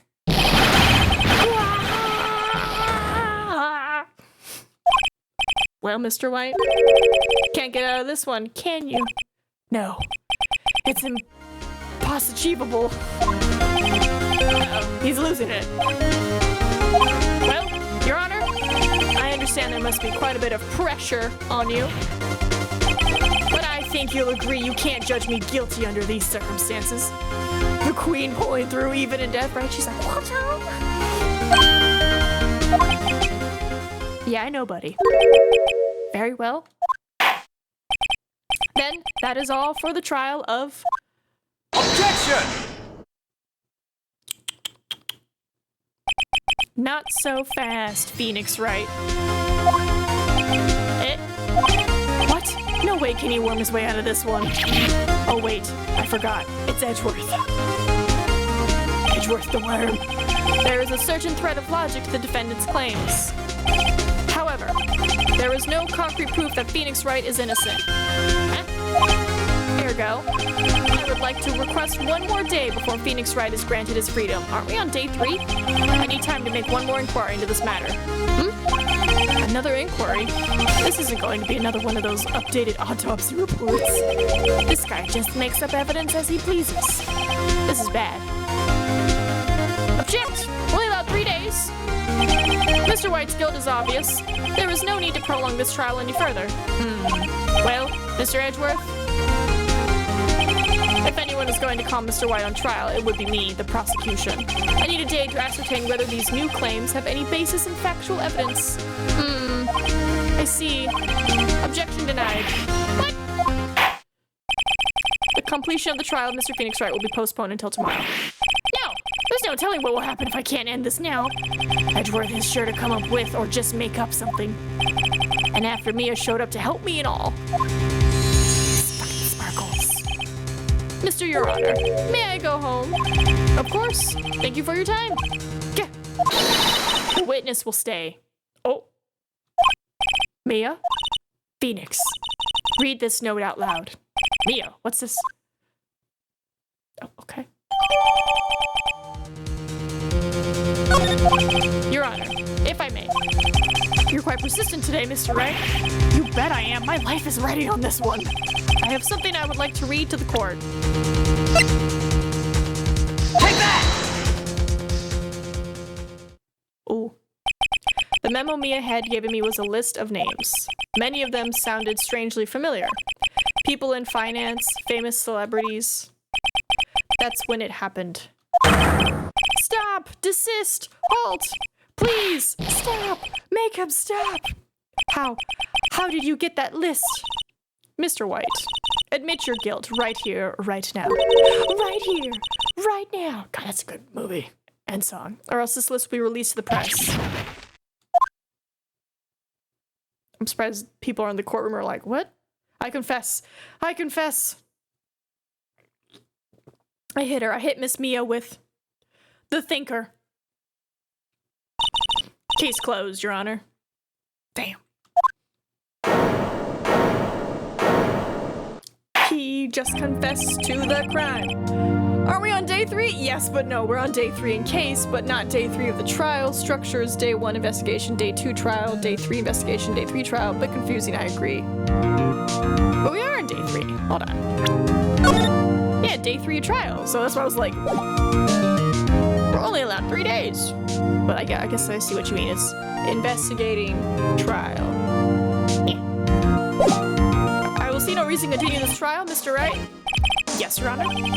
You've done it again! That was quite a spirited defense! Yes, Your Honor. I guess you could say that if only you knew how spirited it was. Well, this court finds the defense... rather, the defendant, Mr. Phoenix, Wright? Not guilty! In the anime, Maya doesn't give Phoenix the list to read. Instead, she yells objection and throws the paper at White Boy's face while he struts away. That is all. This court is adjourned. I didn't realize there was an anime, too. Might have to give it a watch. September 9th. Well, I never thought I'd be saying this again, but congratulations. You're lucky I was born a fae. I'm lucky I had both you and Maya on my side. I'm glad you made it. Thank you, Phoenix. You risked a lot to help me and Maya. I won't forget it as long as I live. As long as you live? My time here is running out. Huh? Maya's powers are still weak. I can't stay here that long. What? No! There's still so much to say. Don't worry. I'm sure we'll meet again. Chief! Hee hee, I'm not the chief anymore. Phoenix, can you come to the office tonight? Say, 9 o'clock? The office? I'll see you later. Chief! Mia! A 2-season anime. Season 1 covers the first 2 games. Season 3 covers the 3rd game. Okay. Being here, it's hard not to think about that night. Yeah, like it just happened. You came! Mia? I was kind of worried you might not. Huh? Of course I came. Well then. I'm pretty hungry. How about a burger? That's Maya. Mia? Wahahaha. You should see your face. Mia! What are you talking about? It's me, Maya. Maya. What? Did I look like my sister? You shrunk. In more ways than one. Look like you were her. I might be able to use that. Oh, Phoenix, go to the store and buy me lunch, would you? Maya, why are you here? Because of this. See, Mia wrote me a letter. Take care of Phoenix for me. Take care, huh? She means the office, this office. Someone has to help with the new Wright & Co. offices, right? And who better but me, Maya Faye, reporting for duty. Wait, no, on second thought, let's make this casual. Yo, Nick! Maya here, ready to get down to business.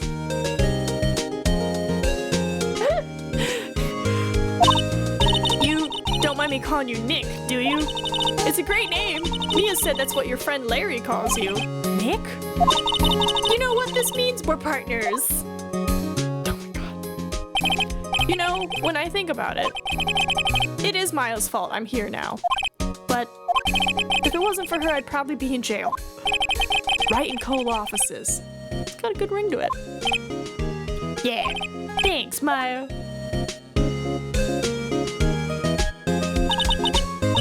Good luck, Phoenix. I'll always be here. Watching. Like, watching or... watching, you know? Right, okay, Nick, let's do it, huh? What? Burgers, dummy. Burgers. There's a great burger joint just down the street. Come on, time's a-wasting. Oh man, burgers do sound good right now. Okay, wait up.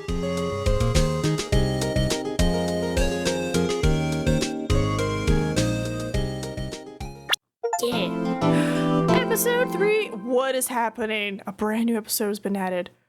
What is this? I see our assistant friend and I see a whole lot more characters and people fighting. Okay. Episode 3. Assistant Maya unlocked. Pretty much. Alright, day 1. We're still good on time. You have disgraced me for the last time, Steel Samurai. Oh, okay, they're gonna... Can I eat? While this is happening? Will they talk by themselves?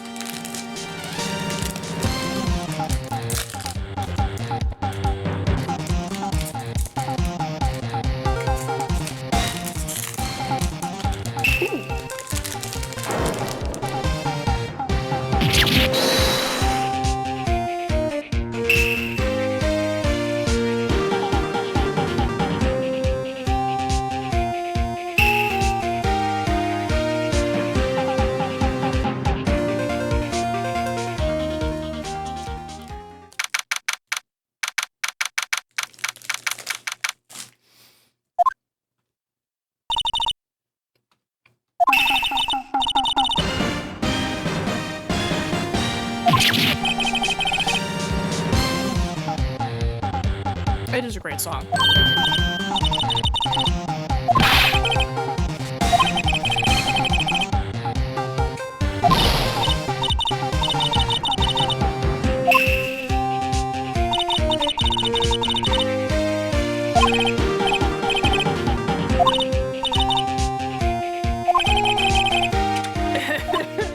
What are you doing? Not 17, see? I'm a teen, not like you, Nick. Alright, don't talk to me like I'm your grandpa or something. I'm only 24 myself. Then watch it with me. He's really cool, and it's really popular. When they asked grade school kids what they wanted to be, Steel Samurai was #1. I really worry about kids those days. Nah, bro, it's great. Gramps. Well, the Steel Samurai is over. I guess it's time to close up the office. I guess. Wish we had some clients. You want clients? That means a crime has been committed. Crimes are bad. Boy, I wish people committed crimes. A month has passed since my trial. Mia's murder was the talk of the town for some time, but no one paid any attention to the Wright & Co. law offices. How am I going to pay the rent this month? It'll be okay. I'm sure some big client is just around the corner. My bedroom? Oh, God. Please pick it up. Hello? This is Phoenix? Nick!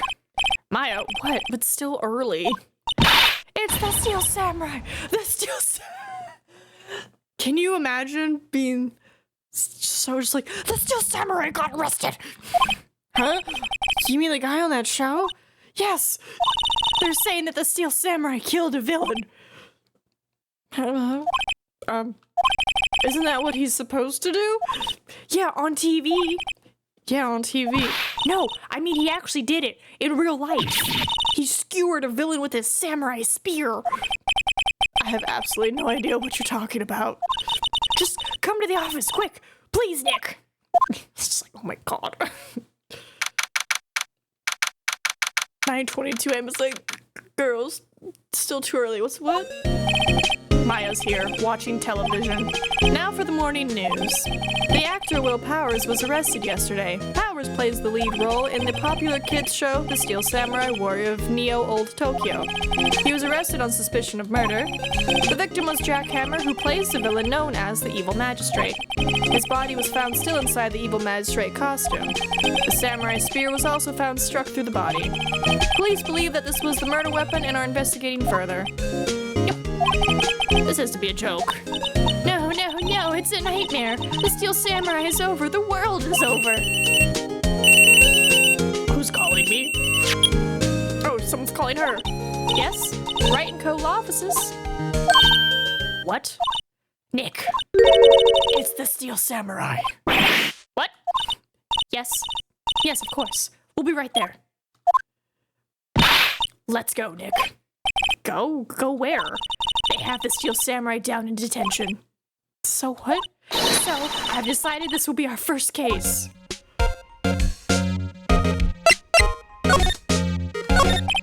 Well, what should we do?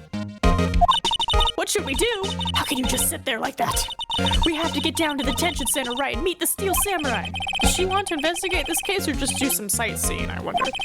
My money's on sightseeing. We don't have enough information to make a case yet. Just spit it. You don't have a clue what happened. No, we just don't have enough information. Adorable. All right, let's go to the detention center.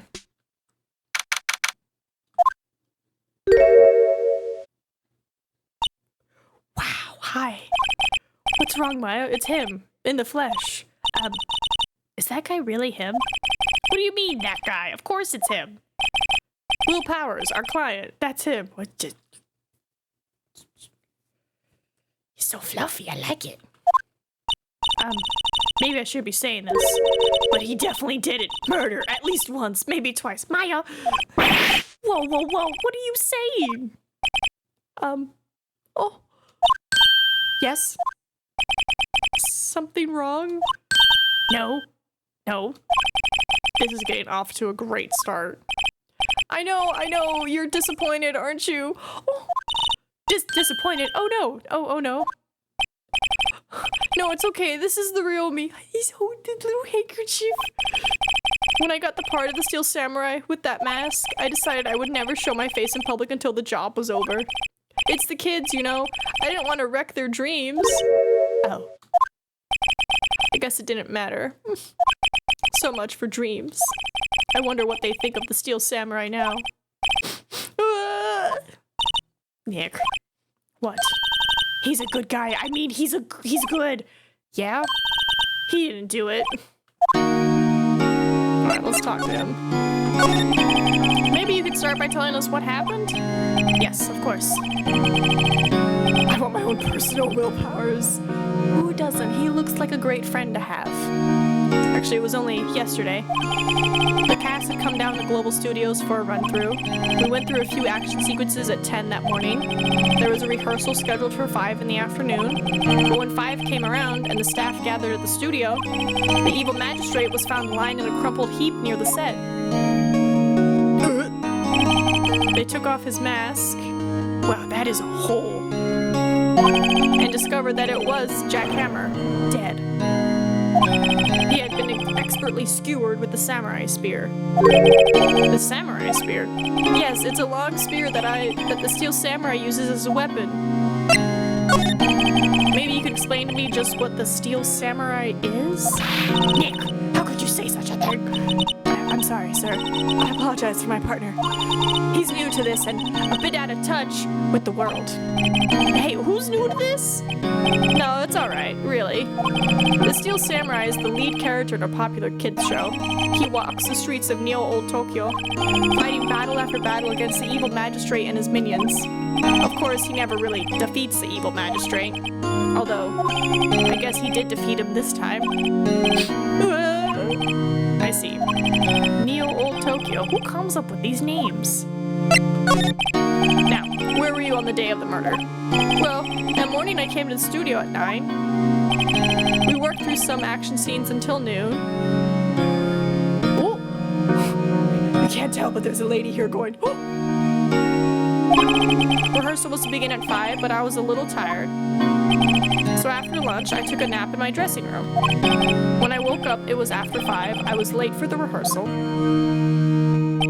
I hurried to the studio and found everyone looking shocked. They arrested me on the spot and brought me here. So he was sleeping the entire afternoon of the murder. Some action hero. What will the kids think? I think I should probably check out the scene of the murder.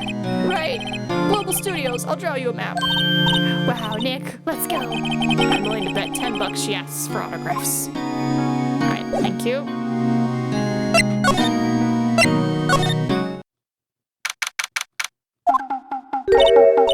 Wow, so this is where they make the Steel Samurai show.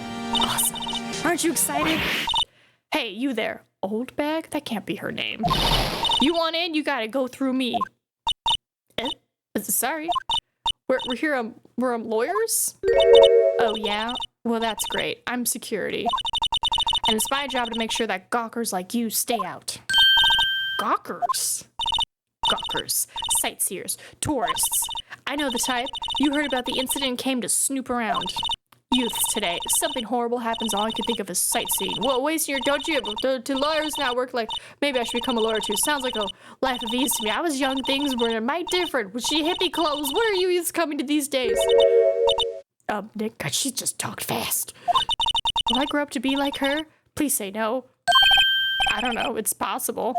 Hey, listen when you're being spoken to. Youths today. Actually, hold on. Let me just present to her my badge. What's that? You giving that to me? Absolutely not. I was trying to show you I am in fact an attorney. So what do you do here at the studios? At Global Studios, we make children's dreams come true. In fact, in my younger days... No, you were a star? Only a little twinkle between the stars here, I'm afraid, dearie. Wow. This place has really gone downhill, you know? But 10 years ago, now that was a studio of dreams. Hammer was a big star back then, too. He was... Hammer?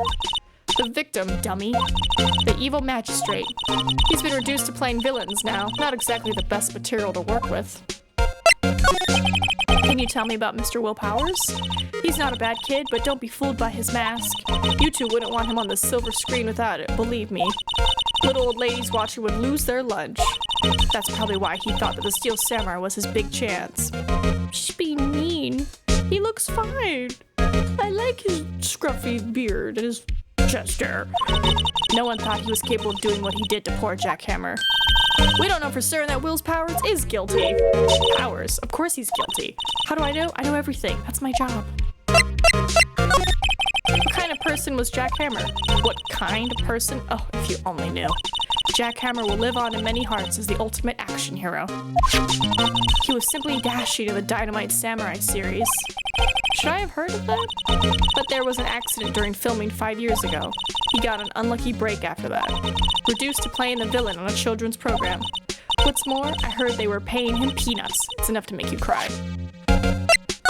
Why are you so certain Mr. Powers is the killer? I was standing right here yesterday, I was here from 1 in the afternoon to 5 when they found the body. Now the studio where the murder took place is to the left here. So if you want to go to the studio, you have to pass by me. Only one person went by here between 1 and 2:30 when the murder took place. How do you know the murder took place between 1 and 2:30? And that person was Mr. Powers? Yes, I saw him. But Mr. Powers says he was sleeping in his dressing room. Oh, I'm sure he would say that. He's no fool. But he was the only one that walked by. He's the killer. You could bet your biscuits on it. Isn't it about time for you to be heading home? There's nothing to see here. Move along. Actually, we're here at Mr. Powers' request. I thought you were suspicious looking. Show me a letter of request, and maybe I'll just let you in. This lady here thinks she owns this place, obviously. Does this count? Probably not. No. Okay. I gotta go get a letter. Old bag. She's certain a character. All right. Oh, certainly a character. I need a letter, bro, but I think she did it, because that timetable, they all think I did it, don't they? No, not at all. Isn't that right, Nick? Right, not at all. At worst, you're a suspect. Alright. Mr. Powers, you aren't hiding anything from me, are you? What? No, I'd never do that. Earlier you said that you were sleeping in your dressing room after lunch. Yeah, like a baby. But the security lady says she saw you that day. She says she saw you heading towards the scene of the crime. What? That's not possible. I really don't know what to say. I was sleeping, I promise. Miss Powers, if you want me to help you, you have to tell me the truth. I'm new to this lawyer business, and I need every advantage I can get. I know, I'm sorry. But I swear to you on my mama's grave, I was sleeping. Maybe the security lady only thought she saw me? What did she see? He doesn't seem to be lying. About the security guard at the main gate to the studio? Oh, the security lady? She's terrible. She called me suspicious looking. Yeah, actually she said the same thing to me before. Take off that mask, were her words, I believe. She sucks up to all the bigwigs at the studio. But let her see you stumble once and she'll never let you up on it. Gosh, she's got some nerve. Do you think you could write up a letter formally requesting my representation? Oh, of course. Thank you. I just hope this will get me past the security lady. Anything else? Nope. Alright. Let's head back to her. Madam. Ma'am, have a look at this. It's a letter of request from Mr. Powers. Yes, I recognize the bold, childish scrawl. Powers request given to the security lady. To think he would entrust his fate to youths of such unreliable appearance. Oh, really? Really? Anyway, you may pass. But only left from here, toward the studios. No going to the right, that's the employee area. No one allowed inside, pal, were my instructions. The good detective told me himself. Hey, Nick. Huh? There were maps in the security guard station. Okay, so Studio 1, Studio 2, that's the gate. That's the main gate. So, there is a second gate. Okay.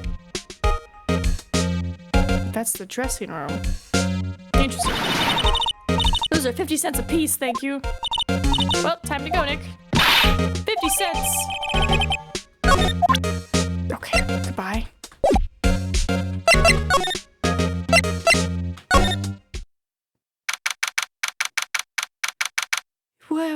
happened to his head? Hey, aren't you that murderer from the other day? Gumshoe, please. What? It's that confused detective. Hey, pal, you know Prosecutor Edgeworth is all upset and it's your fault. I saw him sipping tea and staring gloomily out the window. So? Hey, if he's depressed, it's all your fault for doing sloppy detective work. What is happening right now?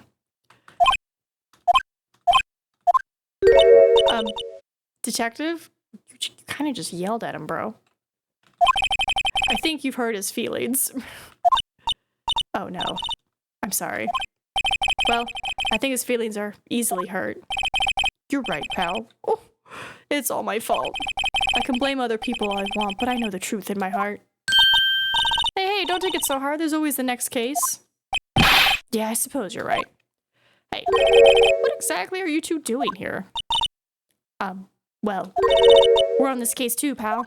Huh? Hey, you can't just go around saying pal like that. That's my endearing character trait. I'd say he's a character, all right. Alright, let's talk to him. So how is your investigation going, detective? Well, Hey, I can't tell you that, pal. Nick, maybe you need to be a little more indirect with your questions. Right, so, detective, mind if I take a look at what you got? What I got? The autopsy report. The latest version, if you please. Right. Sorry about what happened last time, pal. Thank you. Time of death, 2:30 p.m. Suspicious that she knows when he died. Why was Mr. Powers arrested? Simple, pal. The murder took place right over there in Studio 1.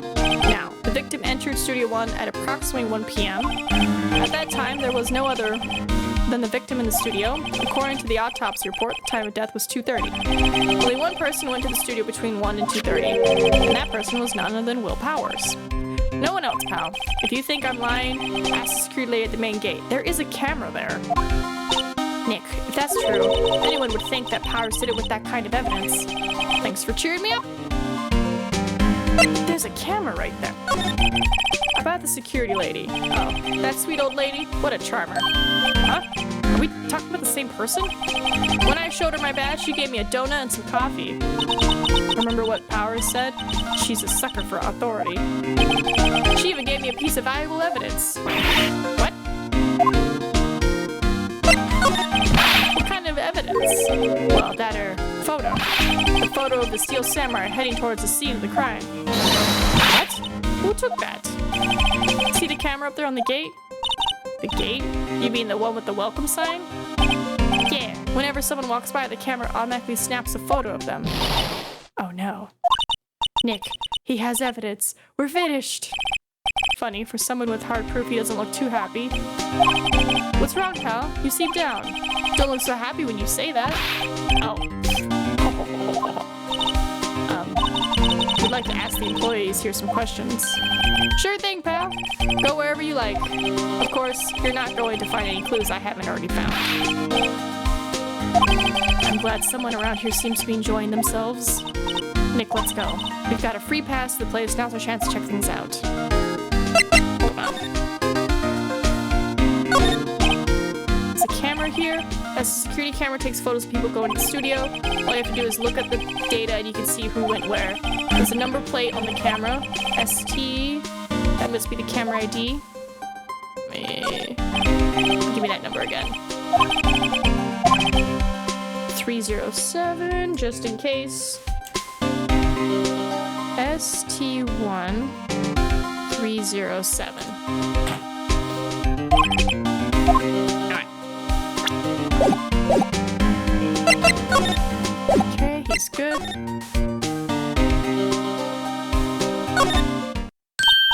Nick, look. That security lady's in the guard station stuffing her face with donuts. I guess all cops like their donuts. Yeah, and they're soft enough she doesn't need teeth to chew them.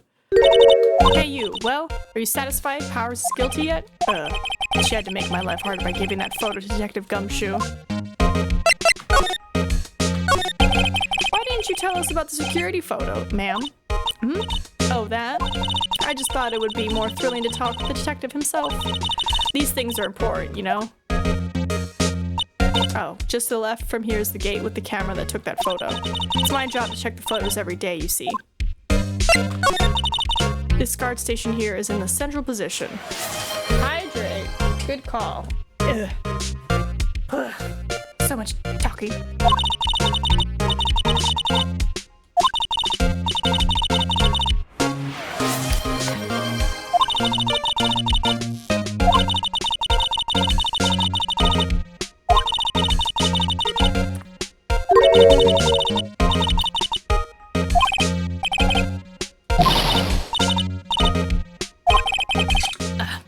I'm not joking though. Alright, let me go stretch real quick. And I guess I will go throw away my snack trash.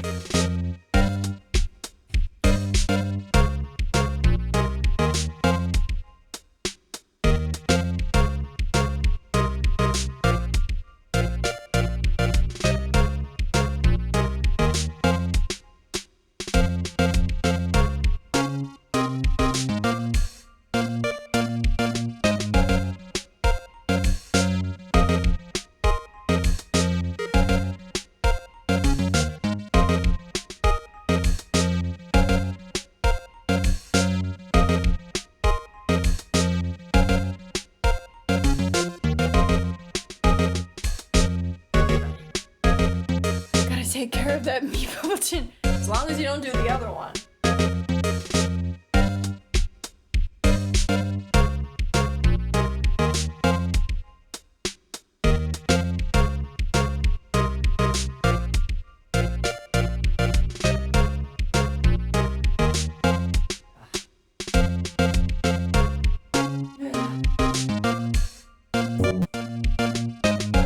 Yeah, no, anytime I stretch, heart rate goes crazy. Oh, was the victim Mr. Hammer a popular actor? I'm gonna eat some more of my snackies.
Snacks acquire. I'll let you choose due to complexity of the first idea. Either one, any of the characters you've already met, your choice, yelling objection, or two, a butterfly admiring a snowflake. I think I would want to do the first one, but I would want like time to do it. Like I would want a good reference photo because I can't draw people. So I would want, you know, reference and be like, because I'm like, I kind of want to see Maya. Just be like, objection. I think that'd be great. And not Mia. Or Will Powers. I think it'd be funny to see Will Powers yelling it. Let's get in the dressing room. So I probably would have to draw it off stream. And then I'll post it into the Discord. Because I imagine it'll take me a while to like get the style right. Powers' dressing room. So this is where he was sleeping. Or at least this is where he claims he was sleeping. No one actually saw him taking a nap here, did they? Right. And then there's a picture of him near the crime scene. I bet that picture is reversed. Like instead of him walking to the studio, it's him walking away from the studio. I hope he's telling the truth for his sake. Time to examine. Regular suits, among the costumes here. Be fun to wear one of the costumes. I'd say you were already wearing one myself. They always have mirrors like this in dressing rooms. I see my hair is still nice and spiky, just how I like it. There's a vast array of cosmetics here. Oh, this is the wig he used in Samurai Boogie Woogie. Nick, try this on. No. And how can you tell the name of a show just by looking at a wig? I kind of like samurai movies. What?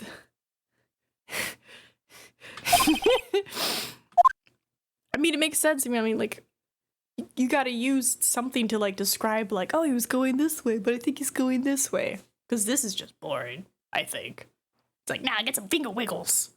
It's like, look how fast you're going. Like, there's that one guy who, like, puts, like, little fake pants on, and he, like, draws, like, a face, and he, like, has them, like, like, fighting and stuff. He's got good finger control. You're not weird. That's not weird. This must be Powers' bag. Hey, don't open that. Look.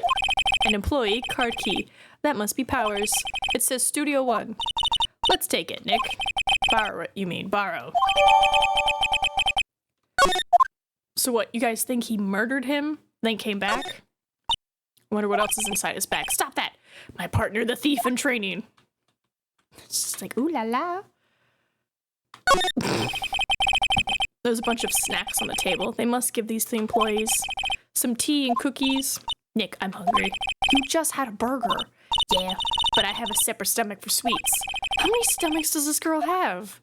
Probably the same amount as me. You just keep eating, bro. Just nom nom nom nom nom nom. There's a black hole in there. Looks like someone was sleeping here. Maybe Powers did take a nap here yesterday. It's locked. Looks like he doesn't open his window much. I guess it is kind of dusty outside. Alright, that's everything. Time to go to the studio.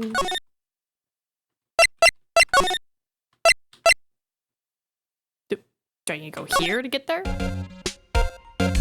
Brought me too. I am also hungry. That's why I was eating my snacks.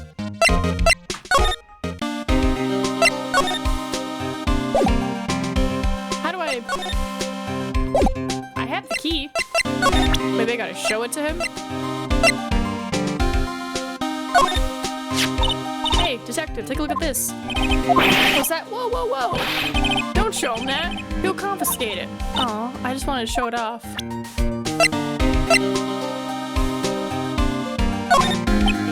Detective, any ideas about this? Look, I don't got to look at every little trinket you got, okay, pal? Maybe I have to examine to get there? Studio mascot. I guess it's a monkey of some kind. But what kind of monkey has a nose like that? He's holding a sign in his hand. Right, studio, left, studio. What's up with that thing? Looks kind of busted. Oh, the wind was pretty strong yesterday and the head broke off. They took that tree down with it too. The entrance to Studio 1. This is the studio where they found his body. Let's go and check it out. I wonder if this card key we borrowed will work. Oh! That's how we do it. She's way too happy for someone visiting a crime scene. Alright, bye buddy. Gotta go.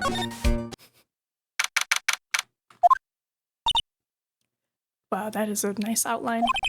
What is it? You're real quiet all of a sudden. Doesn't it give you the shivers, Nick? That white tape, it's so real. Well, the evil magistrate did die here, and the steel samurai killed him. The murder weapon was the samurai spear. Sounds pretty real to me. Alright. Look, a ladder! That's a step ladder. So what's the difference? You need to stop judging things based on narrow-minded cultural assumptions, Nick. Right, sorry, this girl is out there. Wow, look at that camera. That must cost a ton. Any chance it recorded the murder? Yeah, so don't touch it. Well, it's heavier than I thought. Hey, you, no touching that. Sorry, my partner's kind of, you know. You know? No, I don't know. Who are you? Who, me? I'm an assistant here. I help with props and stuff, moving them around, ordering new ones, etc. We're lawyers representing Mr. Will Powers. Oh, you're WP's people. WP? Oh, Will Powers. WP, I get it. I don't envy you guys one bit, but do what you can for WP, okay? He'd never hurt a fly. He has to be innocent. But don't worry, leave it to us. Okay, I'm not done examining, so Wow, look at the camera. Must cost a ton. Whoa, it's heavier. Looks like a backdrop for a stage. This must be used in the Steel Samurai show. Of course, that's the mountain. Neo Fujiyama. Doesn't the Steel Samurai take place in Old Tokyo? Can you even see Mount Fuji from there? Not Old Tokyo, Nick. Neo Old Tokyo. Oh, right. Silly me. They outlined where Jack Hammer's body lay with tape. His body was found still inside the evil magistrate costume. I guess that's why the head part looks like a helmet. Funny, I expected a spear stabbing would leave at least a few bloodstains, right? I guess the costume must have absorbed most of it. Even then, there would still be something. Whew. Hey, look! That's the chair the director sits in. I've always wanted to sit in one of these. Hey, Nick, take a look at that. One of these black and white boards they clap at the start of filming. A slate. And look, a megaphone! A real life megaphone! Ready, Nick? Action! This girl is more trouble than I thought. Let her be excited, bro. What's this? That's for reflecting light. They call it a reflecting screen or something. It's a bounce light. The assistant holds it during filming. What? Where's your enthusiasm for all things entertainment? Well, lighting is fine, but I'd want to be the director, or maybe the Steel Samurai. I think she's being serious. Alright, now let's talk to Penny. Could you tell me anything about the day of the murder? Yes, I was in the studio the whole day. I was the only assistant on staff that day, you see. Only one assistant? Hold on. Case attorney. The studio isn't doing so well right now. And yesterday was only rehearsal for our action sequences. Oh, I see.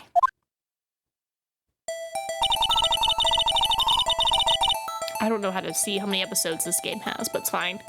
In the morning, we went through the action sequences in the employee area. WP and Hammer were there along with everyone else, including the security guard. The employee area, that's where Power's dressing room is, right? Yes, that's the place. After eating lunch there, Mr. Hammer went to Studio 1. Then I saw WP go into his dressing room. And it looks like Hammer had the T-bone steak. But I didn't see either of them after that. Did you know that Mr. Powers was sleeping in his room? No, I wouldn't go in there unless I had some urgent message for him. I mean, it's his private. What kind of girl do you think I am? What? Kind? No. I'm sure you're a fine girl. Sorry. So much for getting a confirmation of Powers' alibi. What do we do, Nick? We haven't found anything. If WP was the only one who came to the studio, then he has to be the killer. They even have a photograph. Sorry, I know you're busy. Not really. Actually, there's been something bothering me. Aha! That's what I'm talking about. A clue! A lead! Well, I don't know about that, but that day, just after noon, I sensed someone was here. You sensed? Yes, several times. Some other studio employees, maybe? No, I don't think so. The only thing we had scheduled was an action scene run-through. I was the only assistant here that day. I have a feeling it was someone from outside. Really? if someone had come in here, wouldn't that security lady have noticed them? Yeah, you're right. I'm sorry I don't have any better information than that. No, thanks. That helps us a lot. Anything helps. Let's go put that security lady on the spot. Hold on. So you sense that someone other than the regular film crew was in the studio? Yes, I think. I think doesn't cut it in a witness testimony. Nick, what about that security lady? If someone else came into the studio, she must have seen them. Question, can I show you the photograph? Any thoughts about this? Sorry, I don't really want to think too much about what happened just yet. Fine. I can't go to Studio 2 because of the tree. Alright. What? You're still here? Really? You look as though you've seen a ghost. What?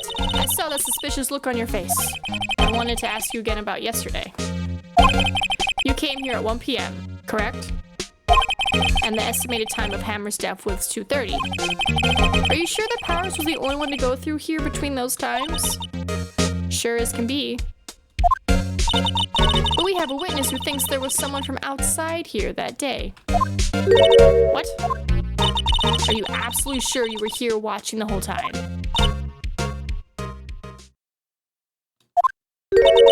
Ma'am. Who was it? Who told you that? Who dares question me? Oh no. Alright, you better tell me and tell me quick, you spiky-haired cretin. Someone's been complaining about the work I do, eh? We were just talking to the assistant in Studio 1. Her? She's not even a full-time employee. All you youngins are like, oh, she's okay. We're all right, we're rambling. Oh, hi, Russell. All right, well, she left. Well, Nick, this is our chance to do what we can without her looking over our shoulders. Do. The computer that runs the studio security cameras. Nick, maybe we can see that photo of Powers with this computer. Hi, Russell. Would you like to come up? Come here, my old man. Come here, my old man. Here we go. Yeah, maybe. Should I try the computer? Try it. Okay, let's give it a try. You know how to work these things, Nick. Looks like I just have to enter in a few numbers. Let's see. First, I need the date of the murder. Looks like the camera turned on at 1 p.m. that day. That was when the security lady arrived at the guard station. Please enter the number of the security camera. 307. There. Entered. Hey, it printed out the data for that day. Let's see what we got. It's not him, because it's the outfit. Huh? How is this a picture of Will Powers? Well, he is the one who always wears that suit. I guess that's why the security lady thought it was him. I don't imagine the detective was very happy with this photo as evidence. Something's printed on the back. Huh? October 15th, 2 p.m., photo number 2. What does that mean? Maybe there's more photo data from that day? Nope, that's the only one in the computer. Where's photo number 1? It's making biscuits on me. Hey, Nick. Can't we use this photo as evidence for the trial? Yeah. We'll put that security lady in her place with this. Right, we'll put her in her place. Hey, that's what I said. Anyway, let's show her this photo and see what she says. Wait, let's not? Why not? It's never a good idea to reveal your hand to the enemy too soon. Nick, you're crappier than I gave you credit for. Why, you could be the next evil magistrate. Hey, why do I have to be the villain? Relax, it was just a joke. So are we done for today? I think this photo is what we needed for the trial. The legs, pants legs. Still be better if we had some idea of who the real killer was. Maybe it really is the security lady. Hey, Russell. He's a good boy.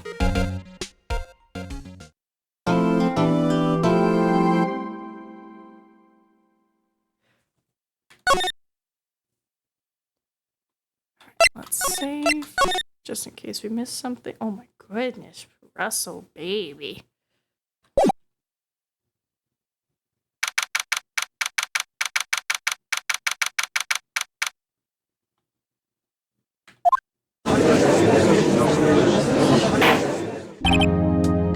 Court is now in session for the trial of Mr. Will Powers. The prosecution is ready, Your Honor. It's Edgeworth again.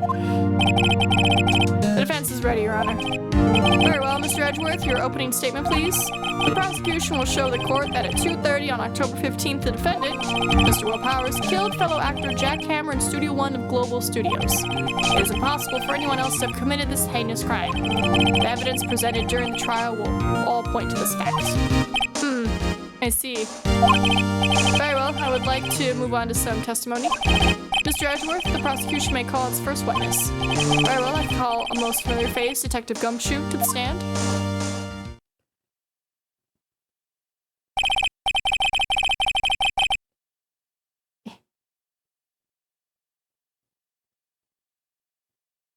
Aw, cute. Detective, if you would briefly describe this case to the court as I continue to pet my cat on my lap. Yes, sir. I'll explain with the guide map here. To understand this case, it's important to grasp the layout of the studios. See? This here is the employee area. The actors did a run-through of their action scenes during the morning here. Hello, I see a thing that's open. This is the main gate to the studios. The security lady that works at the studios was here at 1 p.m. on that day. Hi, baby. Oh, he's leaving. He came for his pets and he's gone. Past the security station, there is a gate. See? Past that are the studios. And here it is, Studio 1.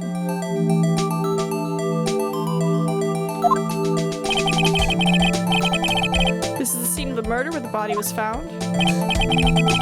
Now, on the day of the murder, October 15th, there were only 3 people here. The victim, Jack Hammer. The defendant, Will Powers. And a young woman, the production assistant. Did she do it? She could have maybe crawled through that little vent. Then after lunch, the victim, Jack Hammer, went to Studio 1. Right after that, at 1 p.m., the security lady got to the guard station. Now jump ahead to later that day, 5 p.m.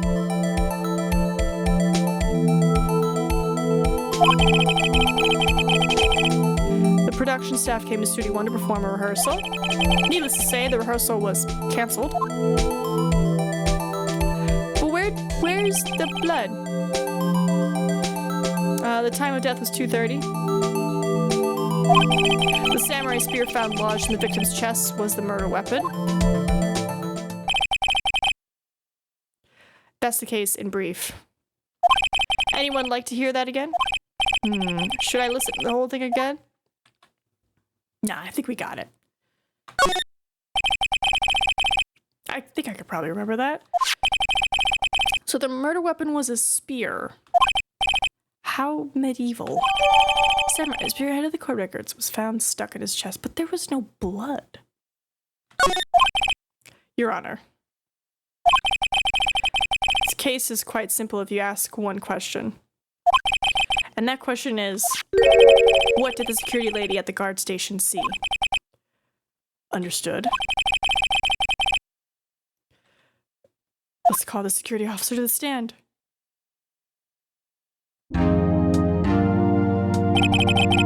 Will the witness declare her name? My, aren't you a handsome fellow? I'm afraid I'm a bit flustered. Your name, please. Oh, dearie, no need for you to be embarrassed. You just call me Grandma. Your name, please. Seems Edgeworth has a bit of trouble getting his witnesses to say their names. Wendy Oldbag, dearie. Her last name really is Oldbag, okay? So just call me Grandma. It's practically my name. So even when I was young, I was okay. The captain of the chess club? Objection! He objected his own witness! Objection. I object to the witness talkativeness. Objection sustained. The witness will refrain from rambling on the stand. I was just getting to the good part, dearie. Perhaps we can get to the testimony? Now, the witness was stationed at the main gate on the day of the murder, correct? Yes. Yes-y. Yes-y, I was. And to get to the scene of the murder, someone would have to pass by you. You know your stuff, dearie? You may begin your testimony. She sure is one hell of an old bag. All right. On the day of the murder, I arrived at the guard station at 1. Poor old Hammer and the rest have been doing a run through there since the morning. I had some errands to run that morning. Anyway, it was 1 when I got to the guard station. I was at the main gate from there until 5. Now, the murder happened at 2:30, right? Interesting to me because a certain man walked by me at 2. It was Powers, the man right there, and he was heading toward the studio. You saw the defendant then? Very well, let's begin the cross-examination. Mr. Wright? Yes, Your Honor. Alright, somehow I gotta bring that photo in, because it says photo 2, which means there's a first photo, and that's what I want to know. Alright, so we're gonna save real quick.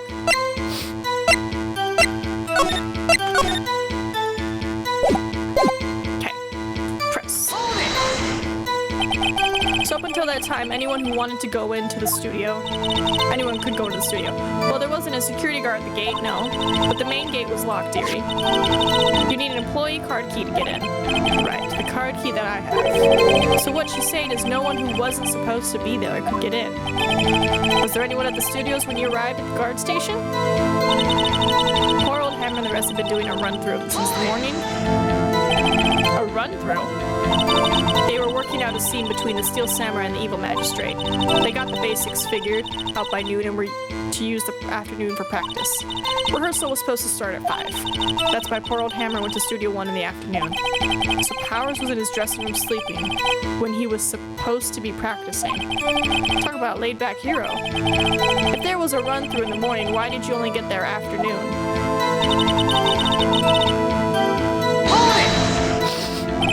What kind of errands? Oh, well, you know.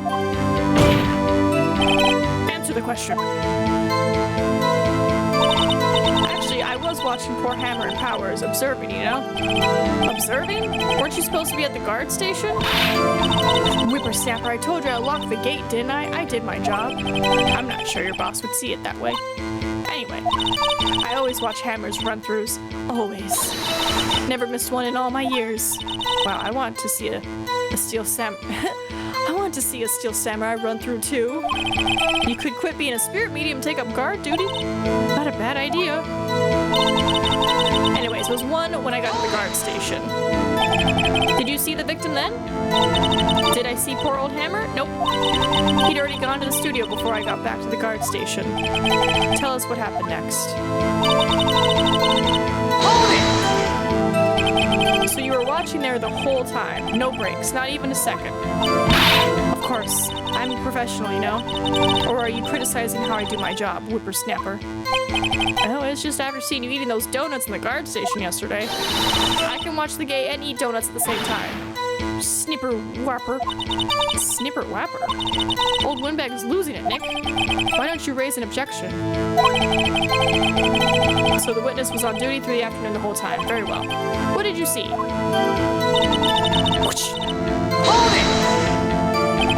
How did you know that? Oh, I have my ways. That overdressed young detective told me. I fed him some donuts and he talked and talked. You ask me, that detective isn't cut out for his job. Poor Detective Gumshoe getting ratted out by a security guard.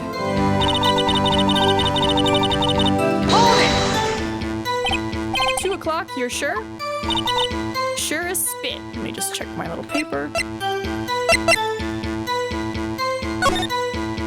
Right, the speetsies.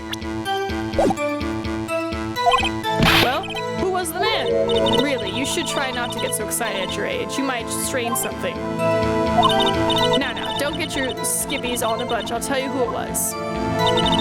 It was Powers, the man right there, and he was heading towards the studio. So you saw Mr. Powers. That's what I said. Now wax in yours, Sonny. Nick, this is your chance. Yeah, time to pull out the secret weapon. I'd say it again. It was him.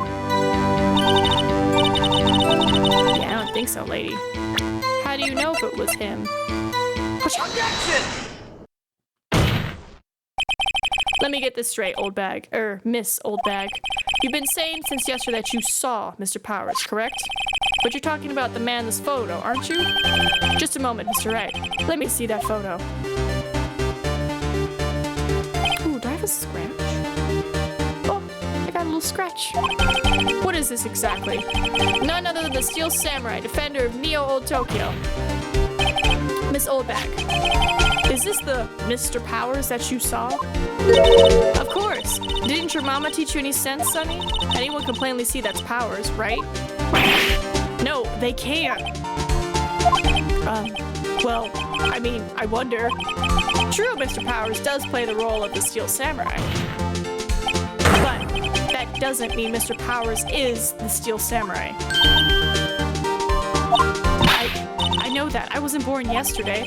No one in this courtroom is accusing you of that, witness. He's having trouble calling her Old Bag, apparently. However, you do not have proof that the person in this photo is Mr. Will Powers, do you? Nosy old man. Of course I have proof. What? Huh? Even Edgeworth is surprised. The prosecution would like to ask the witness, please make known all the information in your possession ahead of time. How was I to know everyone would be so nosy? You should be ashamed, all of you. Anyway, I showed that photo to the young detective.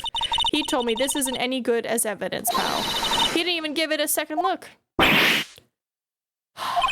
Wow, old Winback has left even Edgeworth speechless. She's good. Let's hear about your proof then. Yeah, let's do the first photo. I never say anything I don't mean, mind you. That morning, during the run-through of the action scene, I saw Powers trip and fall. Morning? How did you see him in the morning if you were running errands? He broke one of the props. It was a big mess. He broke the spear? Apparently, he sprained his ankle pretty bad. Now look at that picture. You can see he's dragging his legs, see? Clear as day.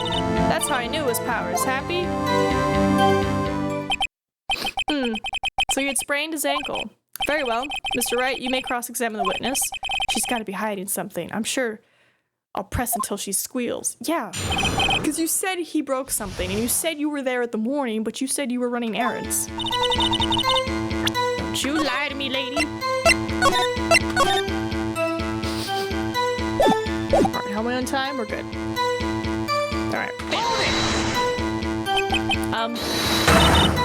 Whippersnapper, hey, I haven't said anything yet. I'll have you know I'm not pointing fingers at anyone behind their backs. Everything I've said is on the straight and narrow.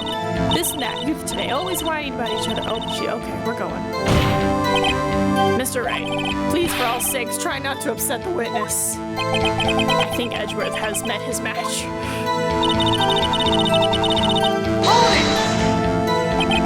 Who was present at the run-through? Well, let's see. There was Powers, he's a Steel Samurai, then poor old Hammer, the evil magistrate, and me. And what exactly were you doing? Observing, just observing. What about the assistant? Oh, she was off moving backdrops around and such. So she didn't see the run-through then. Hold it! Trip and fall? Yes, and to think he's supposed to be the Steel Samurai. So Powers sprained his ankle. I helped to make it better for him, of course. You helped it make it better? I kissed it where it hurt. Let's just skip over that part, shall we? Where was the assistant then? Oh, her? She was cleaning up backdrops, I think. She didn't know about Powers' ankle. You may continue your testimony. Was it the assistant? Hold it! Broke one of the props. He broke a prop? Sure did. His own samurai spear. His samurai spear, the murder weapon? Luckily, I was there with my duct tape to fix it. This strikes me as a significant detail. I better write this down in the court record. Apparently, he sprained his ankle pretty bad. Let me check on my stuff. Okay. He's dragging one leg.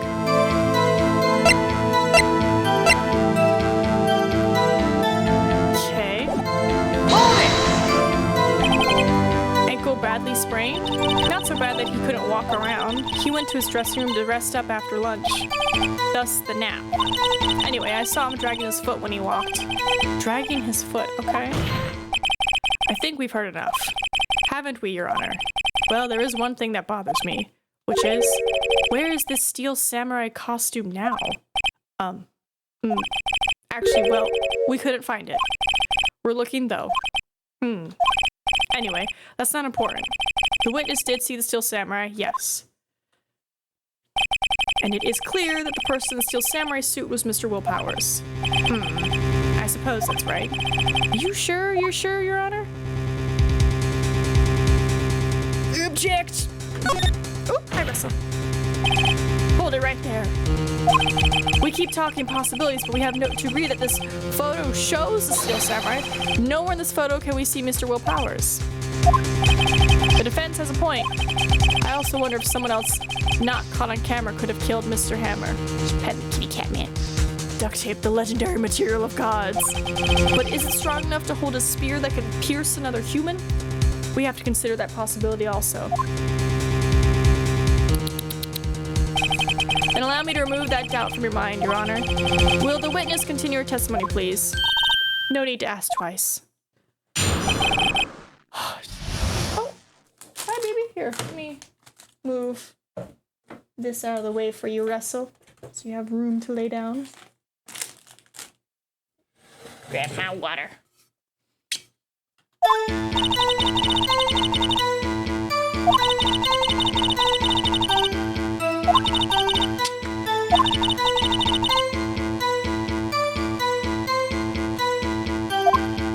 Come here, kitty cat man.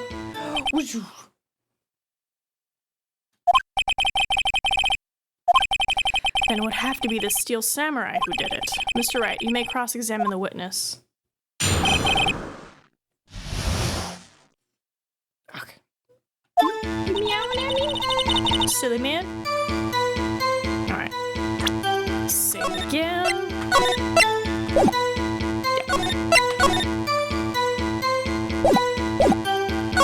Ah, no! I wanted to press her on it. How do you know that? Huh?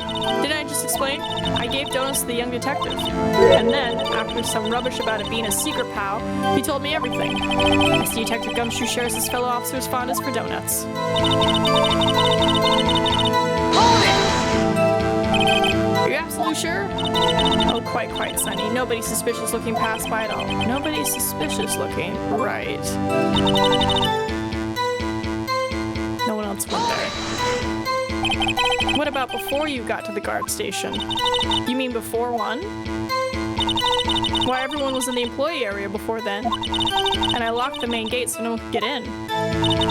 Not to mention, if they had, I would have seen them. Hold it! Are you sure? Objection! The witness has answered the question. Anyone going into the studio had to pass by the witness. That's right, Sonny. You let him have it, edgy boy. Edgy boy? Old Windbag sure has balls, or, well, you know what I mean. Old Windbags have a way of skipping over important details after all. Or for that matter, entirely forgetting them. How convenient. Something for you to look forward to, perhaps. Oh. Time of poor Hammer's death was 2:30. How do you know that? Oh, did we? Okay, got the thing. Hold on. Where? Person I saw. No one else went there. If they had, I would have seen them. If I show you this, because like this is photo 2, so where's photo 1? Objection! Hold on. Look at this photograph one more time. This photo is taken by the camera at the gate for the studios, correct? Yes, sir, Sonny. Yes, sirree. So whenever anyone passes by here, it automatically takes a picture. And here I thought you didn't know your head from a hole in the ground. Right. Anyway. It's also true that the computer in the guard station records all security cam data. Oh, you know, if you wanted to work at the studio, we might have an opening. That very computer printed out this photo. Note that on the back of the photo are printed the words, October 15th, 2 p.m., photo number 2. Look at this graph! Look at this photograph. Nickelback tactic. Even I know that it means it was taken at 2 p.m. on October 15th. Really, sunny. Actually, I knew that too. The issue here is the bit at the end where it says photo number 2. Photo number 2? The computer only held data for one photo on that day. Don't you think that's odd? Shouldn't this photo be photo number 1 if it really was the only photo? Order. Please tell the court what you mean by this, Mr. Wright. Actually, that's what I want to ask the witness. This evidence shows that not 1, but 2 people went to the studio that day. Yet there's only data for one of the photos. Who could have erased the data for the other photo? Only someone with access. The security lady herself. You watch your mouth, whippersnapper. The only person I saw that day was Will Powers.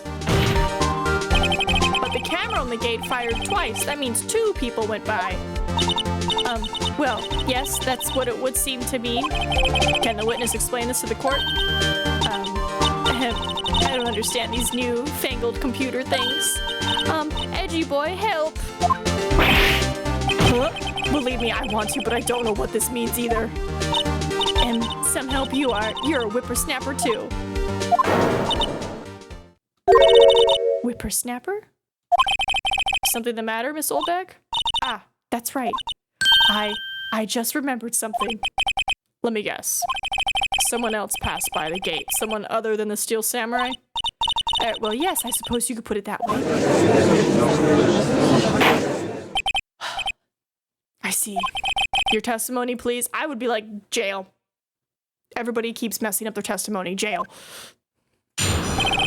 The other person. Every day after I finish my guard duties, I have one other important job to do. I go through the photos recorded on the security computer and check them. I throw out any photos that aren't suspicious looking, you see. Come to think of it now, I remember throwing out one photo that day. Miss Oldbag, this is the first I've heard of this. Well, of course, Sonny, I've only just remembered it. Right. Anyway, Mr. Wright, please begin the cross-examination. Well, I'd say this was a turn for the unexpected, but I kind of expected this. Okay, how do I cross-examine this? Hold it! Another job? That's right. I check all the people that passed by the main gate that day. I look closely at every one of the photos the security camera takes. Do you back up all the security camera data? Well, they keep telling me to, yes. But those computers are just so frustrating. I throw out any photos that aren't suspicious looking. How exactly do you determine what isn't suspicious looking? Well, you can tell by looking at their faces, for the most part. For the most part? This is a murder trial, Miss Oldbag. Well, I didn't touch that suspicious-looking Will Powers photo, did I? I think she's missing the point. Come to think of it now, I remember throwing out one photo that day. Well, who in the heck was in that photo you erased? A fanboy. Fanboy? Steel Samurai fanboys. Real freaks, if you ask me. They get information about the rehearsals from gosh knows where. They're always hanging about. One was there that day. Objection! Wait a second. Didn't you just say no one else could get in? I locked the main gates and no one could get in. Those were your words. Well, if you must know, there's a drain that goes right into the employee area. The grate has been loose for a while.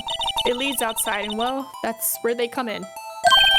They come in through the drain? I told you they were freaks. Oh, and? They're kids. Children. Whippersnappers. Kids. So on the photo that you erased, it was a boy, probably 2nd or 3rd grade. What? Order. Let me get this straight. You saw 2 people pass by the gate on their way to the studios that day. One was the Steel Samurai dragging his leg. The other was a boy who looked to be in about 2nd or 3rd grade. Oh yes, well, We see his type there every day. Can't stop him, can't catch him. A boy in 2nd or 3rd grade. I assume it would be hard, if not impossible, for a young boy to wield the samurai spear. Possible, I'd think. It's quite heavy. Right, as I said, I didn't pay him much mind. That's why I erased the data. Nick, what's going on? I mean, the boy was there. That makes him a suspect. Yeah, and they're already trying to unsuspect him. This court will take a 5-minute recess. I want the defense and the prosecution to consider this new information. And no forgetting vital information this time.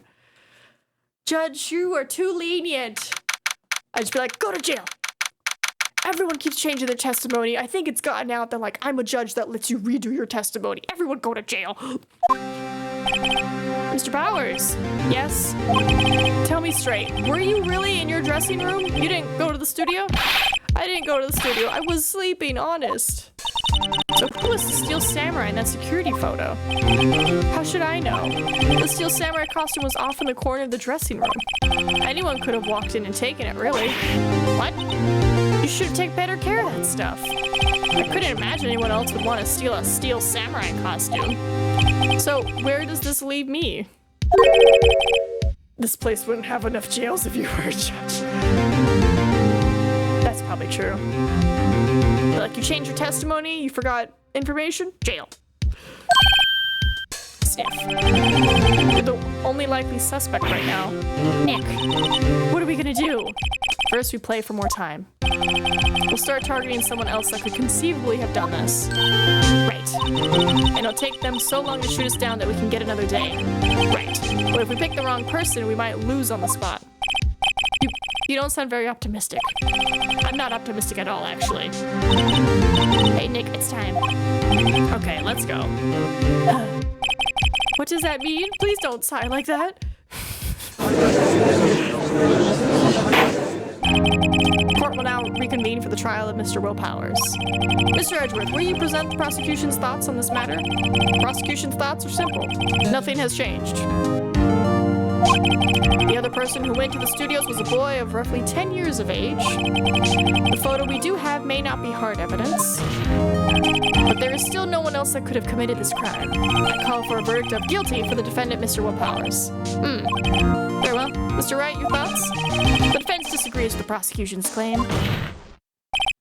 There is another person who could have committed this crime. Order. Interesting. Aqua.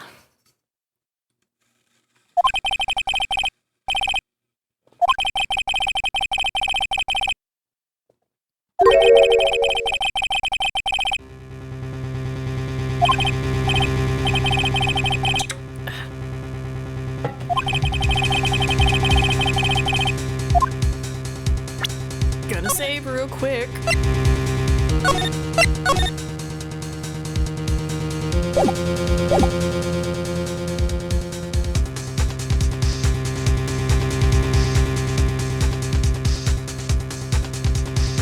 Let's see, the security lady or the assistant?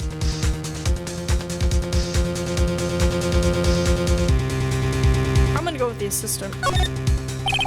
Because she's not here.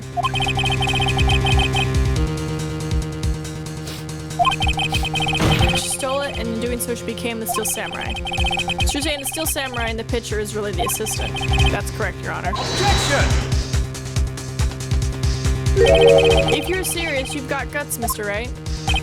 Remember the photo? Wasn't the Steel Samurai a little lame? He was dragging his foot. Bad feeling time. Remember the testimony concerning Powers' injury? Or the run-through? Oh, and me? What about the assistant? Oh, her? She was cleaning up backdrops, I think. She didn't know about Powers' ankle. So was you? The assistant knew nothing of Mr. Powers' injury. She could look at the Steel Samurai look with that costume. But she couldn't walk the Steel Samurai walk. She wouldn't have limped. That kind of takes the legs out from under that case. Mr. Wright, I'm afraid I have to penalize you as I warned. Girl, this fight isn't over yet. You would? One more chance? Security lady. was the security lady, Wendy Oldbag. Who? The Steel Samurai is dragging his leg in this picture. That means whoever was in the suit knew about the morning's injury. Maybe because they had been watching the action scene run through. There was only one person other than Powers and Hammer who knew about the injury. The security lady, Oldbag. What? Whippersnapper. Order. Order. Is this true, Oldbag? Did you do it? Did you commit a murder? Oldbag? That's Miss Oldbag to you. Miss Oldbag was standing guard alone at the main gate. She was by herself. In other words, she has no alibi. She could have briefly left her post to steal the Steel Samurai costume, then slipped into Studio 1, the scene of the murder. Why would she go through the trouble of wearing the Steel Samurai costume? Simple, Your Honor. She knew the camera at the gate would take her picture. If she was in his costume, she could point the finger at Mr. Powers. I see. Excellent deductive reasoning, Mr. Wright. Oh yeah, right there. Sherlock Holmes too, baby. That's odd. Isn't this the part where Edgeworth pounces? Doesn't he usually jump up with an objection to some new damning evidence? Well, Mr. Edgeworth, does the prosecution have an opinion on this matter? The prosecution has no meaningful objections at this time. What? What's that supposed to mean? Oh, so y'all think I did it, is that it? Edgy boy, don't just sit there, do something. What's my move? Maybe now's my chance to take this the whole way? Press further? The very same reason that makes Mr. Powers a suspect in this case can be used to cast doubt on Miss Oldbag's actions on that day. But why would I do something so horrible to poor Hammer? You forgot that Mr. Powers lacks a clear motive too. Indeed, that did it. Now Winbeck is one of the suspects. No hard feelings, I hope. Wait just a minute. What about the other person who went to the studio? The boy, the one whose photo I erased. He's only a grade schooler though, as you said, 2nd or 3rd grade, was it? That doesn't matter. When I was that age, I could pin my old man in 10 seconds tops. Your thoughts, Mr. Wright? That boy is not the killer. What? How can you be so sure? Or is it be nice to the kids and mean to your elders day, whippersnapper? I have proof. Proof? Indeed. Then let's see this proof, Mr. Wright. You have proof that shows the boy could not have committed this murder?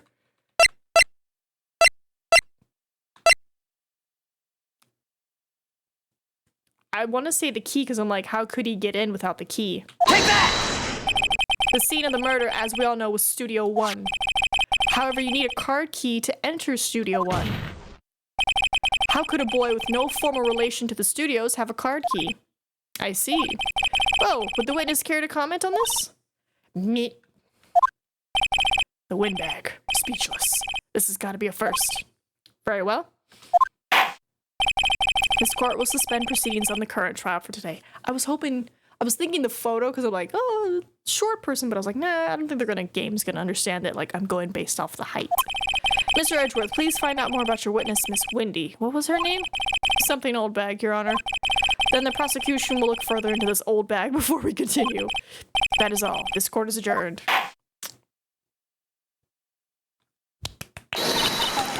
Wait a second.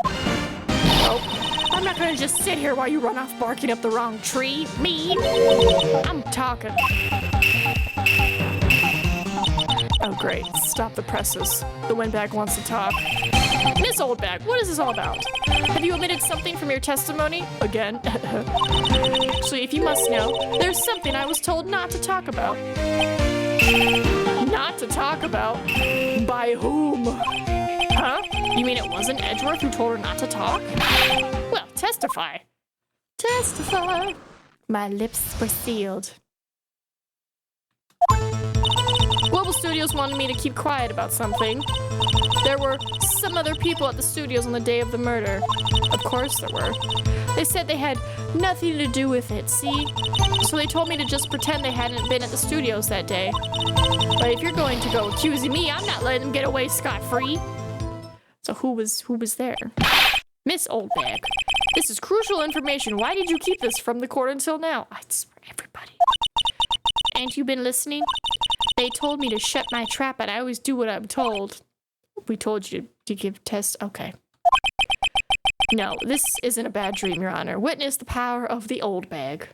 Oop. Hold on. I gotta do some moderating.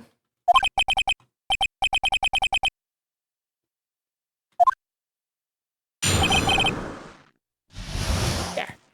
They have been banned. Global Studios want me to keep quiet about something. So you were told not to talk. That's right, by the studio and the TV bigwigs, no less. Why didn't I hear about this? Don't be too hard on yourself, Sonny. We were all in on it. There were some other people at the studios. Who were these people? Well, the director and the producer, for starters. The director? We should have known something was fishy. How could they have done a run-through of their action scene without a director? Of course. Yes, well, I was surprised no one asked about it. So where were these people? The director was in the employee area all morning for the run-through.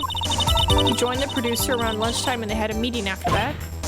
Where? Oh, in the Studio 2 trailer. Studio 2? There was a Studio 2? Well, if you look at the guide map, here it is. You go through the gate and all the way to the left. The path where the monkey's head was fallen over. Well, Mr. Wright, would you like to continue the cross-examination? I think I've already asked all my questions, but continue! They said they had nothing to do with it. There were some people at the studio. Said they had nothing to do with it. Did I press it on this? Miss Oldbag, this is a trial for murder. I know that, silly. Still, they were pretty convincing about having nothing to do with it. And they gave me a little bonus on the side. So you got your bonus and you still talked? I think I've asked all the questions I have to ask. Let's see.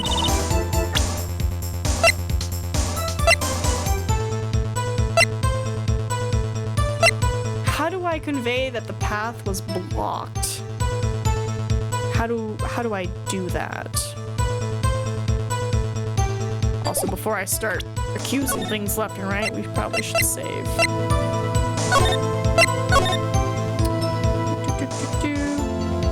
How do I do that? Or, I don't know, am I supposed to give up, or is it another one of those weird things where you have to keep talking to them and hope that something happens? Alright, because we're on what, day 2 of the trial. Let's see. Come to think about it, we were throwing out one photo, we did that. Oh, we're supposed to take a break? Yeah, press winning on the statement. There were some other people at the studio on that day. Choose take a break. Okay, so we're supposed to take a break.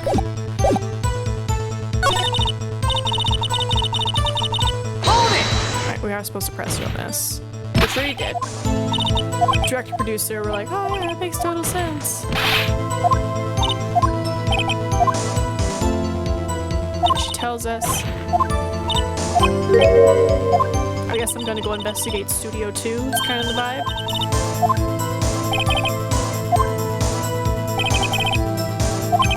I think I've already asked all my questions. Yeah, take a break.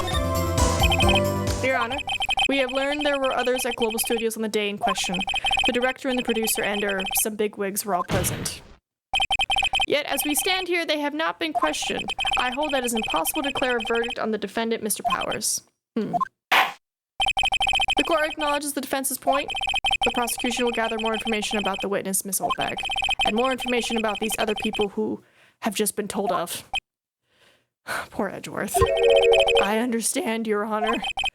This ends the day proceedings in the trial of Mr. Will Powers. That is all. This court is adjourned.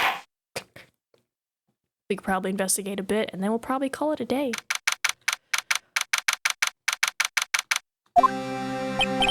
Alright, thank you so much, Mr. Wright. I was right to ask you to defend me. Oh, really? It's really nothing. Oh, or should I sniff? We'll be going down to the studios to do some investigating. We have to find out more about this director and producer. They'll be turning up at the next trial as witnesses for certain. So now's my chance to get material for the cross-examination. So, Nick, have we figured out just who it was in that steel samurai costume? Could it really have been old Windbag? What do you think, Mr. Powers? I don't think it was her, really. Neither do I, Nick. Yeah, I know. Look, I was just buying some time back there. Someone had to be the bad guy for a bit to take the pressure off Mr. Powers. Poor old Windbag. I feel kind of sorry for her. Well, she wasn't winning any points there, with or without my accusation. Okay, let's get down to the studios. Right, we'll be back to visit you soon. Thanks. Thanks, guys. Sniff, sniff.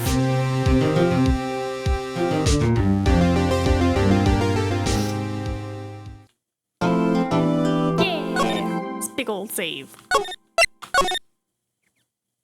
Day 2 investigation.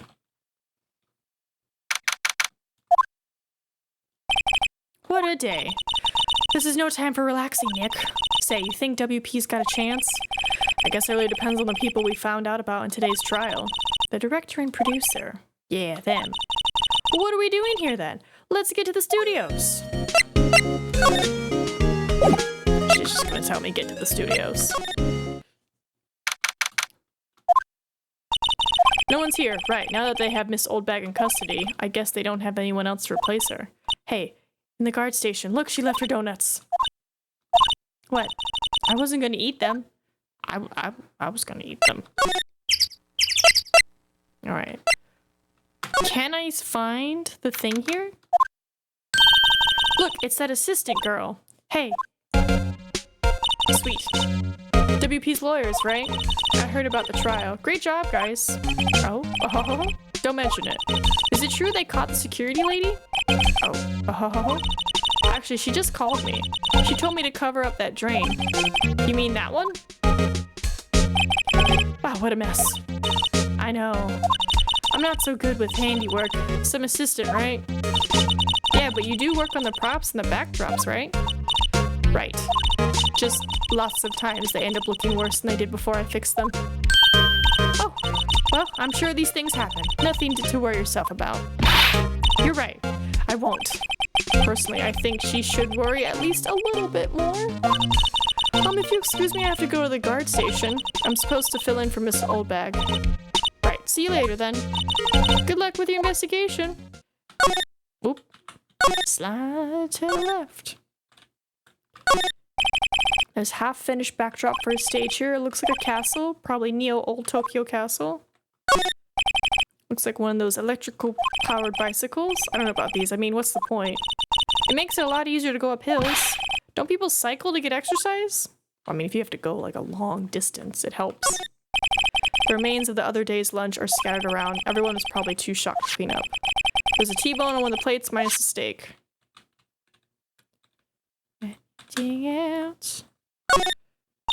So the fanboy they were talking about in the trial today, he came in through that drain? So it seems, I guess they covered it up in a hurry. Hey Nick. If that drain's covered, that boy won't be able to get in. Yeah, I think that was the idea. I feel kind of sorry for him though, don't you? But you want to rip the grate off? Really, Nick? We can? Whoa, she's serious. Uh-oh.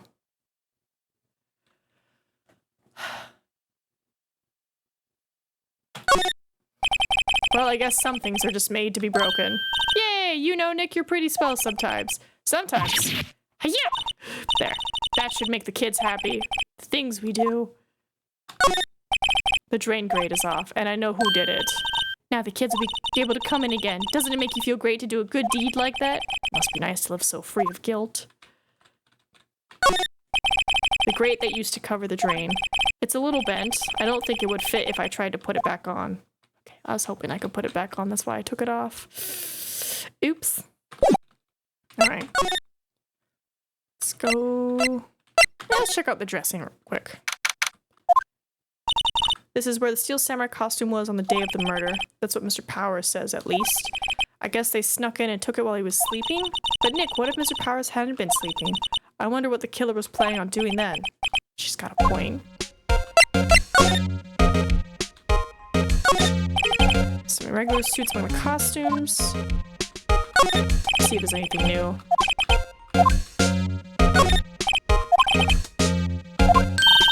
Samurai Boogie Woogie. Yeah. Anything new in the bag? Hey, supermarket tabloids. Wow, I'm kind of shocked. Maya, leave those alone. Wolfman found on Mars? I'll have to buy that issue. Bunch of snacks. What now? These snacks. They pass the expiration date. Then don't eat them. Aw, they're snacks. They're meant to be eaten. Looks like someone was sleeping here. It's kind of dusty outside. Okay, so nothing too new. And I guess we'll go here. Oh, hello. Oh ho, you look a little out of place. It's the clothes, isn't it? I thought my camo vest might do the trick. Kind of an alternative guard fashion thing. Yeah, we have time to talk to her.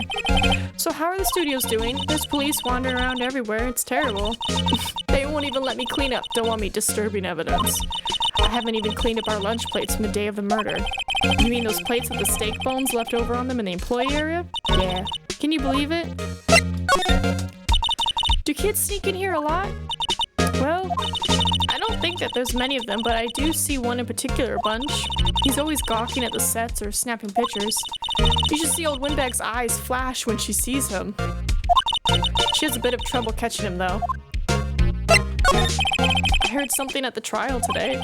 They said that the director and producer were here the day of the murder? Oh, sorry. I was in the prop storage room, so I didn't see them. I guess they were here, though. The studio head seemed pretty eager to keep us quiet. So they were trying to protect the director. Or the producer, really. The producer's our real star here. She saved these studios from the brink of disaster and kept them running. I don't think we'd still be in business if it weren't for that producer. The producer? Studio 1. Hey Nick, it looks like Detective Gumshoe isn't here today. You're right. He's probably up to his neck in paperwork after the commotion at today's trial. So Nick, remember that Studio 2 we heard about at the trial today? It was down that path with the fallen tree, right? Yeah, I think that's what they said. Maybe the director and the rest of them are there today? Now's our chance, Nick. Let's check it out. All right. Just gonna check again. Studio mascot. Why don't they put his head back on? Maybe we should ask that assistant. I'm not sure we really want her fixer or anything. We probably need a crane to move that thing. Probably so. Just to be like, yo, what's going on? Alright. Studio 2. This place is deserted. E? Nick? What was that noise? It sounded like it came from inside the trailer. That's a nice trailer. It's a house. Someone must be inside. Hello? No answer. Pretty suspicious if you ask me, Nick. Let's go in. I'm not sure we should be barging in. Huh? It's locked. What? Don't we have a key? No, but there's probably one in the guard station at the main gate. Then what are we waiting for? Let's borrow it. If they'll let us. I guess I should just go do that. I'm running. We're running to the guard station.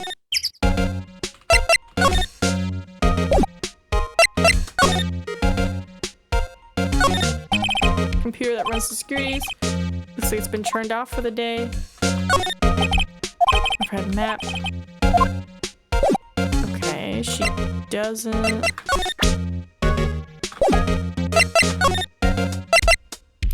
Maybe I have to examine it and then she'll give me the stuff.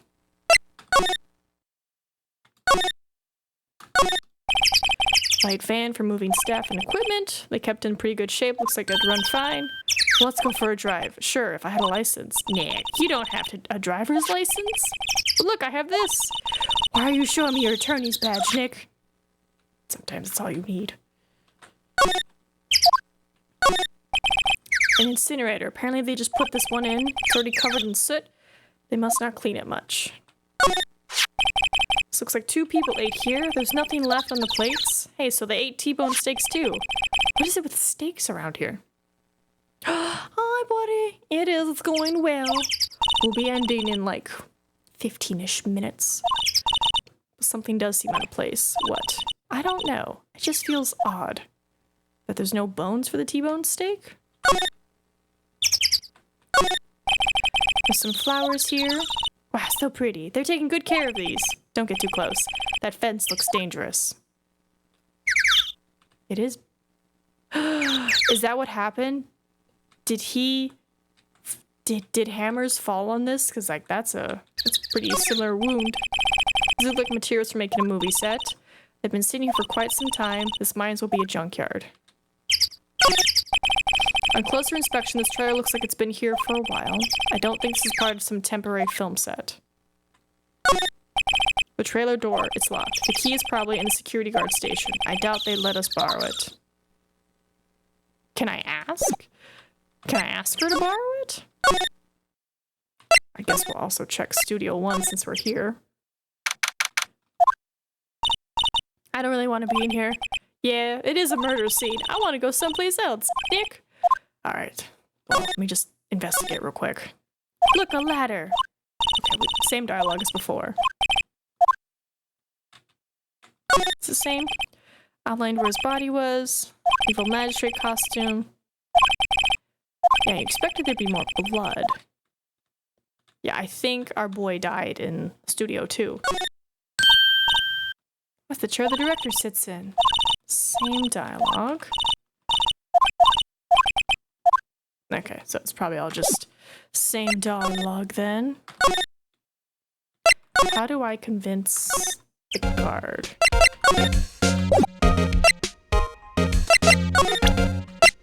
You show her something?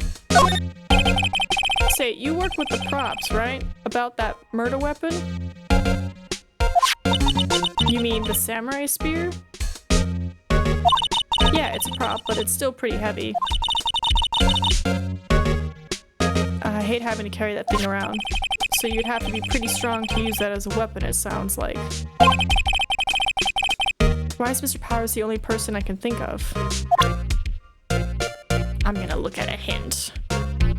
Let's see. Day 2 investigation. Move to outside studios, main gate. 1, outside studios 2. Examine flower bed, building door, plates, vehicle, incinerator. Oh, the 2 above the gate. Okay, so that's what I missed. My bad. I did miss something. I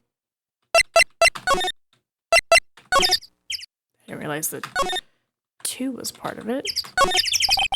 There's a big 2 painted here. Probably because this is Studio 2? Probably, though it doesn't look anything like a studio. Right? Okay. So, just making sure there's nothing else. Alright, we got the plates. Got the flower bed. Got that. Okay. And then it says... Move to employee area. Examine the gate, choose, rip it open. Move to the studio main gate. Penny, studio's fanboy, move to dressing room.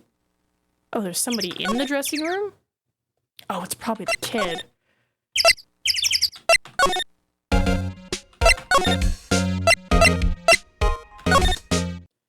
Alright, let's get in here. Who are Yo dudes? Huh? Wait, you first. Who are you? You look pretty suspicious to me. Whatever, lamers. How can you not know the great salmonella? I make the lead shows, the Steel Samurai, my RTFC. Read the film credits. Wait, you make Steel Samurai? Really? You're the salmonella. I'm so sorry. You looked so sorry. No, quite all right. Really, it's fine, Rolf. What is it? You know, on closer inspection... yeah. What? Ew. Ew. Ew. God, she's a minor. Back up. Rock swords? What? Hey, you're drooling. Ugh. Buffer overrun? You've triggered my creative powers? Yes, it's coming to me. Pink princess! The sequel to the Steel Samurai, Pink Princess, Warrior of Little Old Tokyo. Okay, it's an interesting outfit. I like the bow. Pink Princess? Why is it gotta be Little Old Tokyo? Why can't it have a cool name like Neo Old Tokyo? I really need to talk about cool.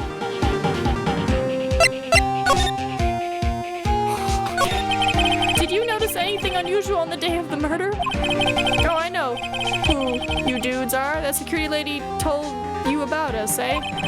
That's right. It was a pretty regular day. We had a run through for an action scene in the morning, and a meeting from lunchtime in the Studio 2 trailer. I was so busy I didn't even get a chance to eat lunch. Liar? T-bone steak, was it? Yeah. Something. I hate missing out on food. Nick, what does sucksores mean? I have no idea. No idea. Anyway, I was in a meeting from noon till after 4 with the producer and some bigwigs from the network. Mr. Hammer's time of death was estimated at 2:30. If he's telling the truth, that meeting gives him an alibi. I don't think it does. About the producer who was at the meeting with you? Oh, you mean D. Vasquez? D. Vasquez. She's a genius, mad, skills all the way. Scary though. Sweats. She brought these studios back from the brink of destruction. She's the one who made it possible for me to make the Steel Samurai. You had a meeting with her on the day of the murder, right? Yeah. We were together from noon to 4 p.m. the whole time. Who exactly are these bigwigs people keep mentioning? Oh, the boss over at the network and some sponsors. Also a few production guys. They piled into a limousine and got here right around noon. Major tension. Were all of them with you the entire time? Yeah, unfortunately. They're all gray-haired geezers. Sounds like they'd all be reliable witnesses. Can I present him anything? Let's just give him the spear. I try not to pay much attention to things that don't interest me. Why are you staring at me like that? Please tell him to stop. What about this? This is WP, right? How do you know? Well, look, he's obviously dragging his foot. Oh, right. The director would know about the injury. He was there.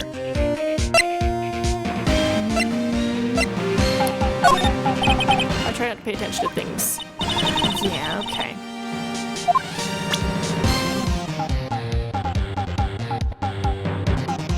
Do I have to talk to Wendy again? I guess we gotta go talk to Wendy again. So, like, after that, you then go talk to Wendy. So let's go talk to Wendy. Let me just... Yeah, okay, no one's come through the little grate yet. No, it's not. Wendy, hi, Wendy's back. You again. Eek. How rude, acting like you've seen a ghost. You certainly got back to your post quickly. Oh, the police took me away, they did. They pulled out a spare Steel Samurai costume, told me to put it on. Can you imagine? How could I? A sweet little old lady wear a giant suit like that. Mr. Powers is pretty tall. As soon as they saw there was no way I could wear it, they let me go. I guess that would rule out her being the murderer. Congrats, you're good, you're innocent. Anyway, know this, whippersnapper. This old lady never forgets a slight or insult. And you won't get any information out of me. My lips are sealed. You sure are talking loud for someone with sealed lips. Starting now. 1, 2, 3. This lady's too much. About that kid you said you saw. If I see him again, I'm taking him down. Nick, look at her eyes. She's serious. About the director, the one who was here on the day of the murder. If I see him again, I'm taking him down. Wow, Nick, I think she's losing it. Okay. Alright, well, we're gonna head back to the director and let him know that you're back.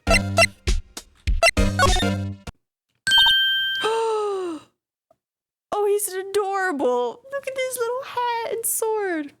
Camera. Maybe he took a photo. Hey, wait! I bet he came in right through that drain. Hey, Kiddio, what's your name, sport? I'm not a kid, so don't talk to me like that. Huh? But you are a kid. What a rude little brat. There's no way to talk to an adult. I don't see no adults here, hippie fashion chick. Hippie fashion? Nick, I think I'm being mocked. Right. You gotta hand it to Maya. She's pretty sharp and pretty mad. I'm Cody. Cody Hackins. Call me Kitty-O again and I'll cut you down where you stand, evildoer. Oh, his arms are too short. He can't get the sword out. Alright, buddy. So you're a fan of the Steel Samurai. How dare you utter that name, evildoer? What do you mean? We're on the Steel Samurai side. Ha! Ha! You can't fool me! Okay, then what's the last line by the innkeeper in episode 8? Ha! Easy. Like some fries with that? Not bad, Kitty-O. Watch it. What are they doing? That's how nerds talk. That's how we talk to each other. We like to quote our favorite things at each other. Say, you heard anything about the incident the other day? You were here, weren't you? Did you see anything? He always, the Steel Samurai always wins, always. Yeah, I saw him, I saw everything. What? But no way am I telling you losers. What? Wait, let me go. Scamper, scamper, scamper. Did he just scamper through the drain again? He's gone. Huh. Something fell off the table when he bumped it on his way out. A bottle. Why was this sitting there, I wonder?